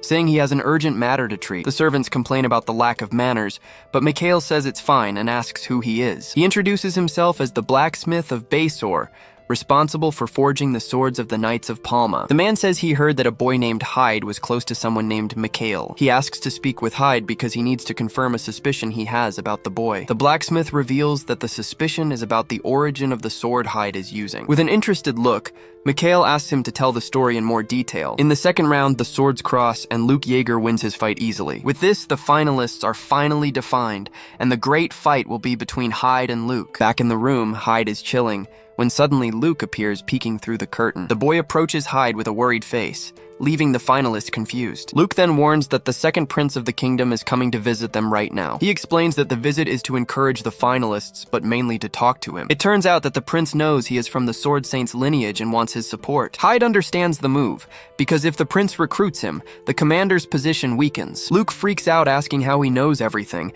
and Hyde just says he is good with information. Desperate, Luke asks Hyde to tell the prince that he is busy or something like that, but it was too late, for the prince appears right behind him, hearing the whole conversation. The noble finds his nervousness funny and says he understands the whole situation. He comments that Luke's grandfather was very serious, and that sometimes he doubts the kinship. Hyde gets eyes shining, totally interested in knowing more about his master. Then he enters the conversation and asks the prince what kind of person Darien was. The prince turns to Hyde and asks if he wants to know, praising his great ability. Hyde just listens in silence, paying much attention to everything the noble says. He then explains that he met him few times, but remembers that Darien was very loyal. The noble highlights the strength in his look, saying that that represents the spirit of the kingdom. Then he realizes everything, and asks if Hyde approached Luke out of curiosity. The prince smiles, saying that the conversation seemed important, and that he didn't want to interrupt. Luke despairs and asks the prince not to tell everything, calling Hyde a stalker. But the noble says that a swordsman's mentality shows in his blade. Hyde then surprises everyone,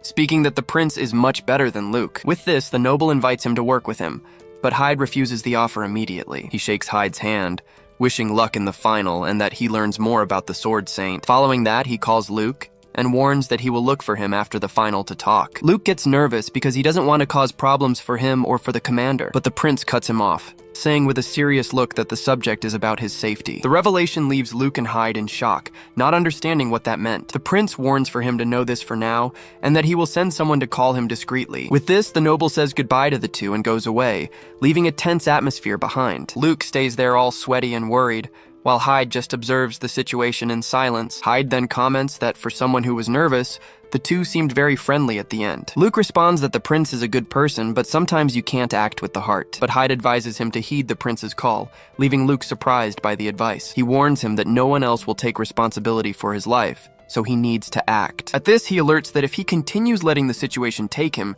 he will end up getting lost. Hyde's words seem to hit Luke squarely, who gets a very serious look. He then asks what Hyde knows and what he meant by being a case of life or death. Hyde just tells him to concentrate on what he can do, because he will do his part too. He even provokes Luke, telling him to go out with some girls to relieve stress. In his thoughts, Hyde wishes Luke understood how dangerous his situation is now. The scene cuts back to the academy, showing that life there continues normally. Later, we see Hyde peeking through his room door, seeming to wait for something. Mikhail welcomes Hyde, asking if he liked the conversation with the second prince. The boy gets confused, wondering how he found out about that visit so fast. He says he's not even surprised anymore, and Mikhail explains that he always knows the prince's movements. Hyde then takes off his cloak, preparing to rest a little after a hectic day. At this, Mikhail speaks that something interesting happened and asks if he wants to hear the story. He then questions him if he has heard of a man named Leighton. It is told to us that he was the best blacksmith in Basor, but only forged swords for whom he recognized. Hyde thinks to himself that he seemed to be a very peculiar man of strong personality. Mikhail continues, saying he found his apprentice,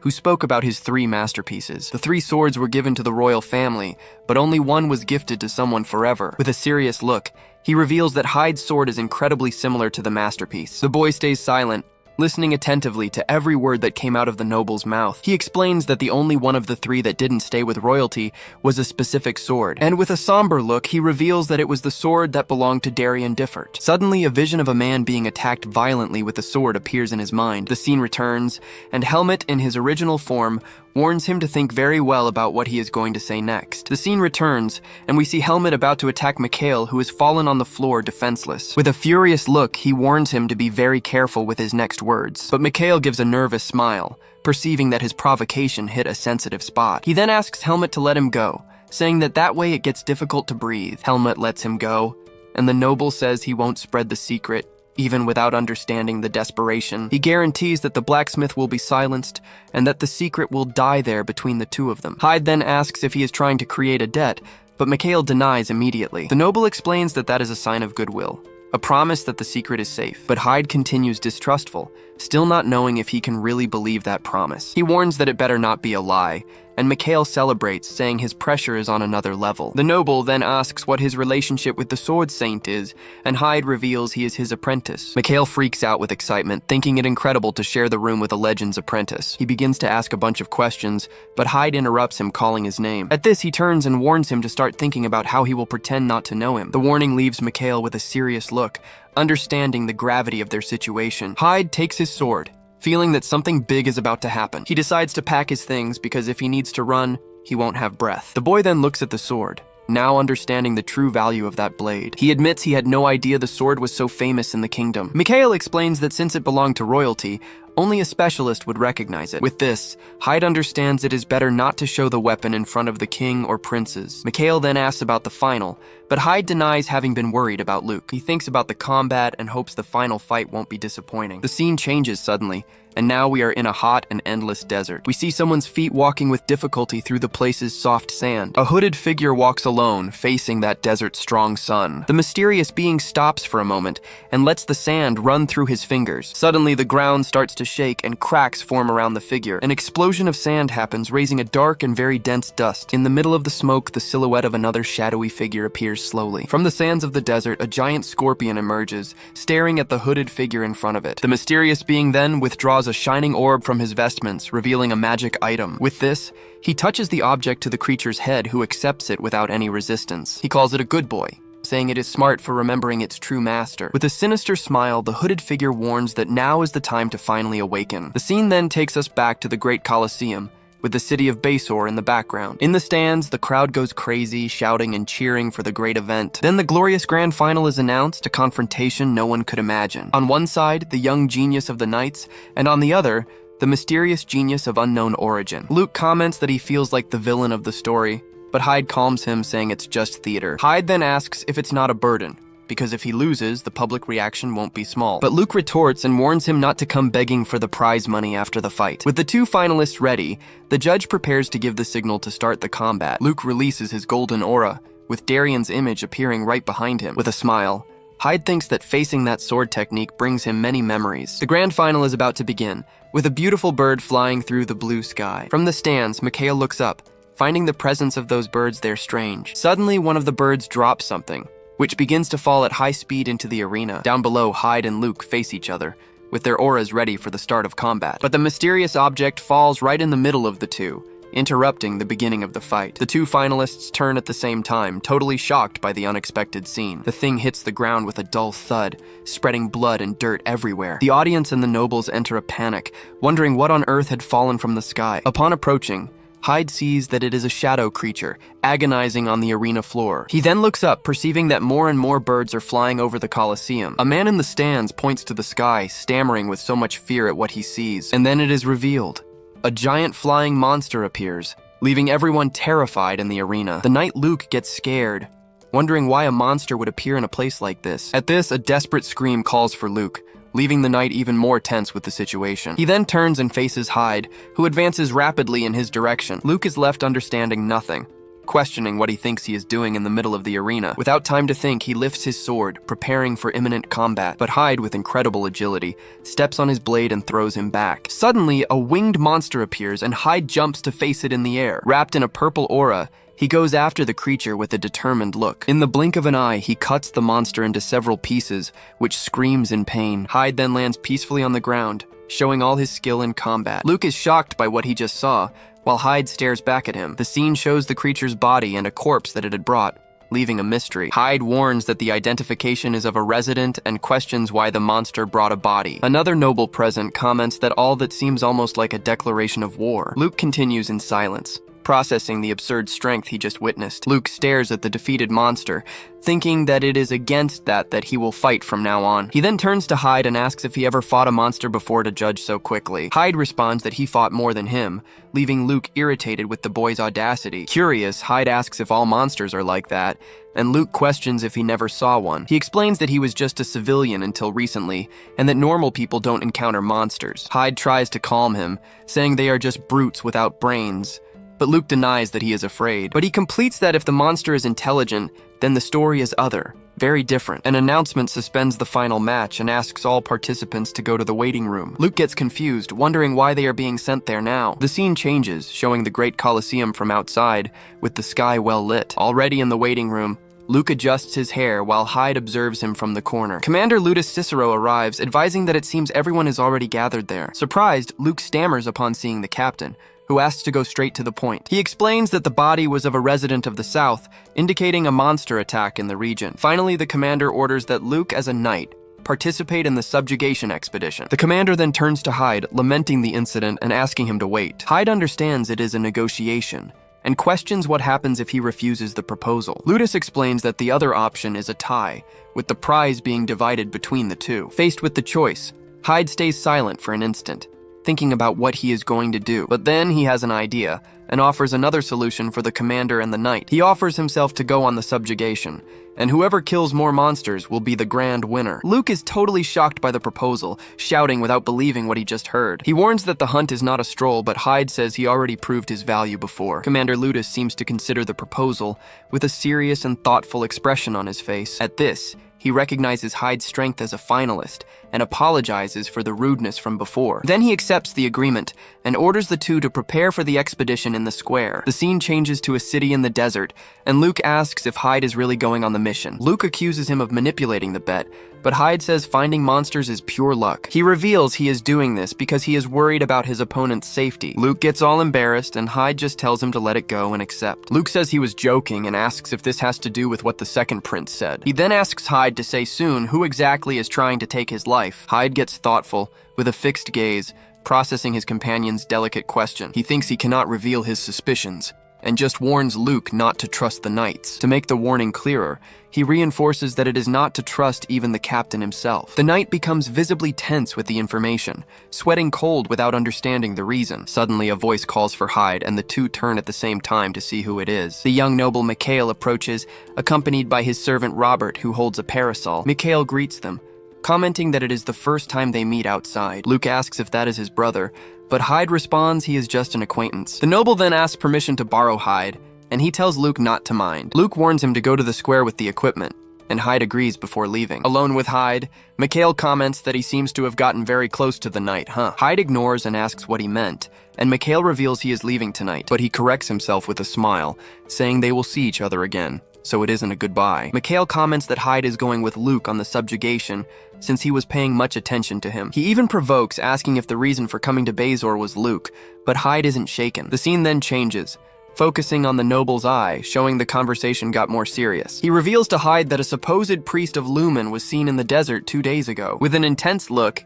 he ends the warning, speaking that he only thought Hyde should know. Hyde processes the information and realizes the noble wasn't there just for the tournament either. Upon turning to leave, he guarantees to Mikhail that he will remember well what he spoke. The scene changes, showing the army of knights marching out of the city towards the desert. Mounted on their horses, Hyde and Luke prepare for the long journey ahead. Luke breathes deeply, thinking he didn't expect his first expedition to start so suddenly. Suddenly, he feels a hand poking his shoulder, which leaves him very scared. A figure all hooded holds him, and he asks scared who that person is. The mysterious shape then moves away, observing the rest of the troops that were passing. He shows Luke a cross symbol on the palm of his hand like a type of sign. Hyde perceives the strange interaction and keeps an eye on the situation next to his partner. At this, Commander Ludus shouts very loudly, ordering all troops to advance. And so, under the hot desert sun, the expedition that would change everything begins without warning. The landscape is immense, showing sand dunes extending to the horizon. The troop then sets up a camp, and the knights gather to discuss strategy. A finger points on the map to the village of Oldor, explaining that it was there the monster attack happened. Ludus reveals they only rescued one survivor, leaving a knight furious with the dishonor. But he explains that among them, there was a familiar monster, causing astonishment in the soldiers. Ludus reveals it was the Crimson Scorpion, and that it reached adult form without them noticing. The knights are completely shocked and speechless with the devastating news they received. One of them revolts, saying this isn't possible, and their investigation was useless. Hyde thinks, connecting the creature to the monster the divine swordsman Darian had killed. Another knight expresses his fear, but is reprimanded not to talk nonsense and calm down. The commander then explains that, different from before, this time they are all together in the fight. He admits not being that reliable, but says their unity makes the order stronger. With a gesture of confidence, Ludus asks them to be courageous and wield their swords. The knights exchange glances, now with morale a little higher after the speech. The commander points to the map, explaining the plan to join the Knights of Désert. The main unit will go to Oldor, while other teams will explore the south in search of monsters. He then begins to announce the members who will be part of the mission's main squad. While the names are called, the camera shows the camp outside the tent, and to everyone's surprise, the last name to be called is Luke Jaegers. But when the commander was going to dismiss them, a hand rises and someone says they object. To everyone's surprise, Hyde raises his hand and asks to be included in the main unit. Commander Ludus and Captain Horton stare at him with a not friendly expression on their faces. Ludus warns that he is going with the vice captain, because he doesn't trust an outsider on the main mission. But Hyde reminds him of the agreement they made to decide the winner by monster count. He argues that, to be fair, the opportunity has to be equal for him and for Luke. Horton gets irritated, calling Hyde a brat, but the commander says he isn't totally wrong. Hyde suggests starting counting later, but Ludus says it would be unfair to Luke's group. With a stern look, the commander simply orders Hyde to move with the vice captain. But Hyde challenges him, saying he is not obliged to obey since he is not a knight. The climate gets tense in the room, with all the knights staring at the challenging youth. Luke stays in the middle of the confusion, with the face of someone who doesn't know what to do or say. Suddenly, Commander Ludus explodes in laughter, breaking all the silence. He then turns to the knight and asks what Luke thinks of all this situation. Taken by surprise, Luke stammers a little, but affirms he also believes in a fair dispute. Then Ludus decides that Hyde goes to the main unit, leaving Horton revolted with the decision. Ludus warns Horton that Hyde is a finalist, and that one more person won't get in the way. But he explains that the formation gets unbalanced, and that Hyde will have to stay in the rear guard. Hyde responds that it's fine, because he knows how to take care of himself without needing help. With this, the commander ends the meeting and orders everyone to rest for the imminent departure. The knights then begin to leave the tent, preparing for the expedition in the desert. Hyde reflects that Ludus didn't oppose so much, perhaps for thinking he can control him easily. He perceives that the knight's loyalty is gigantic, and that a conflict can be dangerous. Therefore, he decides he needs to keep his head in place and act with much care. The troop finally departs, with Luke looking at the horizon, a little tense with the mission. They arrive at Désert, an outpost in the middle of the desert's immensity of sand. There, Ludus gets off his horse, being received by other knights who already awaited him. The commanders gather once again, analyzing the map to plan the next steps. The scene focuses on the outpost's great gate, which opens for the passage of troops. The unified troops then march out, venturing into the depths of the desert. Upon sighting Oldor from afar, Ludus finds the landscape strange, but confirms that is the village. A knight notes there are only ruins, and Ludus wonders if the monsters went elsewhere. He explains that monsters don't abandon their homes, but that in this case, it is a possibility. The knight then remembers that the scorpion might be hidden beneath the desert sand. Ludus agrees and orders the troops to maintain formation and enter Oldor carefully. The cavalry advances slowly through the destroyed streets of the village, amidst a tense silence. They pass by debris and walls stained with blood, a sign of the battle that happened there. One of the knights observes the destruction, feeling there is something very wrong in the air. He comments that the place is too quiet, without any sign of monsters or residents. Worried, a soldier asks the captain for them to leave there, but Ludus remains thoughtful. Suddenly, something hits one of the knights' helmets, making a metallic noise. He gets irritated and fights with the companion, who denies having done anything to provoke him. At this, more stones begin to fall on them, as if coming from under the ground. A giant scorpion then emerges from the sand, leaving one of the knights paralyzed with fear. Someone shouts that it is the scorpion, and various other monsters emerge, attacking the whole troop. Hyde and Luke exchange terrified glances, while a knight screams in desperation at the sight of the scorpions. Just then, Commander Ludus bellows for everyone to get down immediately to protect themselves. He takes the lead himself, unsheathing his sword with an intense golden glow. His powerful strike hits one of the scorpions square on, making it shriek from the impact. The force of the attack kicks up a cloud of dust, hindering everyone's vision. Ludus then orders them to form ranks, warning that they need to retreat first. The cavalry flees at full gallop while the monsters continue chasing them closely, but suddenly the sand gives way, and one of the knights ends up falling into a trap. Captain Horton is thrown to the ground by the fall, screaming in pain and despair. To make matters worse, a giant scorpion approaches him, preparing to strike. Ludus looks back in desperation, yelling Horton's name upon seeing the horrifying scene. Hyde thinks fast, realizing he needs to jump down there to have any chance of saving him. With a determined look, he makes his decision and prepares for the risky rescue. He rushes past Luke in an instant, leaving the knight surprised by his sudden attitude. Then he leaps from his horse and runs alone toward the monster to save the captain.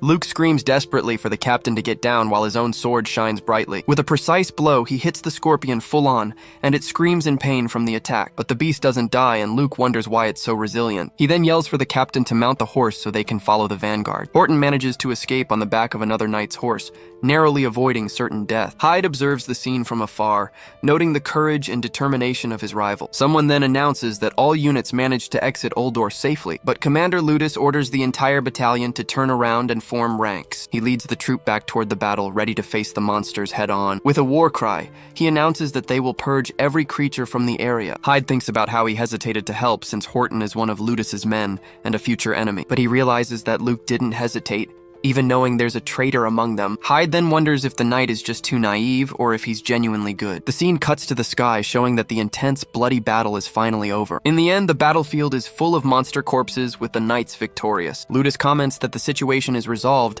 but finds the ambush with so many scorpions strange. With that, Luke and Hyde rest, realizing the problem is bigger than they imagine. The knight takes a deep breath, clearly exhausted after the intense battle that just happened. Seeing his state, Hyde approaches and offers his water bottle for him to recover. He accepts but denies he's suffering, saying the fight was actually quite easy. Hyde then questions him seriously, asking why he risked himself to save those people. He reminds him that Horton and the others might, in the future, end up pointing their swords at him. Luke faces the possibility and even admits that it could very well happen, but he explains that he didn't become a knight to stand by watching others in danger. Hyde goes quiet for a moment, surprised by his rival's noble and sincere answer. He then whispers that Horton isn't even a threat, but asks him not to spread that around. The scene shifts to Ludus, who talks about the time remaining for the troops to regroup, but he decides not to contact them, trusting that the other units can handle the job. Suddenly, a soldier arrives running, desperately calling for Captain Ludus. The knight holds a magic orb and warns that he needs to take this urgent call. Ludus asks if it's Dasim, but the soldier denies it while handing over the magic orb. He then answers the call,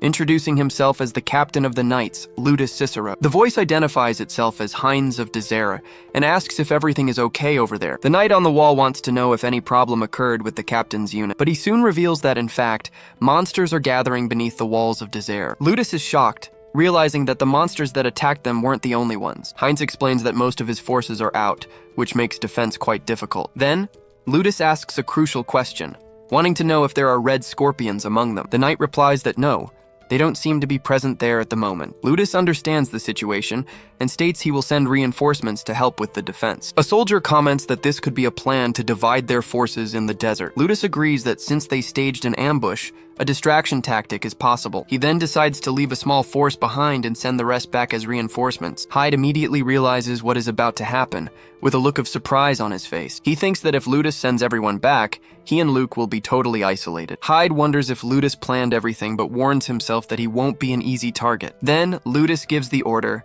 explaining that only he and 5 others will stay, and the rest will return. But to everyone's surprise, he announces that Luke and Hyde will also return to Dronzer. Hyde is completely shocked and can only question what he just heard. Ludus reinforces the order, saying Luke and Hyde must return to Dronzer immediately. The two are completely baffled by the decision, looking surprised at the commander. Luke even tries to question it, but Ludus interrupts him instantly and orders him to obey. With a hand on the knight's shoulder, he shows that his decision is already made. He explains that he doesn't doubt his strength, and it's because he trusts him that he's sending him back. Ludus then orders him to return with reinforcements, so that together they can defeat the Scorpion. He still promises that he will ensure Luke gets his revenge against his grandfather's enemy. The knight is touched by the words, with a look full of determination on his face. Then the commander announces that as soon as preparations are complete, they must depart. Hyde observes the scene from afar, analyzing every movement and every word of Commander Ludus. The reinforcement troops then ride back, crossing the immense and dangerous sand desert. Hyde reflects,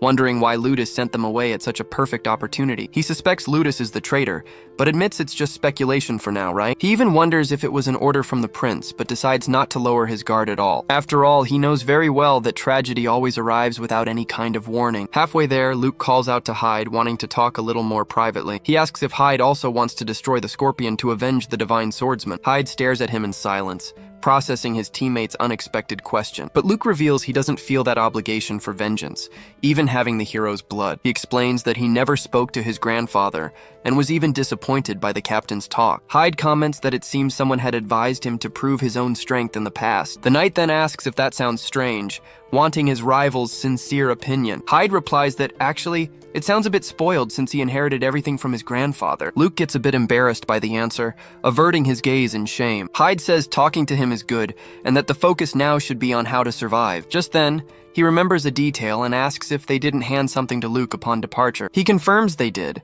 but he was so distracted he hadn't even seen what it was yet. The knight then takes out a folded paper that had been stored in his armor the whole time. He comments that it's a note, and he already imagines who the message might be from. And as expected, he confirms it's from the second prince and decides to see what's written. Luke starts reading the note, but a knight reprimands him not to break formation. Suddenly, Hyde feels a strange energy, and a purple light begins to shine in his chest. With glowing eyes, he moves away from the group, realizing something is very wrong. He looks back, sensing a sinister presence approaching all his companions. His eyes widen in pure panic as he realizes the trap they've fallen into. Desperate, he screams with all his might, ordering everyone to stop their horses right now. Here, he turns his horse sharply, leaving the other knights understanding nothing of the situation. Suddenly, the ground shakes, and one of the horses gets scared and throws a knight to the ground. One of the soldiers notices the movement and screams desperately that it's an ambush. Out of nowhere, giant snakes and scorpions begin to emerge from the sand, surrounding the entire troop. Luke then assumes leadership and orders everyone to prepare for the imminent battle. But upon seeing the scene,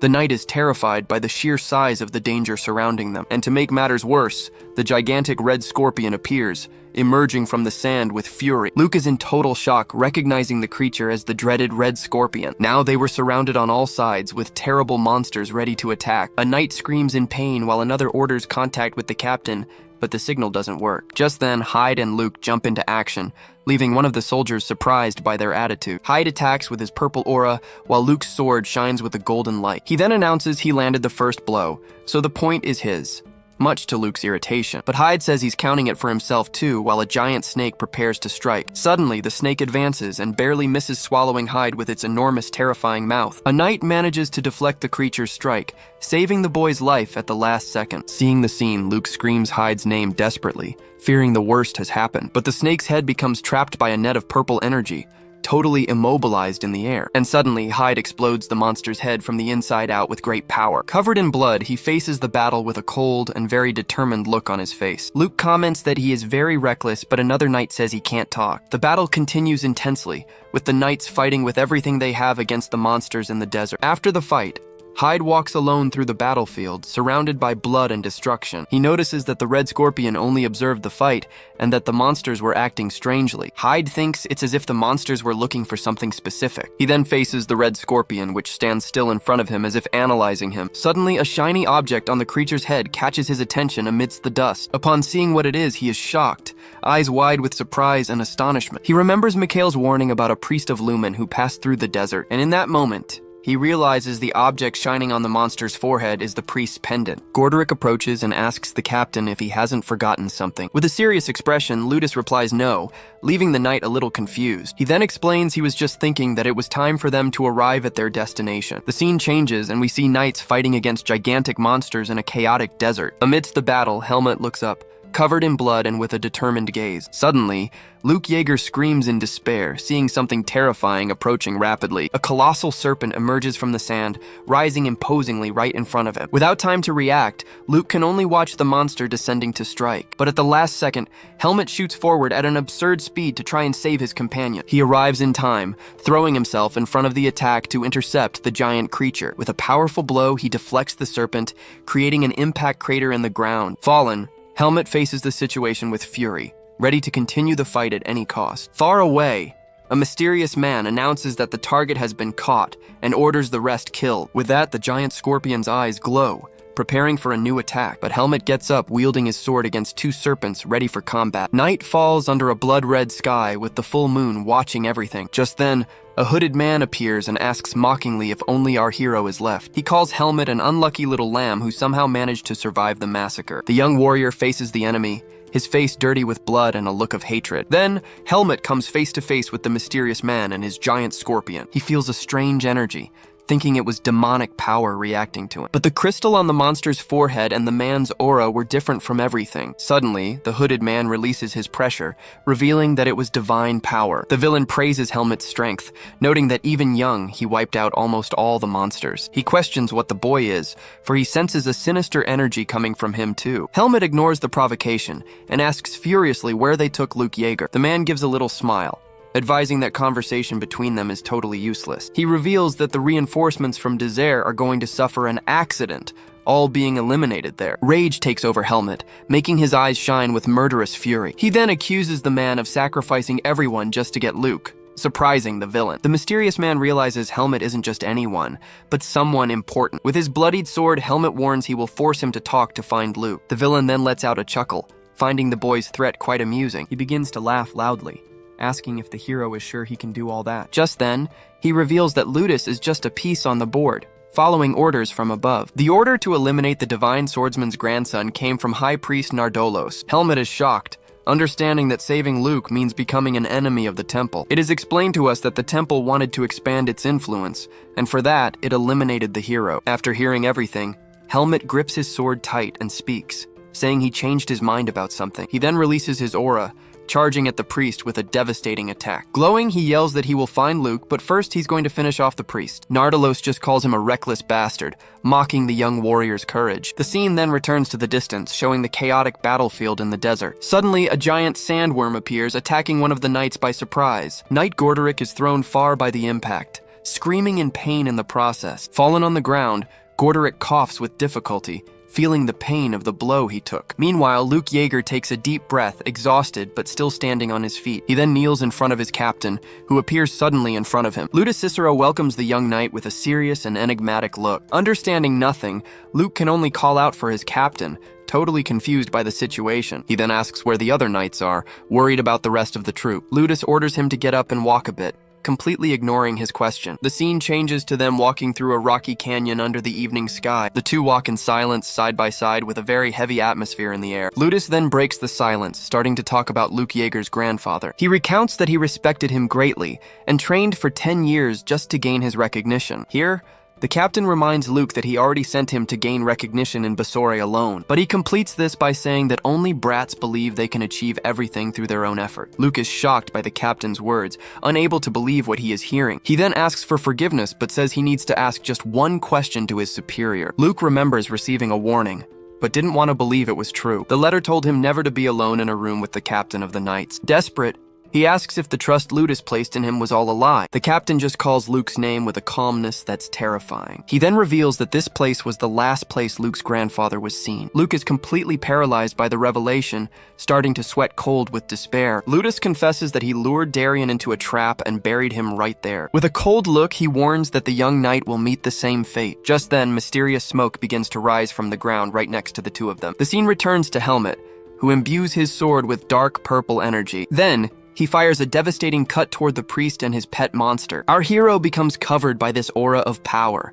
ready for the coming combat. But the giant scorpion's claw blocks the blow, creating an explosion impact. Helmet complains that just getting close to that sacred power makes his heart start to ache. With that, he dodges the tail attack, thinking about how unstable his control is. Nardalos is confused because the boy who looked like a monster is now retreating from the power. Just then, Helmet advances again, but dark energy begins to leak from his body. We are shown that in his chest, there is a seed of darkness shining intensely. The priest's eyes widen, finally understanding what is happening in front of him. He then releases a barrier of light, throwing Helmet far away with his divine power. Retreating, Helmet understands that there are people who can escape the temple's eyes. Nardalos smiles and yells that destiny guided him to eliminate the monster and restore justice. The scene changes completely, taking us to a luxurious castle on top of a mountain. Inside, there was a person reading the book. Her gaze focuses on a silver bracelet. She was there in the library trying to calm down because no news was good news. The scene returns to the fight, with Priest Nardolos releasing all his light power. But Helmet defends himself from the attacks,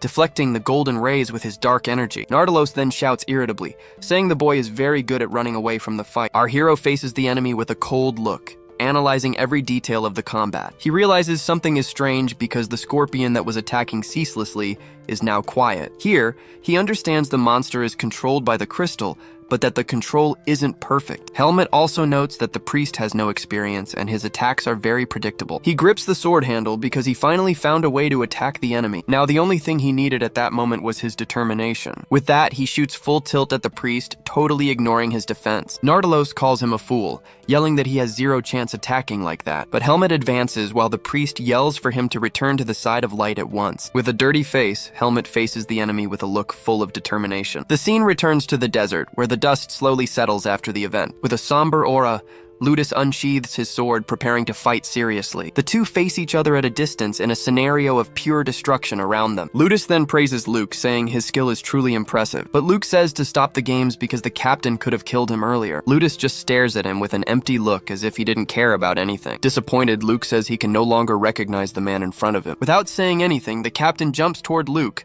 ready for the final attack. But the young knight manages to block the blow at the last second, creating many sparks. Ludus praises the boy, saying he inherited everything and looks like his grandfather when young, but he yells that even so, it's not enough to get out of there alive. The force of the blow is so great it makes Luke's entire sword tremble. Ludus then mocks him, saying a real swordsman would have dodged the attack. He yells that the grandfather would counterattack and advances on Luke with everything. He keeps yelling that a divine swordsman wouldn't get hurt by such a weak attack. Here, Ludus takes the chance to deal a horizontal cut with all his strength. The blow hits Luke's chest squarely, and he can't even react in time. Ludus screams in anger, disappointed with the weakness of the divine swordsman's air. He then stops the attack, holding his sword handle firm with a cold look. Fallen on the ground, Luke coughs up a lot of blood, completely defeated and without strength to fight. The captain looks at him with disgust, asking what pathetic sight is that in front of him. He warns that Basore no longer needs a divine swordsman like Luke Yeager. Even wounded, Luke leans on his sword, trying to get up to continue the fight. Ludus raises his sword to deliver the final blow, but says there's something he still doesn't understand. Suddenly, Luke recovers and blocks the attack, creating an explosion of sparks. The captain's blade slides and ends up cutting the young knight's shoulder in the process. With glowing eyes, Luke releases hidden power, totally surprising his enemy. Ludus is shocked by the sudden strength, barely able to hold the boy's counterattack. The young knight grinds his teeth, using all his strength not to yield to the blow. The two then exchange a sequence of blows with sparks flying everywhere. The grandfather's spirit seems to appear, giving Luke strength to keep standing. Ludus is shocked by the boy's resistance, feeling anger grow inside him. He then raises his sword, concentrating all his strength into a single blow. The attack creates an explosion of golden energy that destroys everything around them. When the dust clears, we see the immense crater the fight just formed. Defeated, Luke asks what exactly the captain hates so much to do that. Ludus just stares at him with a cold look, with a cut bleeding on his face. He warns that Luke's death will be remembered as that of a hero of the people. With sword raised, he speaks that with it, he stabbed and now kills the last successor. Kneeling, Luke accepts his fate, awaiting the final blow from his former captain. But suddenly a voice asks who said Luke was the last successor. Ludus turns in astonishment, not understanding where that surprise attack came from. A blade of purple energy cuts the air, splitting the ground with absurd power. Just then, Helmut emerges from the shadows, covered by a dark aura and a murderous look. Luke is totally without reaction, shocked to see who just arrived to save him. Just then, Helmut appears wrapped in a dark aura, leaving Luke Yeager totally paralyzed. He then calls Ludus Cicero's name, voice loaded with pure hatred. His appearance changes completely, revealing his true form while he wields the sword with determination. With a furious look, he warns that the time has come to end all this. Ludus stares back with pure hatred. Amidst a dark aura, Helmet appears in front of Luke, who understands nothing. Scared, Luke asks how Hyde, the boy he knew, managed to get there. But Helmet reveals his true form, facing the night with a cold, serious look. Suddenly, a man yells for him to return to the side of Lumen, releasing a golden light. Helmet advances without fear, his sword covered in darkness going to meet the divine power. The man then fires a huge explosion of light, trying to stop our protagonist. He even gives a little sideways smile, thinking his attack would definitely work. The dust rises everywhere, covering the result of that powerful energy strike. But to the man's surprise, Helmet simply flies out of the smoke unharmed. The enemy's confidence vanishes instantly, and he is shocked by what he just saw. At full speed, Helmet passes right by him, without even giving a chance for a reaction. The man screams that this is ridiculous, for he used his power to burn the seed of darkness. It is explained to us that Helmet only survived because he concentrated all power in his sword. To do this, he had to use the very seed he was trying to suppress the whole time. But he warns that this little bit of time is enough, ready to end the fight once and for all. The scene changes and shows Helmet falling to the ground, thrown far away with violence. The blow hits the giant scorpion's head, which feels the impact of the attack. Helmet thinks that the priest manipulated the monster so they wouldn't have a good relationship. It is revealed that the Lumen priest was right in front of the giant creature. The man faces the monster with a serious look, preparing for a great battle. Suddenly, intense light cuts the sky, showing the power of that priest. Helmet appears fallen on the ground, wounded and without strength, with the monster right behind him. The seed of darkness in his chest begins to shine, reacting to all that power. In a memory, we see him younger, training hard alongside his master Darien. Darien's face appears in close-up with a serious expression full of wisdom. Back in the present, Helmet, even bleeding, grips his sword with determination. The giant scorpion then turns and advances on the Lumen priest. The man yells furiously, saying an inferior monster shouldn't dare attack him. He joins his hands and yells for the creature to disappear, releasing golden energy. A gigantic light explosion happens, showing the priest's devastating power. The smoke clears to reveal that the giant scorpion survived, and now someone is on top of it. The priest smiles with contempt and calls the creature an ignorant beast, thinking he won. But suddenly, Helmet emerges from the shadows right behind him with a terrifying look. In the blink of an eye, he runs his sword through the priest's chest, who screams in pain. Helmet steps away while the man falls bleeding, and the giant scorpion just watches the scene. The priest staggers backward, unable to believe he was wounded so gravely. With a final blow, the scorpion uses its claw to crush the man against the ground. Hyde observes everything closely, his eyes shining with a dark purple aura. The priest curses both of them,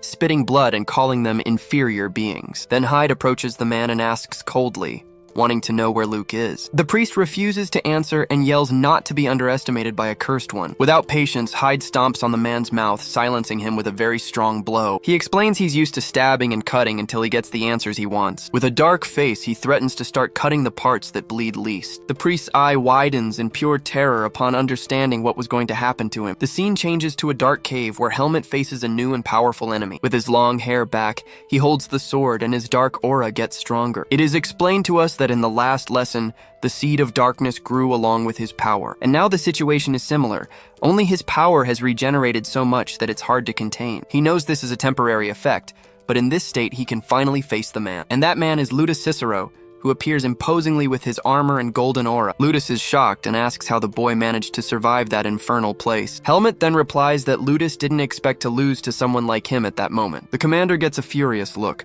unable to believe our protagonist's audacity. With a quick movement, Ludus launches a powerful golden energy cut in his direction. The attack explodes with full force on the ground, kicking up dust and breaking rocks around. But Ludus is scared to see that his blow didn't have the effect he expected, for Helmet advanced through the smoke, and now the two face each other with swords ready. Ludus yells with hatred, warning that it doesn't matter who he is. He won't leave there alive. The battle begins, and the auras of the two warriors explode with absurd force. Ludus warns it doesn't matter who he is because if he takes care of him, there will be no problems. But Helmet replies with a defiant look, saying that is, if he can manage it. The swords clash again, and Helmet's strength starts to push the commander. Ludus is shocked and wonders what kind of power the boy was using to be so strong. He manages to block one of the attacks, but Helmet's shadow sword keeps advancing. With a quick spin, our hero attacks again, showing all his skill. From afar, Luke Yeager watches the fight and is shocked by a move he recognizes. Helmet uses a sword technique so fast it creates multiple purple energy trails in the air. He faces his opponent with a serious look, showing he wasn't there to play. Surprised, Ludus asks who he learned that sword fighting style from. Helmet then raises his weapon and says his sword would be the only answer he'd give. Ludus's eye widens as if he had just recognized that technique. For an instant, The ghost image of a master swordsman appears behind Helmet. Ludus is in shock and says to himself that couldn't be true. Helmet warns that Darien might not have cared, but he has not the slightest intention of letting him live. With hatred, Ludus grips the hilt tightly, and his golden aura begins to shine intensely. His energy then explodes throughout the cave, preparing to use all his power. He yells that this is impossible, for he himself ambushed Darien and handed him to the temple. But Helmet just replies that if a demonstration doesn't convince him, there's nothing more to do. The fight restarts and the two advance, their swords clashing violently. With an agile movement, Helmet dodges the golden attack, grazing past the energy. Ludus then launches two enormous light cuts, flying at high speed against the hero. From afar, Luke Yeager watches everything, shocked by the level of that surreal battle. Our hero manages to defend himself, and the clash of blades creates sparks everywhere. In an instant, he ducks and passes under a blow, showing his speed. Then he blocks the commander's sword, and the two lock in a test of strength. Seizing the chance, Helmet steps on Ludus's foot to unbalance his opponent. He dodges again and stretches out his left hand as if to use some magic. Ludus responds with a gigantic energy cut that forces Helmet to retreat immediately. Helmet throws himself to the ground and slides with agility to dodge the blow by a hair. The clash of powers causes a gigantic explosion that illuminates the entire dark cave. The energy wave is so strong it throws Luke far away, even though he is distant. The scene shows us both warriors on their knees, recovering from the absurd impact. Helmet thinks that even in this state, victory isn't guaranteed, and he needs to be quick. Here, Ludus gets up with his golden aura, looking like a true god of battle. He speaks that now he understands why the divine swordsman chose him as successor. Our hero gives a slight smile as if liking that recognition. But Ludus warns that is exactly why he cannot and will not acknowledge him. He then releases more power and yells that the divine swordsman's legacy will be erased. Helmet just closes his eyes for a second, concentrating for the next phase of the fight. It is explained to us that Ludus created a world of his own, altering the landscape around them. Undaunted, the protagonist advances running, ready to fight on this new field. The commander gets a surprised look, seeing the boy's courage to attack head-on. With a mortal jump, Helmet passes over him, preparing a surprise aerial attack. The fight continues intensely, and their swords clash with absurd force. Ludus attacks with a serious look, giving no space for our hero to breathe. But Helmet manages to block the blow, and the two measure strength with crossed blades. He uses a smaller blade to defend himself,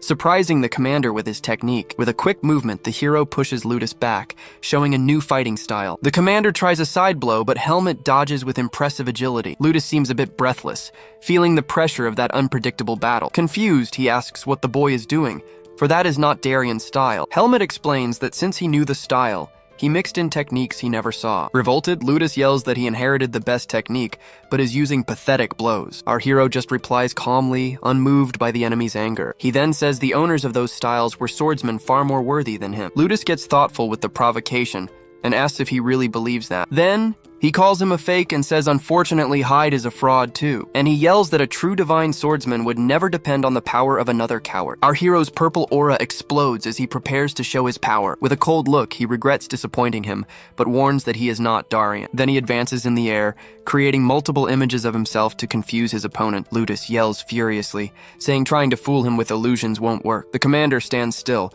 observing the images with a look of pure mockery. With glowing eyes, he advances full force, ready to end the boy's farce. His blow hits the boot square on, but he realizes it was just a distraction. Suddenly, Helmet appears right behind him, and Ludus turns with his eye wide in fright. It is explained to us that strategy is a powerful weapon against stronger enemies, and the strategy works, for he lands a fatal blow, piercing Ludus's armor. The scene takes us to a flashback in a desert city long ago. There we see three boys running and playing with wooden swords, dreaming of being heroes. From a rooftop, two of them observed something important happening in the city. It was a knight ceremony with various soldiers lined up in a large courtyard. One of the knights was Darien, a man who stood out with his white hair and gentle look. The boy smiles with admiration, inspired by the image of that great divine swordsman. Time passes, and that boy is now a knight wearing his own armor. He becomes Darien's companion, fighting and riding alongside his great idol. In a battle, Darien faced several monsters simultaneously with absurd courage. With his sword in hand, he fought fiercely,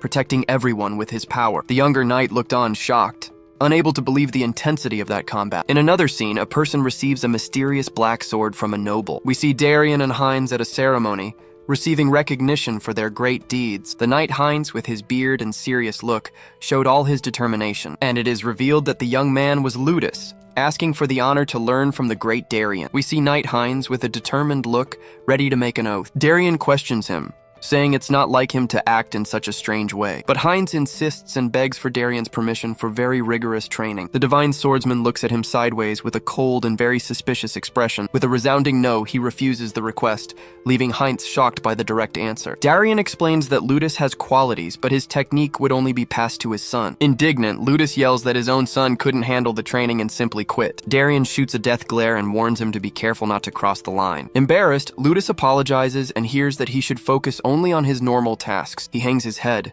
a drop of sweat rolling down, full of frustration. The scene changes to a castle courtyard, a very calm place with a beautiful garden. Another knight approaches, calling for Sir Ludus, who was sitting alone there. The man asks for a moment of his attention, and Ludus turns to see what he wanted. Sword in hand, the knight prepares himself with a very determined expression. He then begins to train, showing his movements and great skill with the sword. Darien's gaze becomes fixed on the knight, analyzing every movement very carefully. The knight trains with all his might, showing impressive technique with the sword. He explains he learned everything just by watching and completed the rest alone. With that, he swears to dedicate his life to Darien and asks for a chance to prove his worth. But Darien calls him by name, Ludus Cicero, leaving the knight a bit surprised. Darien gets furious and asks if he was wasting time on this nonsense. Ludus is left without reaction and begins to sweat cold, afraid of his master's fury. Then Darien warns he will make it very clear since the first warning didn't work. He speaks that Ludus is unworthy to inherit his technique, and it's not for lack of talent. Then he yells for Ludus not to be conceited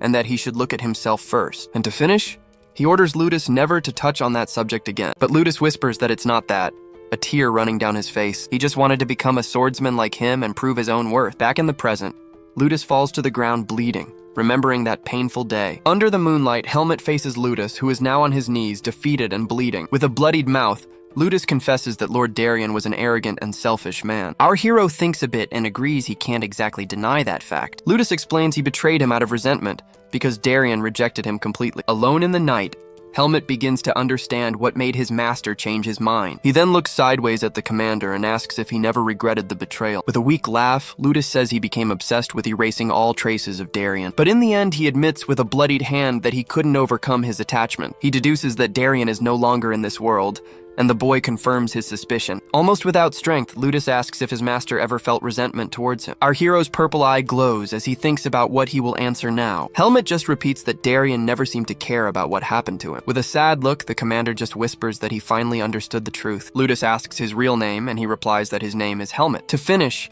he says he will watch from the other side to see Helmet's choice in the future. Without hesitating, Helmet applies the final blow, and the commander's head flies with the force of the cut. With his face dirty with blood, he observes the scene with a cold look, without any regrets. While the head flies against the moon, he just thinks that now he will do whatever he wants. The commander of the knights falls from the skies, completely defeated after the battle. On the ground, Luke faces Hyde, who asks if he was the master's last disciple. Luke then recognizes him as Helmet, but the boy says to just call him Hyde. He feels ridiculous for having bragged the whole time about being the divine swordsman's grandson. With the fight resolved, Luke asks what Hyde plans to do from now on. Hyde says the captain betrayed his master, but no one will believe the truth. The boy gets thoughtful, trying to find a solution to this complicated situation. Then he has an idea and turns to Luke to explain his new plan. But suddenly, the sound of an approaching horse interrupts their conversation. They look in the direction of the noise, wondering who could be coming there. Hyde has a hunch and thinks maybe things will work out in the end. Just then, an important man mounted on a horse appears in front of the pair. The man reveals he knew the captain came alone and wants to know what happened. A strong gust of wind blows through the canyon, creating a tense atmosphere. After hearing the story, the man finally seems to understand the whole situation that occurred. The noble stares at the destroyed armor on the ground and laments that things reached this point. Luke then asks how long he knew about the betrayal, and the noble explains it was only a suspicion. He apologizes to Luke for not telling him sooner, but the knight says it's no use anymore. With a sad look, Luke confesses he saw the captain as a father figure to him. The noble listens to the knight's outburst, maintaining a very serious and thoughtful expression. Here, he explains that a captain must be the center of the knights, someone everyone trusts. He continues his speech and says this applies even to people from the lineage Luke despises most. He then places his hand on the knight's shoulder and warns that this burden could one day be his. Shocked, Luke is speechless and asks if he wants him to become the new captain. But the noble mocks the idea, asking if he thinks he's crazy to do that. Luke gets totally embarrassed by the scolding while Hyde watches with a little smile on his face. He explains that Vice Captain Dasim will take over, as he was already an infiltrated spy. Even so, he encourages Luke, saying that if he proves his worth, one day he might assume the position. Luke remains silent, processing this new possibility opened up in his future. The plan is revealed where they will say they defeated the villains together, but without ever revealing Hyde's identity. Luke doesn't accept it, and asks if Hyde is okay with giving him half the credit. But Hyde says Luke's role is to stay in Basora, for Darien would want that too. He needs to live there as a swordsman who bows to no one, honoring his grandfather. Luke then accepts his destiny and promises he will strive to live up to it. Upon seeing that, Hyde gives a little smile, seeming satisfied with the knight's response. The noble comments that this was the most encouraging answer he's heard from Luke. Now he turns to Hyde and apologizes for dragging him into all this mess. He asks where the red scorpion is, and Luke warns it's not very far from there. The noble starts putting the pieces together, citing the monster, the fight, and the final confrontation. Hyde wonders in silence if anyone will really believe such a full-of-holes story, but the noble understands the original plan, which was to use a rescue to lure Luke to his death. If he miraculously survived, Ludus would kill him, and they would emerge as heroes. Then, they would reveal Luke's identity to gain popular support for the knights. Luke is impressed by the deduction, and Hyde is relieved he believed the story. Then the noble proposes his idea, saying for them to simply reuse that same plan. Hyde and Luke hear the proposal, seeming a bit uncertain about what to do now. The story will be that the knights fought, but only Luke, the hero, killed the beast and saved the kingdom. The noble then asks ironically if that doesn't sound like a great story for everyone. Luke finds it a bit cruel to the dead man, but understands it's the only way to resolve it. He agrees to follow the plan, and the noble asks Hyde to take them to the monster's body. But before that, Luke interrupts and suggests they bury the captain's body right there. The noble wants to know the reason, since words alone won't convince the people of the lie. Here, the knight holds up 2 fingers and says he has 2 good reasons for doing so. The first is that the cuts on the body are from a sword, which would raise many suspicions. The second is that, even without proof, this would give the knight something concrete to believe. He guarantees firmly that he himself will take charge of making everyone believe. Impressed, the noble observes the young knight's new attitude, seeing a different shine. He even asks if Luke is really the divine swordsman's grandson, leaving the boy confused. But the noble disguises it and says it's nothing, agreeing to follow his suggestion. Now Knight Luke Yeager is reborn, with a new purpose and a future ahead. Hyde watches Luke from afar as the first sun rays begin to appear on the horizon. With the dawn, a new phase begins for everyone involved in this great confusion. He then apologizes to Darien, for now he no longer sees his grandfather's shadow in Luke. The scene changes to the middle of the desert, where the group arrives to execute the final part of the plan. They come across the giant carcass of the red scorpion lying in the desert sand. The noble then faces the creature, confirming that that is the monster that was defeated. He soon asks where the priest's body is, and they warn it's buried nearby. The noble questions the state of his face, but Hyde explains he had some things to ask. His plan was to use the body as leverage, but now the temple will have an excuse to refuse. Then, he changes the subject and asks if they are going to split the hunt prize money. Luke says no because Hyde helped him, and he admits he wasn't the one who killed the beast. Besides, he explains there is something much more important than money at stake now. The noble listens attentively and seems to understand the young knight's new mindset. So he congratulates Hyde, joking that the boy became a rich man overnight. He warns he's going to call his men and asks the two to wait there for a while. As soon as they move away, Hyde runs to the carcass to check something important. As expected, he confirms the core isn't there anymore, for another monster must have taken it. It is explained that monsters do this to consume each other's power and get stronger. It is explained to us that the monster that ate the core will one day become a new threat. Hyde then sits on the beast's carcass, taking the opportunity to rest a bit after everything. Meanwhile, Luke stares at the horizon, aware of the difficult path he has ahead. The scene cuts to a funeral where the captain's sword is carried with much honor. A large procession of knights accompanies the coffin, paying their last respects. A ceremony happens in a public square, with a crowd gathered to watch. The noble begins the speech, saying they were saved but lost Commander Ludus. He recalls that they also said goodbye to the divine swordsman, leaving the people emotional. The noble says it is a tragedy, but they need to carry on the will of those who are gone. That will is now passed on to Dasim Alvis, who becomes the new captain of the knights. And then, to general surprise, the noble calls out loud for the name of Luke Yeager. In the middle of the troop, the youth faces the stage with a serious and very determined look. He starts walking forward, passing by all the lined-up knights. The crowd begins to whisper among themselves, curious to know who that young man is. But Luke is unshaken and continues walking with his face full of confidence. He takes a deep breath, holding the sword handle very firmly. The crowd is in shock, not understanding what is happening there on stage. Eyes closed, Luke concentrates, gathering all his inner strength. He remembers how he denied his grandfather, but that helmet made him see the truth. Now he understands that the two parts of him form who he really is. At that moment, An immense golden aura explodes from his body with full power. The knight emerges renewed, showing everyone his true and immense strength. The people are amazed and speechless upon feeling that golden energy. The noble then reveals the name he should have, Luke Depert, the son of Darien. One of the nobles in the audience is shocked and asks what he just said. The man explains that Luke returned and saved everyone from the Red Scorpion crisis. The people get emotional hearing the story, looking at the hero with great admiration. Fist clenched, he yells that the hero's will was passed on to protect us. The crowd goes wild and yells the new hero of Basore's name with euphoria. In the middle of the crowd, Hyde watches everything with a little victorious smile on his face, but the noble from before stands up furious, pointing indignantly at the stage. The noble warns that Luke's problems have just begun, and the boy already feels his brother's gaze, but he is unshaken by the pressure and replies that he will handle whatever comes ahead. The scene then changes to the city square sometime after the whole ceremony ended. We see Hyde preparing for his departure, arranging luggage on his horse. Luke asks him to stay a little longer, but Hyde says he has other matters to resolve. The knight gets a slightly sad expression, but seems to understand his friend's decision. Hyde then says he considers Luke a brother since they had the same master. With a smile, Luke promises that if he needs to, he will drop everything to go help him. But Hyde jokes he hopes that doesn't happen, leaving Luke irritated with the teasing. Just then, the noble approaches them and asks if Hyde received the prize money. He invites the boy to return one day and have a reception worthy of a champion. Hyde says he will consider it,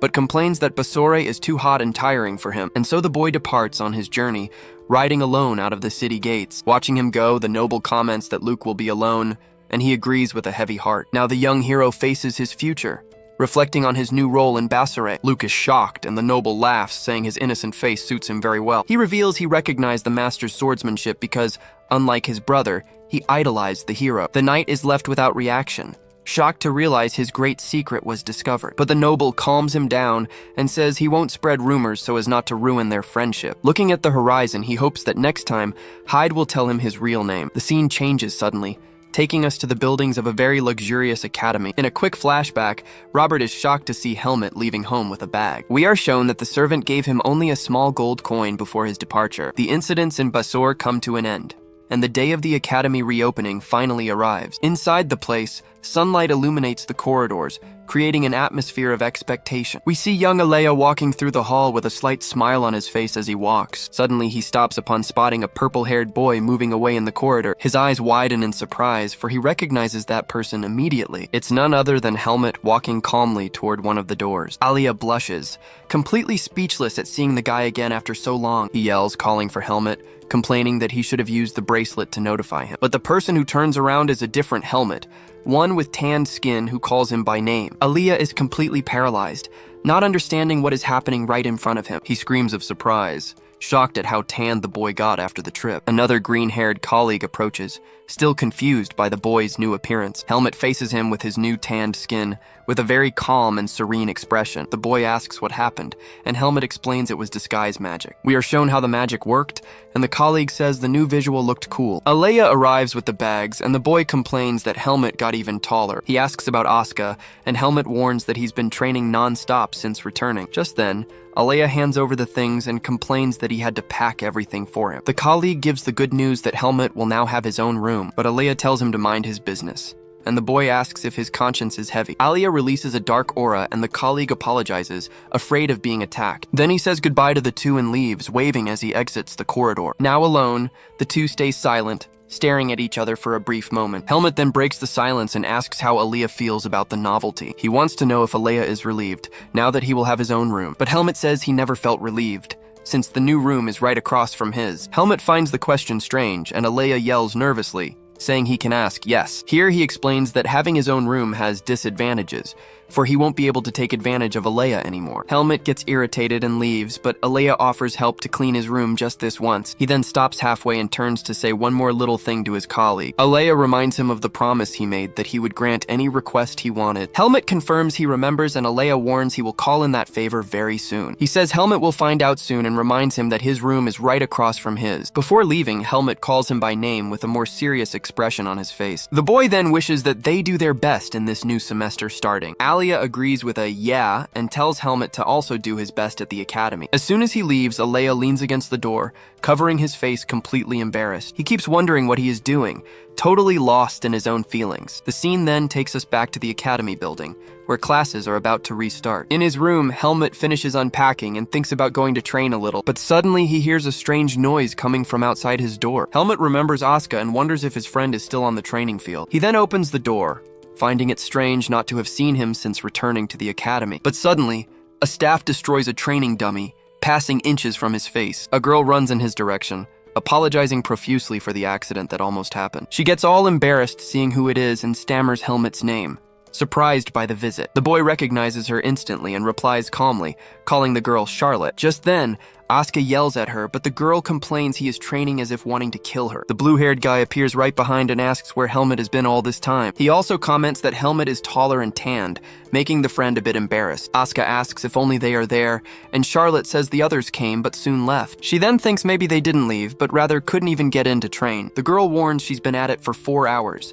and Asuka takes the chance to challenge Helmet to a training session. With a smile, he warns he hasn't been idle and proposes the loser pay for the next meal. But Charlotte interrupts the conversation, saying she promised to fight Helmet first. Asuka calls her noisy, and the girl gets revolted, questioning what he just said. Seeing the mess, Helmet smiles and feels he has finally returned to his real place. He then agrees to fight once, since he owes the two friends a favor. Actually, he grips the weapon firmly, for he also wanted to test his new strength. With that, he releases his dark aura and proposes a 2-on-1 fight to finish quickly. The pair is shocked by the ridiculous energy and wonders what he did on vacation. Helmet faces the two from afar, totally ready for the combat about to begin. The scene then cuts, showing us the academy building after the big fight. Night arrives, bringing a full moon, which illuminates the sky over the academic city. Inside one of the buildings, the corridors are empty and silent under the moonlight. In the middle of the corridor, Alea waits in the shadows with a serious and very determined look. Then, Helmet finally appears, and the two meet in the silent corridor of the academy. Helmet is the one who breaks the silence and asks if they can finally leave. With a firm look, Alea faces his friend, confirming he's ready for their mission. He answers yes, and the scene shows us a bustling city at night. Walking down the street, Alea suggests some restaurants, like one that has a menu for swordsmen, but Helmet says Alea can choose, since he is the one paying the bill at the end. The boy confesses he doesn't know what they serve there, so Helmet suggests another one he already knows. Then they head to the place, but Helmet wonders why he brought up that subject. The pair enters the fancy restaurant, a place with chandeliers and very nice decoration. He hands the menu to Alea, and even recommends one of the shrimp dishes he likes, but Alea notices he's distracted, and Helmet comments things are too quiet. The boy finally notes no one is following him, and Helmet says it was about time he noticed. He asks the reason, and Alea guesses maybe it's his aura that decreased a little. But Helmet reveals he learned to suppress his mana to avoid attracting people's attention. He complains it's almost a joke how hard it is for him to become a common person. Alea becomes thoughtful with the revelation, and agrees that being common is not easy at all. The youth then faces his friend, processing that very surprising information. Then he breaks the silence and asks if Helmet has nothing else to say to him. Alea wants to know the reason for the meeting,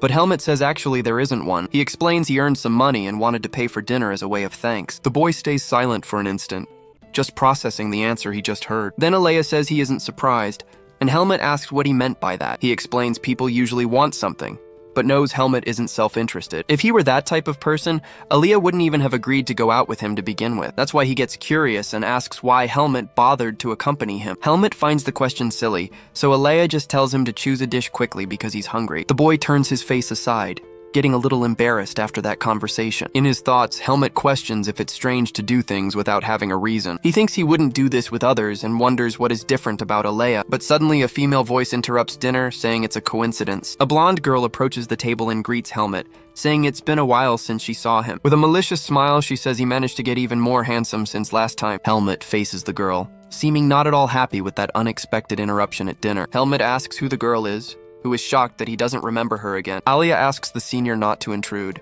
but she provokes him, saying he remains the same. Another girl introduces herself as Sophia and praises Helmet, saying he is very handsome. Then Teresa suggests the group dine together to make the atmosphere a bit more lively. Alea politely asks them to leave, but the girl insists and even offers to pay the bill. He gets irritated with the persistence and tells Helmet to simply ignore their conversation. Helmet says he prefers not to be disturbed and asks them to eat at another table. The senior is shocked by the dismissal, unable to believe what she just heard from the boy. She says he is embarrassed by Alea and that a true friend would understand. But Helmet states that what he wants is to dine and asks them to leave at once. The girl gets a red face, totally irritated at having been rejected like that. She calls him clueless and says he should accept a senior's kindness, and she complains that the two live together, which might end up generating some rumors. With this, Alea loses patience and slams his hand hard on the restaurant table. He releases a dark aura and asks if he will have to expel her by force from the place. Furious, the girl releases a fire aura and warns she will teach him to respect seniors. But suddenly,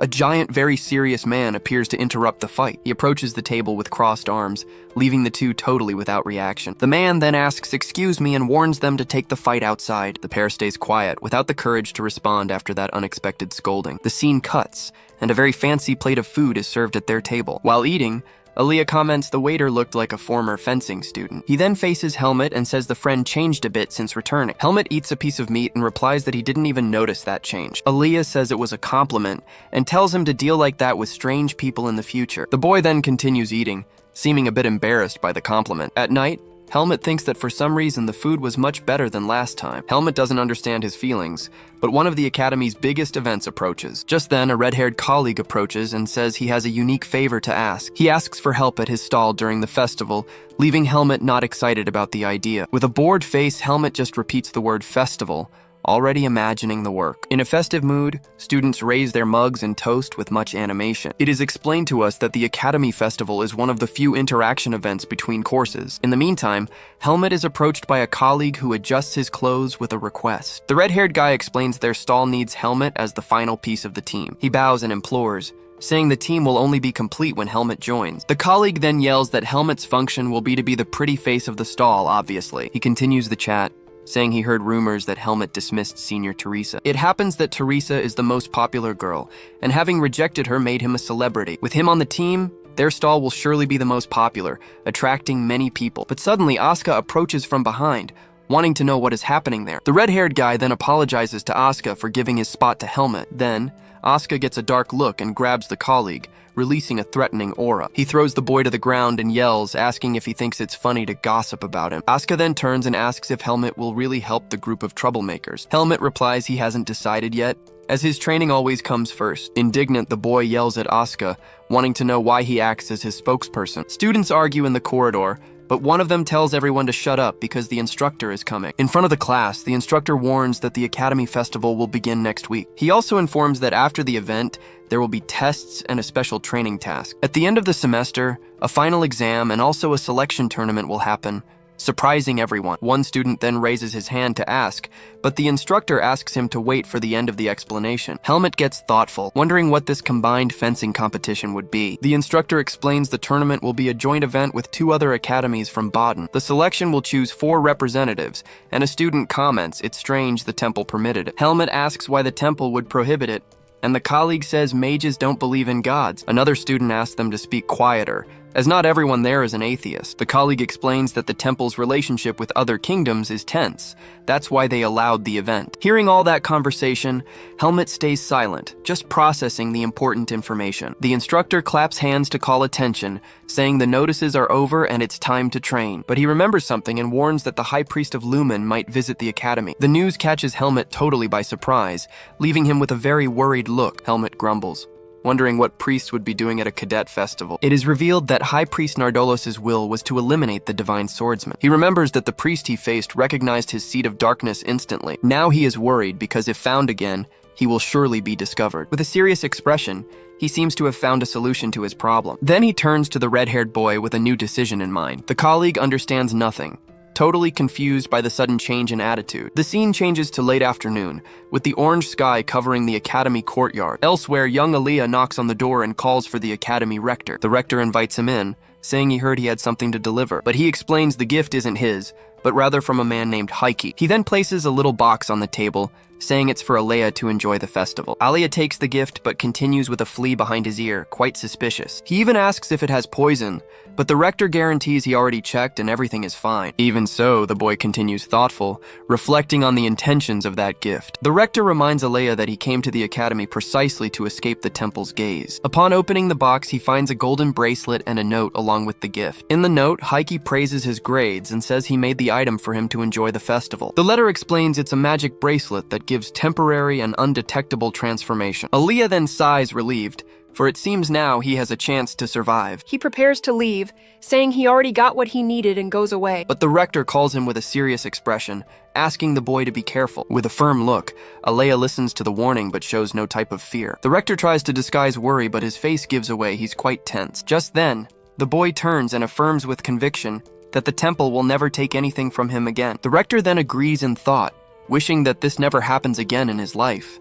The Academy Festival finally begins, with huge crowds walking among the stalls. At the group's stall, the shaved ice desserts look delicious and are a big hit. The red-haired boy shouts an order, complaining he's going to die from overwork. A girl scolds his attitude, but he gets irritated and tells the customers to just eat quickly. Even with the stress, he smiles satisfied. At this pace, their shop will be #1. He admits the food is good, but says the real reason for their success is something else. The scene focuses on several girls whispering and blushing as they look at the stall. We then see Helmut taking orders, asking in his serious way what they want. His face shines with a floral aura, enchanting every female customer who approaches. The girls comment that he is the student who rejected Teresa, and that his nobility is visible. The red-haired colleague brags about his vision, but another says it was lucky Helmut accepted. The gray-haired boy becomes thoughtful, wondering why Helmut agreed to participate. Meanwhile, Helmut just takes orders, focused on the work he needs to do. He observes the crowd and thinks that with so many people, his presence won't be noticed. With so many mixed auras, he believes not even the high priest could find him there. Even with everything planned, Helmut thinks there's no guarantee things will work out. The shift ends and a colleague thanks everyone for their hard work, letting the group go. Just then, Asuka appears and asks if his shift is finally over, complaining about the shop. The red-haired boy offers free food, saying they gave it to the whole department, but Asuka refuses because he doesn't like cold food and calls Helmut to go somewhere. With a smile, he says that at a festival, they can't miss the men's games. He points enthusiastically to a shooting gallery stall, showing an example of fun. Without any difficulty, Helmut hits the dart right in the center of the target with total precision. Afterward, he wins at a dice game, leaving the stall owner's jaw dropped. To top it off, he also wins the mug stacking competition, surprising Asuka. Asuka then slams the table in frustration at his friend's skill. He yells, asking indignantly if there is anything Helmut doesn't know how to do. Helmut notes it was a compliment, but Asuka gets embarrassed and yells no. Other colleagues arrive, and one suggests Asuka avoid competitions requiring physical strength, but the red-haired boy says there is a category that favors him, making Asuka curious. A girl announces the Academy Miss Contest, explaining only men dressed as women can participate. The red-haired colleague points to her, showing this is the perfect competition for Asuka. But Asuka gets irritated with the joke and grabs his friend, showing he didn't like the idea at all. He throws the boy on the ground, yelling that they made him work and now want him to dress as a woman. A friend tries to convince him, saying the prize is 3,000 marks and he would win easily. The amount of money leaves Asuka in shock, making him rethink the proposal instantly. He stays silent for a moment, seriously considering the chance to take that cash. Decided, he slams his hand on the table, ready to sign up for the contest. He warns that if he doesn't win, his friend dies, but it was too late. He had already signed. Helmut watches Asuka walk away, still carrying the teddy bear he won earlier. He thinks he still hasn't seen the priest, but knows he can't lower his guard at all. Asuka turns around and yells to Helmut, saying it's now his turn to sign up. He holds out the registration form towards Helmut, waiting for him to take the paper. But when he looks, Helmut has simply vanished into the crowd without a trace. The whole group is left open-mouthed, unable to believe he disappeared so fast. Asuka despairs, yelling it's not fair, and tries to cancel his registration, but it's too late. The scene changes, showing the late afternoon sky over the Academy buildings. Far from the confusion, Helmut thinks it's better to lay low and blends into the crowd. He continues walking through the festival grounds, still carrying the teddy bear he won. Passing a building, he notices the lights are off, concluding Aaliyah must be in the library. He looks at the teddy bear, wondering what to do with the prize he just won. Then he decides to give the bear to Alea, since the boy's pajamas have a bear print. But suddenly, hurried footsteps come running in his direction down the dark corridor. Unable to dodge, he ends up crashing into the person, who loses their balance instantly. On reflex, he quickly covers the person's mouth to prevent them from screaming. He holds them up so they don't fall and tells them to be careful, but the person just asks to be let go. Then, he looks closer at the person's face and his eyes widen in surprise. The person was actually Alea, whose magical disguise was undone by the collision. Helmut is completely stunned, staring at that familiar face in total confusion. Back at the dormitory, Alea is in pajamas, reading a book peacefully in his room. He hears the noise outside and realizes the Academy Festival started today. Then, he looks at the gift he received, thinking about what he should do next. He didn't want to go, but meeting the priest on the way to the library would be a problem. So he decides to put on the bracelet, preparing to use the magical disguise. But he finds it strange as he looks at his body and it seems nothing happened to him. Suddenly, a very strong purple light explodes from the bracelet, enveloping his entire body. He gets totally scared, not understanding what is happening with that magic. The glow is so intense it can be seen even from outside the building. When the light disappears, dense smoke takes over the room, hiding the result. He curses Heike, knowing people don't change and trusting him was a mistake. The bracelet wasn't a disguise, but a complete gender transformation. He looks in the mirror and is shocked,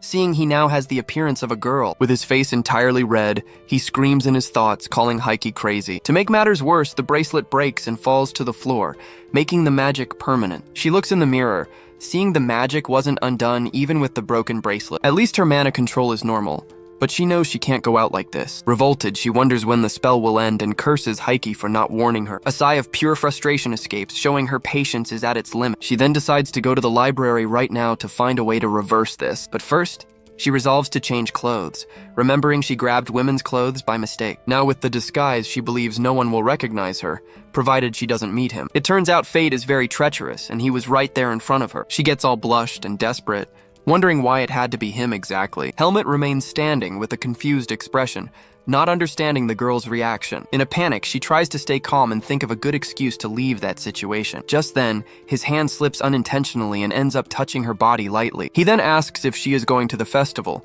and warns that she is already late. The unexpected question leaves her totally in shock, not knowing how to react to that. She asks herself if it's serious, but answers that the main event hasn't started yet. She panics, wondering if it's possible he didn't recognize her. Helmut, for his part, stares at her with a calm look, showing no reaction. Then she invents the excuse that she only left because the room was getting boring. He then extends his hand and invites her to walk with him, since he can show her good places. The girl gets completely awkward and flushed, stammering when asking if it's really with him. His extended hand makes her heart race, not knowing how to react to the invitation. With much shame, she ends up stammering and saying she accepts his offer. He then takes her hand and pulls her gently to start the walk through the festival. In her thoughts, she realizes that beside him, the burden of her identity disappears, and wonders exactly what about him makes her feel so different and lighter. The two walk together through the night, enjoying the illuminated atmosphere of the event. They stop at a shooting stall, and she decides to test her aim again. But while Helmut hits the target, she misses everything and gets very angry with the result. To calm down, she takes a sweet skewer and eats, face still blushing. And so, the two continue walking together through the night, enjoying the festival foods. Helmut looks to the side in his serious way while the girl next to him seems quite embarrassed. They continue walking together through the festival, passing through the crowd of students. But from afar, Sophia and Teresa spot the couple, surprised by the unexpected scene. Sophia asks if that is really Helmut, and who the unknown girl with him could be. The veteran Teresa gets a furious look, releasing an aura of pure jealousy and anger. Gossip spreads, and everyone wonders if the mysterious girl is his secret girlfriend. Teresa grinds her teeth, thinking she was rejected precisely because of that girl. Outraged, Teresa starts walking toward them, ignoring her friend's worried calls. She opens a sinister smile, saying she will see her new rival's face up close. Aaliyah holds the teddy bear she won, with a distant and somewhat thoughtful look. Helmut calls her, stating there is already a place for them to sit at the venue. He offers to hold the bear if it's heavy, but she refuses, saying it's fine. To disguise it, she asks why he was walking alone and where his friends are. He explains they are getting ready and invites her to wait for the contest with him there. She gets desperate. She followed him without thinking and now doesn't know how to leave. Luckily, he seems not to have noticed anything, but she fears someone might recognize them. In the worst case scenario, she thinks even the high priest could find her. But suddenly, a hand slams hard on the table, interrupting the mood between them. It was Teresa, appearing out of nowhere and stopping right in front of the two, jealous. She asks who the girl is, acting hurt because he isn't paying attention to her. Helmut just stares at the situation with his typical look of someone understanding nothing. Tension rises at the table, with the veteran leaning in to intimidate the new girl. But Aaliyah isn't shaken and accuses the veteran of being rude and very cheeky. The response leaves Teresa with a furious look, ready to attack. Teresa approaches with an air of mockery, asking if the girl studies at the academy. With a fake smile, she asks directly what her relationship with Helmut is, but Aaliyah responds that she reminds her of someone she hates, leaving the veteran irritated. Teresa turns to Helmet and demands he answer if that is his girlfriend. To everyone's surprise, he confirms, saying she is his girlfriend, and asks Teresa to leave. The declaration leaves the girl completely in shock, face totally red with shame. Hearing the confirmation, Teresa's face contorts in pure rage and extreme jealousy. She then humiliates the girl, saying the cheap teddy bear matches a commoner like her. With a red aura in her hand, the veteran asks if she can take a look at the bear. The energy starts crushing the gift, leaving Alea in a panic at the cruel scene. Then, Alea's eye shines an intense purple color, releasing a dark and frightening power. A mana explosion happens, throwing everyone away with the force of the impact. Amid the confusion, Helmet just observes the scene with his typical calculating look. Teresa is in shock, unable to believe the amount of power she felt coming from the girl. Wrapped in her purple aura, Alea now stares at her rival with a look of pure fury. Surprised, Teresa asks what she is doing, realizing the girl is also a mage. Then a staff member appears and orders the two to fight outside, making Teresa more irritated. Her friend tries to hold her back, but the veteran screams that she made a big mistake confronting her. Seeing the confusion, Helmet grabs a wooden handle lying on the ground. He releases an absurd wave of power, throwing everyone back and breaking up the fight. The two girls are left jaw-dropped, completely shocked by his demonstration of strength. With a dark aura, he warns Teresa to stop getting involved with him from now on. The threat leaves the veteran afraid, as he warns next time it won't be just words. Defeated, she grinds her teeth in anger and leaves, supported by her friend. After the fight, the two remain standing amid the mess under the starry festival sky. Alea then sighs in relief, dropping the damaged teddy bear to the ground out of exhaustion. Using her magic, she apologizes and starts fixing the mess the fight caused. She thinks it was careless. If Helmet hadn't acted, everything could have gotten worse. He then says she didn't need to go that far, but it was time to stand firm. With a smile, she thanks him for getting angry on her behalf in that situation. Helmet stares at her seriously, ready to finally clear up a doubt in his mind. He then calls her by name, Alea, revealing he already knew the whole truth all along. The girl is completely shocked, unable to believe he actually recognized her. Without wasting time, he grabs her by the arm and drags her to a more private place. He presses her against the wall, ready to have a serious conversation right there. Desperate, she asks how long he knew it was her, totally in a panic. He replies that he knew from the moment he first saw her in the corridor. She gets even redder, panicking at the thought that he knows she is a boy. But he asks if she wasn't preparing for the academy cross-dressing contest. The answer leaves her speechless, completely frozen with the shame she is feeling. He gets so embarrassed he can barely speak, shrinking from the whole situation. Face on fire, he can only feel the shame taking over his body. The scene changes and night falls, with the excited audience awaiting the festival's main event. The presenter announces that the Academy Miss Contest is about to begin. Far away, two colleagues wonder if Asuka is getting ready properly for the contest. In a memory, his sister uses him as a guinea pig, but the result turns out quite weird. Back in the present, one colleague warns they finally arrived for the contest, but when they look, they are jaw-dropped and totally shocked by Asuka's appearance. The crowd gathers in front of the stage while Helmet and Alea arrive to watch the contest. She comments there are many more people than expected and wonders the reason for the crowd. Helmet asks if she managed to resolve things with the event organizers. She says she invented an excuse, but still thinks it's better to cancel her registration. With a serious tone, she warns him not to tell anyone that she is Alea in disguise. Face blushing, she says just him knowing the truth is already more than enough. Helmet stares at her silently for an instant, with his typical serene and calculating look. Suddenly, bright light shines on stage, and he advises that the event is finally going to start. The presenter welcomes everyone, initiating the annual Greta Academy Miss Contest. He warns he's not responsible for identity crises and calls the first participant. The first candidate gets on stage, parading in a very flashy and elegant red dress. The male audience goes wild instantly, everyone blushing and screaming for her. But close up, we see the candidate is Asuka, with very exaggerated and bizarre makeup. His appearance leaves everyone shocked, with the audience and the couple completely unresponsive. She asks if she should have fun with this, but Helmet says she doesn't need to force herself. The presenter gets excited, saying this is the true purpose of the Miss Contest. Then, the second competitor gets on stage, leaving the audience open-mouthed with her beauty. Her blue hair and delicate face shine under the lights, enchanting all the guys. The crowd goes delirious instantly, screaming and applauding the new candidate. Even Helmet and Alea get surprised, observing the competitor with great attention. But her body is totally muscular and ripped, breaking all expectations. The audience gets completely horrified, making faces of pure disgust and despair. The presenter, embarrassed, asks if she has any special charm to show the public. She questions the reason for the question, but he says it's in the script and tells her to deal with it. After thinking a bit, she stares at the audience with a serious and determined expression. She then pulls a sword, showing her talent is a little different from the others. The public panics, everyone covering their eyes, afraid of what will happen. With a quick strike, she cuts Asuka's dress, which tears into several pieces. The clothes fall apart on stage,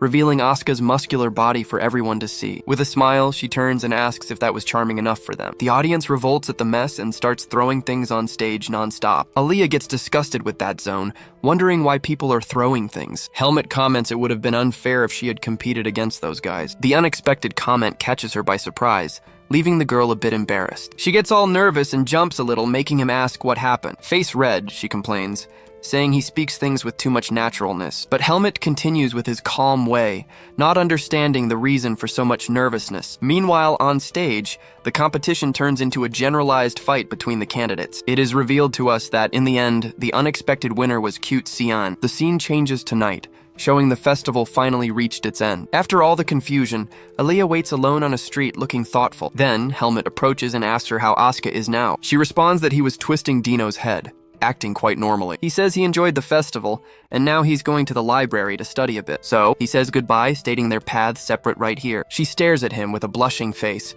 while he observes her with his typical serene look. With a little shame, she calls him to try starting an important conversation. But Helmet interrupts her, appearing surprised and a little scared about something. His eye shines, and he perceives a powerful presence approaching them very quickly. Without thinking twice, he grabs her arm and runs off, pulling her away. The girl is totally unresponsive, not understanding the reason for all that haste. Then, he hides her in a dark alley so no one can find the two there. It's revealed that the high priest and his followers were passing right near them. The unexpected arrival of the priest makes it clear that the situation became very dangerous. Helmet finds it strange, wondering if his divine power diminished so much outside battle. The group of priests continues on their way without noticing the presence of the two. Hidden, the two remain silent, waiting for the danger to finally pass completely. He then apologizes for dragging her, explaining he didn't want to meet the priests. She agrees, and says she also didn't want to see them, showing the same feeling. Then she remembers she had a favor to ask, like she had said to him before. Face blushing, she asks him to accompany her to a very special place. The night falls over Greta Academy,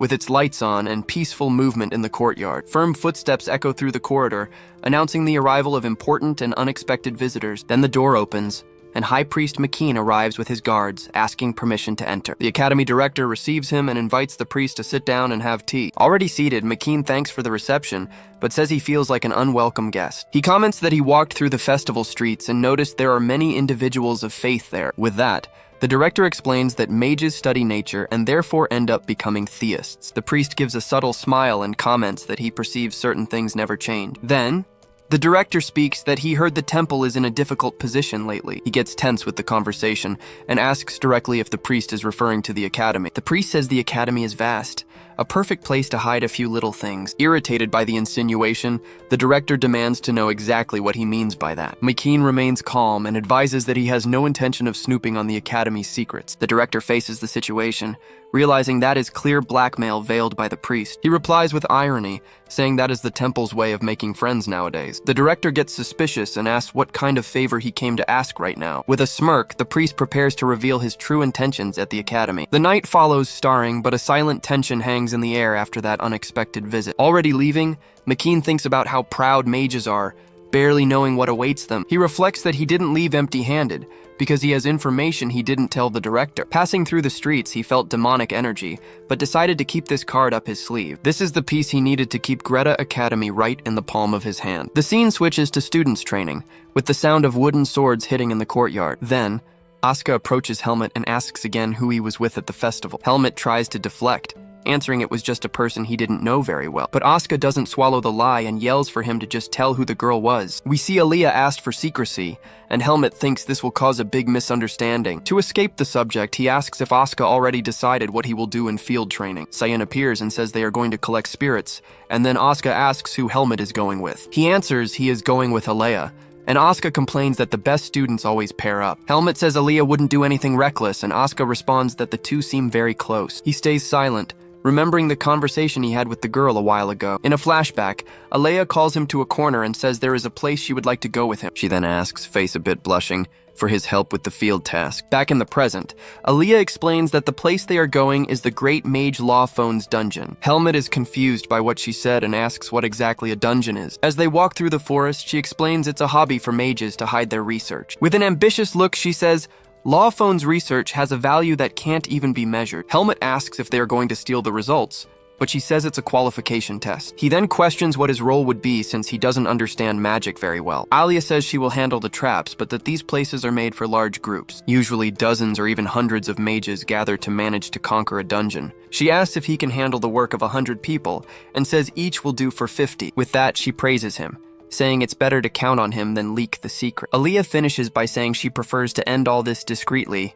without anyone else knowing. Helmet understands the situation and agrees to follow her crazy plan. Alia says they can return if they fail, but he prefers to finish everything at once. She then warns they are leaving now and asks him not to lose sight of her. Suddenly, very strong magical energy involves Helmet's body, surprising him. A teleportation circle activates, and a pillar of light transports them far from there. He opens his eyes and gets a bit lost with the totally new landscape in front of him. The scene changes to a beach, and the two walk on the sand during sunset. Helmet looks around, impressed with that place he had never seen in his life. But then Alia trips and asks him to get the mat in the bag because she exerted herself too much. Already lying down, she explains she used a lot of mana but will be fine if she rests a bit. He asks where they are and she tells him that is the sea, which covers 70% of the world. Helmet finds it hard to imagine something so big, as he never left his region before. Alia says the kingdom of Baden is just a small part of a much vaster world. He stays silent, processing the scale of that new information he just received. Exhausted from magic use,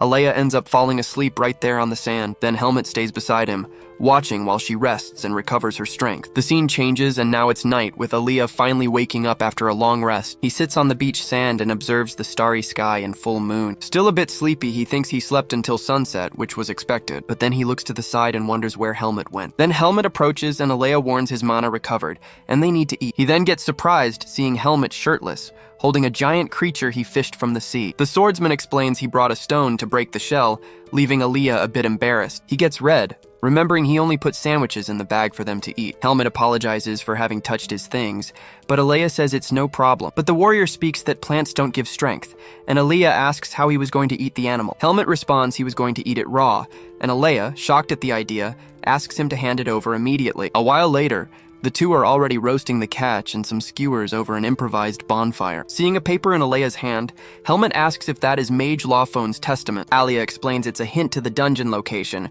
which the Mages Association released. Then he starts reading the clue, which talks about life arising with vegetation. Alia doesn't understand what the riddle means, but Helmet warns him not to complicate it. He explains the place with life is the sea, and the shining moon is the night of the full moon. Then Alia questions why the association didn't solve it, and Helmet states they knew. The boy perceives the problem as there are countless places with the sea under the full moon. Helmet explains that's why they kept looking for a hidden meaning and never found it, but he reveals this place was where Lawphone had his greatest inspirations for magic. Surprised, Alia asks how he knows about the mage's personal life since not even the association knew. Helmet averts his gaze and says he strove greatly to research all that on his own. He then changes the subject and points out the true problem is the 6 stars part. Helmet explains that on a full moon night, its light obscures almost all stars. With this, Helmet realizes the riddle isn't talking about stars in the sky. Alia remembers a phrase from the mage, saying that human existence is on Earth. He continues, saying Lawphone valued the Earth where humans built their lives. Then Helmet finally understands and concludes they need to look for clues on the ground. Alia asks how to find starlight on the ground,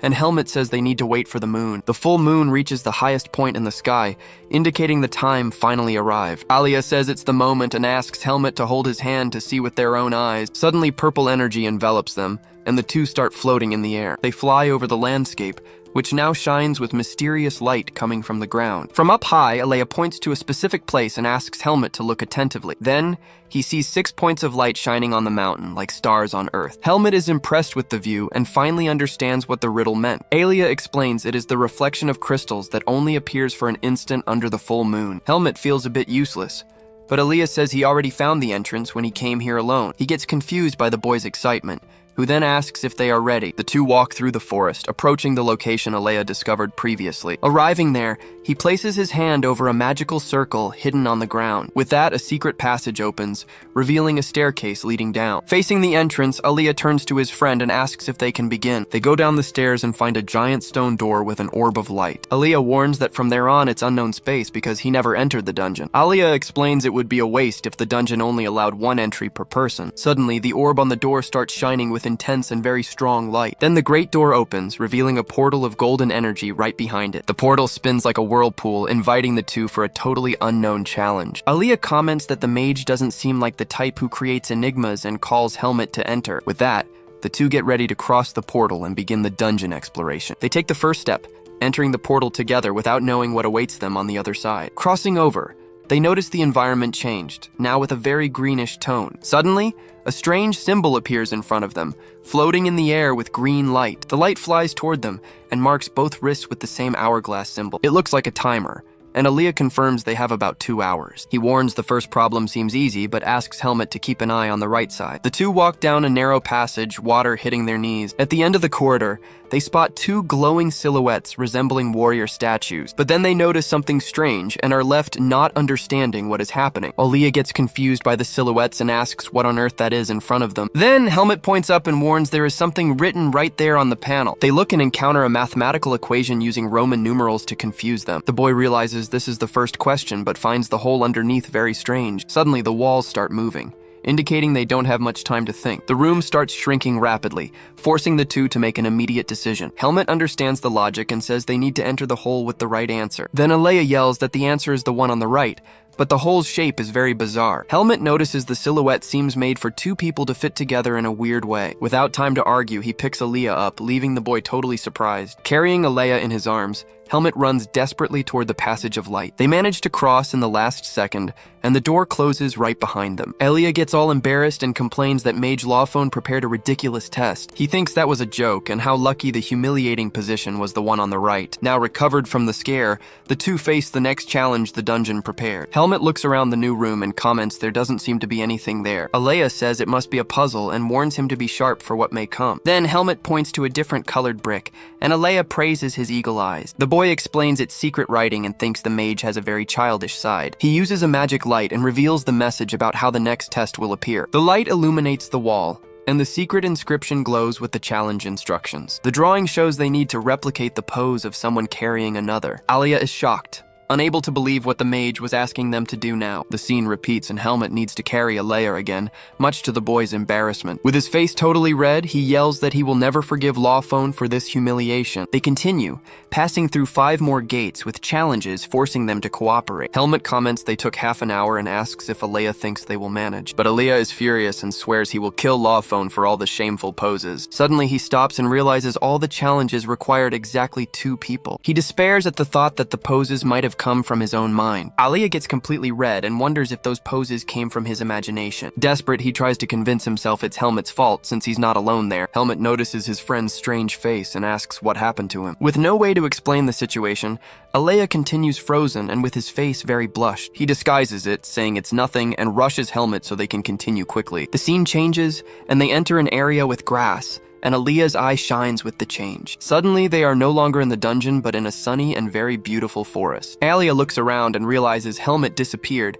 leaving him there alone. He starts screaming for his friend, but gets no answer amidst the forest. Then the boy realizes he fell into an illusion spell and didn't even feel it being activated. He understands it's an individual test, and Helmet must be in another dimension now. Aaliyah feels relieved not to have to do more poses, but still worries a bit. He goes forward, and suddenly a giant shadow covers his entire body. When he looks up, he encounters a giant snow leopard with blue eyes. The creature shows its sharp teeth and stares at the boy with a very threatening look. Aaliyah gets paralyzed with fear, staring at the giant creature that appeared in front of him. The scene changes to Helmet, who is now in an entirely white place resembling a sea of clouds. He doesn't understand what is going on because Aaliyah vanished and the landscape changed abruptly. Helmet concludes it's a separate test but trusts Aaliyah will manage fine alone. But then he wonders what exactly he should do in this strange and empty place. Suddenly he feels a presence and sees a mysterious silhouette approaching in the fog. Cautiously, he asks who is there, trying to identify the figure with long hair. The person turns slowly, and Helmet is shocked by what he is seeing. It is a woman with purple hair and eyes, and an appearance that leaves him very shaken. Without thinking twice, he draws his sword, preparing for possible combat. He yells that she looks like Aaliyah, and demands to know who she really is. With tears in her eyes, the woman says she cannot change what she did, even if he hates her. Helmet continues with sword in hand, not understanding her connection to his friend Aaliyah. He gets furious with her answer and demands she repeat what she just said. Back to the test, Aaliyah remains paralyzed, staring at the giant creature with great fear, but the snow leopard seems majestic and stays there standing, looking at the horizon. Aliyah wonders if that is a monster and is in doubt if he should attack first. Then he decides he cannot hesitate and concentrates dark energy in his hand. But then the beast calls him Helmet, leaving the boy understanding totally nothing. The creature asks if he won't find the human waiting for him today. Aliyah gets shocked by the question and cannot process what he just heard. He panics because a monster spoke and on top of that called him Helmet. Then the beast asks why he has that face and if the human mistreats him. Aliyah's mouth moves on its own and answers that the training is just difficult. He despairs upon realizing he has no control over his own body and speech. The leopard stares at the boy with a look that seems to understand the whole situation. Then the creature questions if he wants so much to leave the forest to become stronger. Aliyah continues unresponsive, suffering through that bizarre situation with no control at all. But the leopard apologizes and tells him to forget it, as it knows of his decision. Aliyah tries to calm down and realizes the monster knows him as if he were Helmet. He keeps thinking about what the test means and what the beast meant by leaving the forest. Then, the leopard warns that the human is arriving and says goodbye, wishing good luck. The boy gets confused by the warning and wonders which human the beast was talking about. He observes the creature walking away and is left alone again in the middle of that forest. Suddenly, a strong white-haired man appears carrying a wooden bucket. The man calls him Helmet and orders him to follow because they have much to do. Without body control, Aliyah's mouth moves and he says the man's name, Darien. He despairs, realizing if this is Darien, the situation is much stranger. It is revealed to us that Darien is the divine swordsman, commander of the Knights of Basore. Aliyah then notices his sword and realizes it's the same one Helmet always uses. He starts connecting dots, remembering details about his swordsman friend, the sword, fighting style, and Helmet's reaction to monsters. Everything makes sense now. Then he realizes this isn't a dungeon, but Helmet's memories. The scene cuts back to the real Helmet, who continues staring at the mysterious woman. Crying a lot, the mysterious woman apologizes to Aliyah with a voice of regret. Helmet understands she is from Aliyah's family because she resembles him and knows his name. He tries to ask who she is, but the scenario around starts unraveling. A strange force pushes him back, and the illusion begins distorting rapidly. Everything becomes white, and he is thrown inside a memory belonging not to him. The scene changes abruptly, and now he is in front of a huge house on fire. He looks around, confused by the destruction and chaos of that place in flames. Then he spots priests of Lumen watching everything with frightening coldness. He thinks it's a magical illusion because he can't feel any divine power there. But then he gets shocked because somehow he remembers that tragic scene. It is explained to us that that is Aliyah's childhood home and his parents died in the fire. On the ground, carbonized bodies show the cruelty of those priests' attack. Suddenly, tears begin flowing down his face without him being able to control it. He realizes the tears aren't his and doesn't understand the emotion he is feeling. Crushing pain squeezes his chest, sadness he never felt in his life. Then he understands because that pain and tears belong to young Aliyah. The priest orders another girl be found because traitor Heiki's lineage cannot live. The priest turns scared, but it's already too late for the poor guy to defend himself. With a quick blow, Aliyah's body advances and attacks the priest with the sword. Then he releases an explosion of dark energy, hitting all the priests at once. But the attack has a price, and his body ends up being pierced in several places. Even wounded, he stares at enemies with a look full of hate and determination. Suddenly, a blonde woman attacks him with magic, throwing him far with the impact. He looks at his burned hand, feeling the pain of that magic spell that hit him. With his face dirty with blood, he prepares to continue fighting without showing weakness. Then he sees Aliyah's grandmother hugging the boy and understands she was his master. Helmet then realizes she is the only family left for his friend that day. He is sure that is Aliyah's real memory and wonders how the dungeon does this. But then it clicks, and he thinks if he can see Aliyah's memories, the reverse also applies. He remembers his friend seeing his past and despairs at the possibility of the swap. Then the reality sinks in, and Helmet wonders if Aliyah is also seeing his past now. The scene takes us to a mysterious forest where Aliyah walks with a very worried expression. Back at the hut, Darien questions him if he forgot something, but Aliyah denies stammering. He thinks he needs to focus on the test but can't stop worrying about everything. Darien just stares at him with a serious look, noting the boy wasn't acting normally. Then he asks if the cat said something since Aliyah seemed not to know what to do. But Aliyah corrects himself in thought, telling himself he isn't Helmet. Obtaining no response, Darien sits and takes his sword, going back to polishing it calmly. Aliyah walks away and Darien notices the lack of reaction, suspecting he only responds for Helmet. Already outside, the boy asks himself if he really needs to leave that forest. Inside, the old swordsman continues his work, but without taking his eyes off the boy. Aliyah gets thoughtful because he avoided asking where the forest was located to not be too direct. Then he begins joining clues, remembering the first beast knew Helmet well. This explained Helmet's combat experience, but he still wanted to leave the location. With this, Aliyah understands he wasn't there by choice and asks himself why. The strangest thing was the fact the divine swordsman was there and had been Helmet's master. Darien walks slowly in Aliyah's direction, stopping right in front of him. He then hands his sword to the boy, holding it by the blade without fear. With a serious look, Darian challenges him and tells him to try lifting it. Aaliyah then holds the huge sword's hilt, feeling the weight of steel in his hands. He manages to lift it with some effort and gets impressed with its size. Darian comments he is still very small and it would be good if he grew quickly. Even with the provocation, he gives a slight smirk, seeming a bit proud. Aaliyah gets a little embarrassed by the comment and his face blushes lightly. He thinks that even with beasts, that place conveyed a sense of comfort. Therefore, he understands that location was very precious to the true helmet. Darian says he survived in the forest and with luck could escape the barrier. But hearing the name Forest of Roots, Aaliyah's expression changes completely. The sword falls to the ground with a loud noise and the boy gets totally panic-stricken. He realizes deep down he already knew, but didn't want to believe the truth, because a human abandoned there meant he was born with the seed of darkness. In shock, Aaliyah asks if that place really was the feared Forest of Roots. Then dark energy explodes from Darian, throwing the boy far away violently. Aaliyah is bombarded by various memories and sensations not his own, getting confused. He feels something strange, and a voice explains he is slowly becoming human. Teeth clenched, he decides, stating he needs to go beyond that forest. A green aura then explodes around him, showing all his new determination. Suddenly, the scene changes to a dark place with Aaliyah in front of huge statues. The boy kneels, totally lost, and wonders where on earth he ended up. A hand extends to him and Helmet calls him by name, offering help to stand up. Aaliyah looks up and answers surprised, calling Helmet's name in return. Helmet questions how he arrived later, but Aaliyah says he also just arrived there. Intrigued, he asks if Aaliyah also saw something upon arriving in that strange place. Aaliyah stays silent for an instant, but soon confirms yes, he also saw. But Helmet cuts him off, saying the hourglass didn't stop, so the test hasn't ended. He then turns, looking toward the back of the hall with a serious, focused look. Aaliyah asks how Helmet wasn't shaken,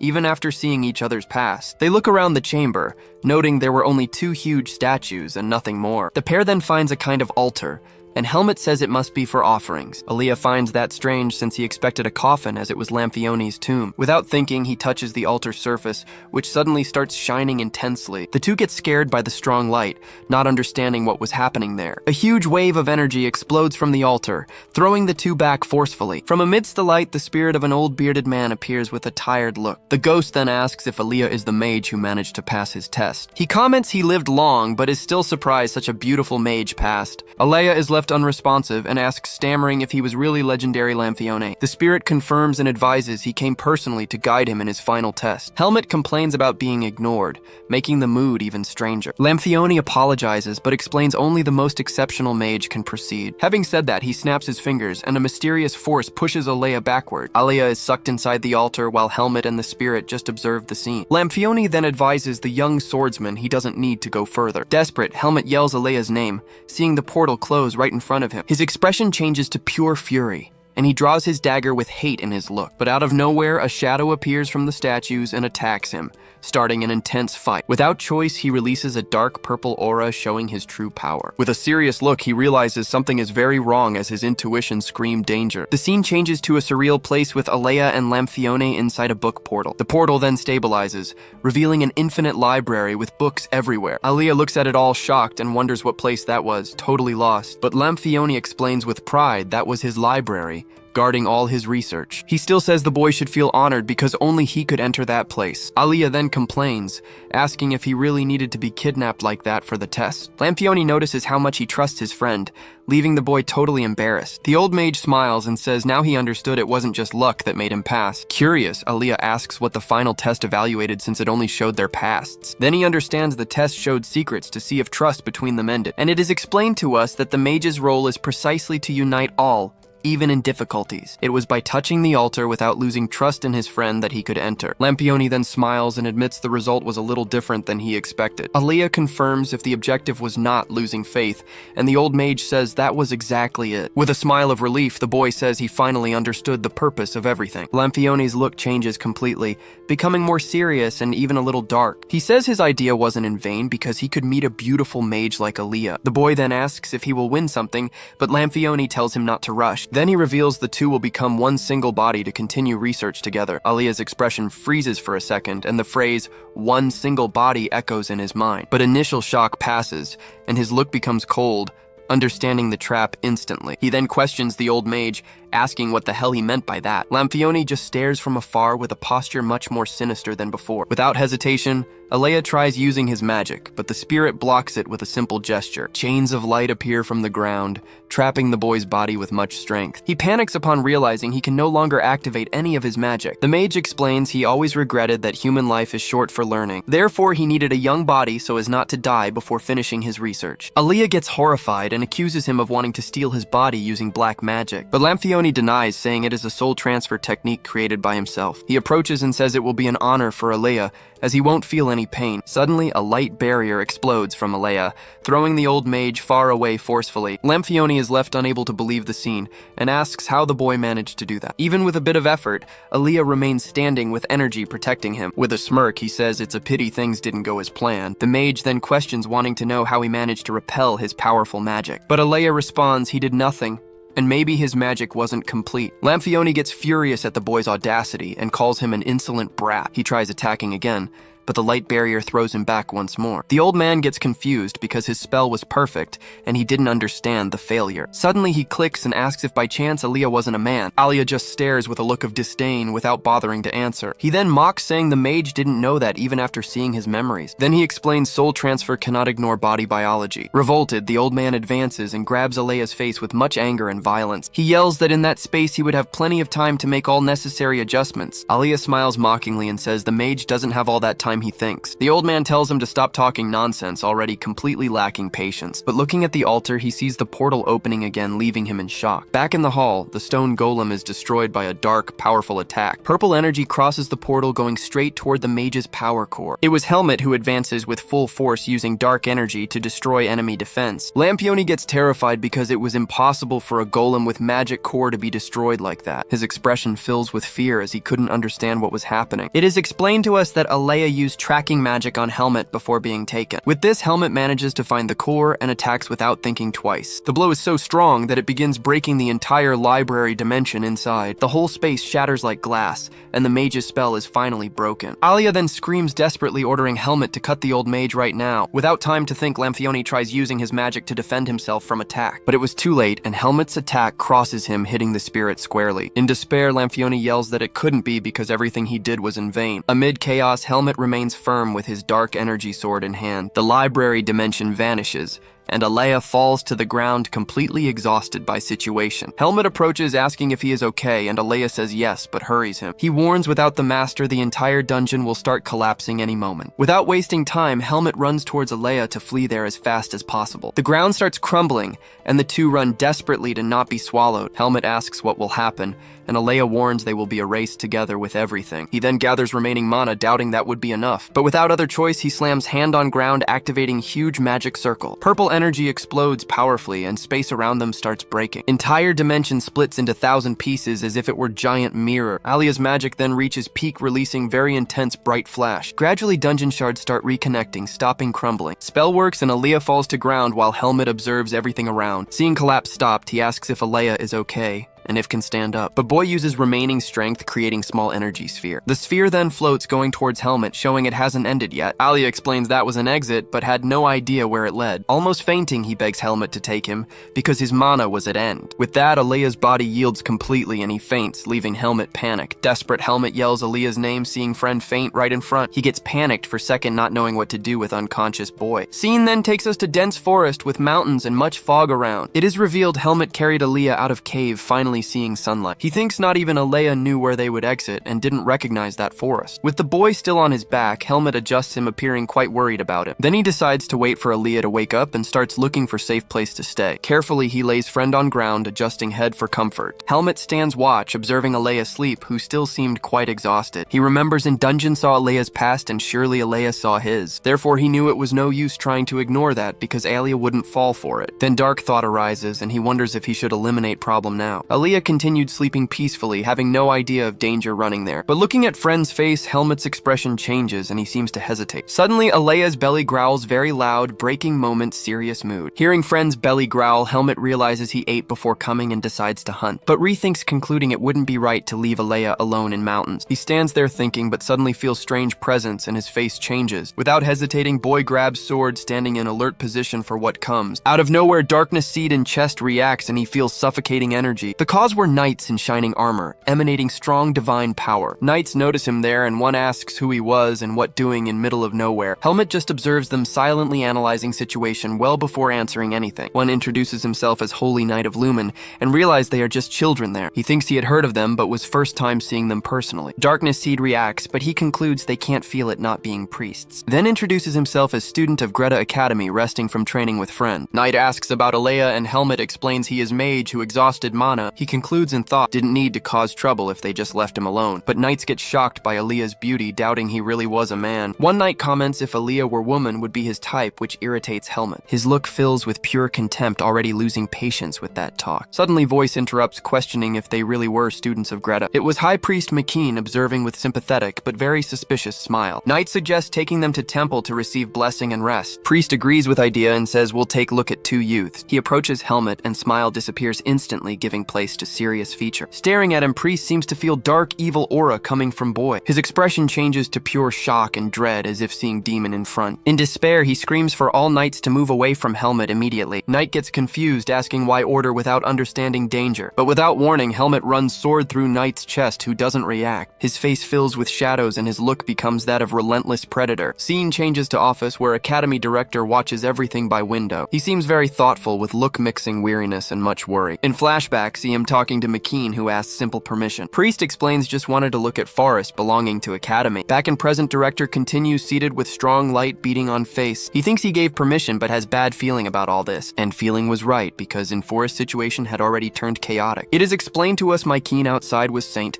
but inside was depraved. He was there suspecting Academy finding boys was just coincidence. And when Priest saw Aaliyah lying down, first thing felt was desire. Dark desire took over and wanted to take beautiful boy for himself. But that feeling was left aside instantly for much bigger reason. Because he had found something that shouldn't exist there, emanating from Helmet. Boy was covered in blood and purple aura with terrifying look. In panic, McKeen yells he has Darkness Seed, ordering him arrested. Without wasting time, Helmet advances on Knight body sword full of hate. He then starts attacking others with uncontrolled fury, ready for slaughter. Knights and Priest prepare for attack, seeing Boy jump in their direction. But one creates light shield and Helmet's attack explodes in pure energy. Seeing Gap, Priest gathers divine power, preparing counterattack. With Yell releases wave of golden light, going full force at Protag. Boy is thrown back but manages to recover in air, readying next strike. He then dives sword ready, attacking another Knight with fury. But Helmet realizes fighting like this is bad, decides needs to eliminate Priest first. With absurd speed, dodges attacks running through forest trees. Knights get shocked by speed, one says treat him like beast. Helmet ignores others, continues focused advance, going straight toward target. Priest and Knight join forces, create light barrier for protection. But Boy attacks with energy, punch barrier starts cracking impact. McKeen gets shocked because Darkness Seed should weaken him, not strengthen. Seeing wouldn't work, Priest decides use powerful technique appeals. He then summons Giant Guardian Totem Divine Magic Absurd Power. Helmet gets shocked by energy, feeling pressure of crushing divine power. But then McKeany has idea look, turns to Alea lying fainted there. Priest then points to Boy, yells ordering Knights attack Mage, hearing order. Helmet's look fills panic, uncontrollable hate. Knights don't waste time, run towards Alea to fulfill order. But Protag advances full force, placing self in front, protect friend at all costs. While Alea continued unconscious without imagining danger running. Suddenly Helmet's blood splashes friend's face, staining pale skin. He puts self as shield, receiving blows, guaranteeing no one touches Alea. Even wounded chest doesn't retreat, stares enemy's mortal look. With quick sword spin, starts fighting several Knights at once. Fight becomes intense steel sound, echoing through surrounding forest. He then spins circular attack deflection, all swords pure skill. Even surrounded by divine light, Helmet continues fighting full strength. He grinds teeth, pain, fury look only increases every second. With quick movement, Boy blocks Knight's attack sword, then remembers Alea's past dungeon forced him see. Saw Boy crying, understood why he hated Temple so much. Helmet then wonders why Alea seemed so special to him, different to others. But past dungeon showed answered doubt once for all. That gave hope maybe Alea could accept dark past. He questioned if Alea would understand him, since all wanted continue human, but didn't even have chance ask Darkness Seed ached chest. Priest yells he is cockroach time finally ended. With this dark energy explodes Helmet, throwing Knights away. Priest observes scene, totally shocked, darkness coming from Boy. Look fills pure fear, unable believe what seeing. Helmet then releases power yells, can't lose Alea no matter what. Scene changes Alea's mind, floating lost space, full magic. Remembers Helmet's past was heavy burden one person. Boy wanted be human, but trapped loneliness leading evil, because understood loneliness worried while Helmet fury exploded outside. Priest just observes scene, cold calculating look face. Then dark energy covers Helmet's body, leaving demonic appearance. McKeen laments Darkness Seed went crazy despite Temple efforts. Revolted yells simple act, Helmet wanting live already very selfish. But Boy's look shines, darkness focused, ready end. end everything. Priest stares, creature closely, night bodies ground. Dark energy calms, second revealing destruction caused. Without wasting more time, Helmet advances, full force priest wanting finish. Attack clashes, divine totem generating energy wave. With this dark power, divine light explode, entire forest trembles. McKean panics seeing dark energy tearing ground direction. Last effort launches light attack, but Helmet was right front. Even covered divine light, Helmet endures firm darkness, tears face. Priest gets shocked, doesn't understand heart hadn't burned yet, but looking closer perceives detailed changing perspective. Suddenly, light chains appear nowhere, trap Helmet wrist strongly. Seconds, several chains immobilized, leaving trapped before light gate. McKinney assumes control situation look already won battle. Invokes Luciel's sanctuary sealing technique crushing power. Priest warns turn target will send back Lumen side, but Helmet doesn't give up, uses all dark energy, try free chains. Old man gets impressed because even so hadn't lost reason, but observing more attention finally understands what happening. Explained Helmet used last strength, create barrier heart. Unintentionally divine attacks helping suppress darkness seed. Even with help boy continued fighting pure willpower, but McKean smiles saying was bad opponent, boy light would win. Fake smile McKean says will guide Helmet minimum pain possible. Divine light then explodes, trapping boy chains, pure golden energy. Priest then prays Lumen asking accept lost sheep back, but suddenly blood darkness sphere forms interrupting ritual. It was Aaliyah, even far points finger launches spell direction old man. Magic shoots like energy, ray hits Priest's arm squarely. He screams pain arm bleeding, wonders who hell did that. Alia stares, warns were terrible opponents, temple face once. Seeing face McKean panics, recognizes descendant Heike, but Aaliyah just smirks saying wouldn't have time, worry about that. Then Helmet takes advantage, break freeze chains, fury roar. Boy advances, dark sword breaks, Priest divine shield blow. McKean gets terrified, attack strength feeling, defense break gradually. Without choice appeals, invokes sacred spear rain strongest magic. Seeing danger, Aaliyah yells Helmet name, stares sky empty look. Without hesitating, Helmet stares spear rain preparing imminent impact. Divine light spears fall full force causing gigantic explosion forest. Explosion smoke rises sky showing devastating attack strength. Priest McKean observes result tired look certain victory. But suddenly Alea creates magic portal ground surprising everyone there. He amazes perceiving created subspace gate private dungeon. McKean gets even more shocked sweating cold understanding what happening. Out of nowhere Helmet appears inside dungeon dark sword hands. Explained Alea used coordinate substitution trading places him. Helmet then fires purple energy blast full fury against Priest. Old man tries defending but divine power already almost limit total, but attack stopped magic chain coils darkness energy. It was Aaliyah creates shield deflects attack saving Priest's life. Tired smile tells old man accept blow die silence. McKean becomes possessed rage yells were unforgivable traitors. Purple energy wave advances full force sweeping scenario frightening power. Attack cuts entire forest showing nothing standing there. Far away explosion rises skies leaving smoke trail pure destruction. Amidst dust Aaliyah falls knees ground completely exhausted panting. Then looks forward calls Helmet name weak worried voice. There he stood covered dark aura still totally out of control. Helmet leant on sword panting fighting dominate darkness inside. Alia panics wondering if demonic energy couldn't be controlled. Face fills fear new situation only get worse from there. Then Helmet raises hand toward Alea concentrating dark energy. With gesture launches darkness cube going straight friend direction. Alea gets completely shocked unable believe happening. He then clenches teeth realizes needed take drastic action now. Without choice touches item chest begins shining golden light. Colorful energy explodes body appearance changes completely. Now new appearance Alea stares serious look little blush. She warns is an enemy can be placed finally rest. Helmet's look continues dark seems process words attention. Gentle smile Alea says going him able help now. Explained already.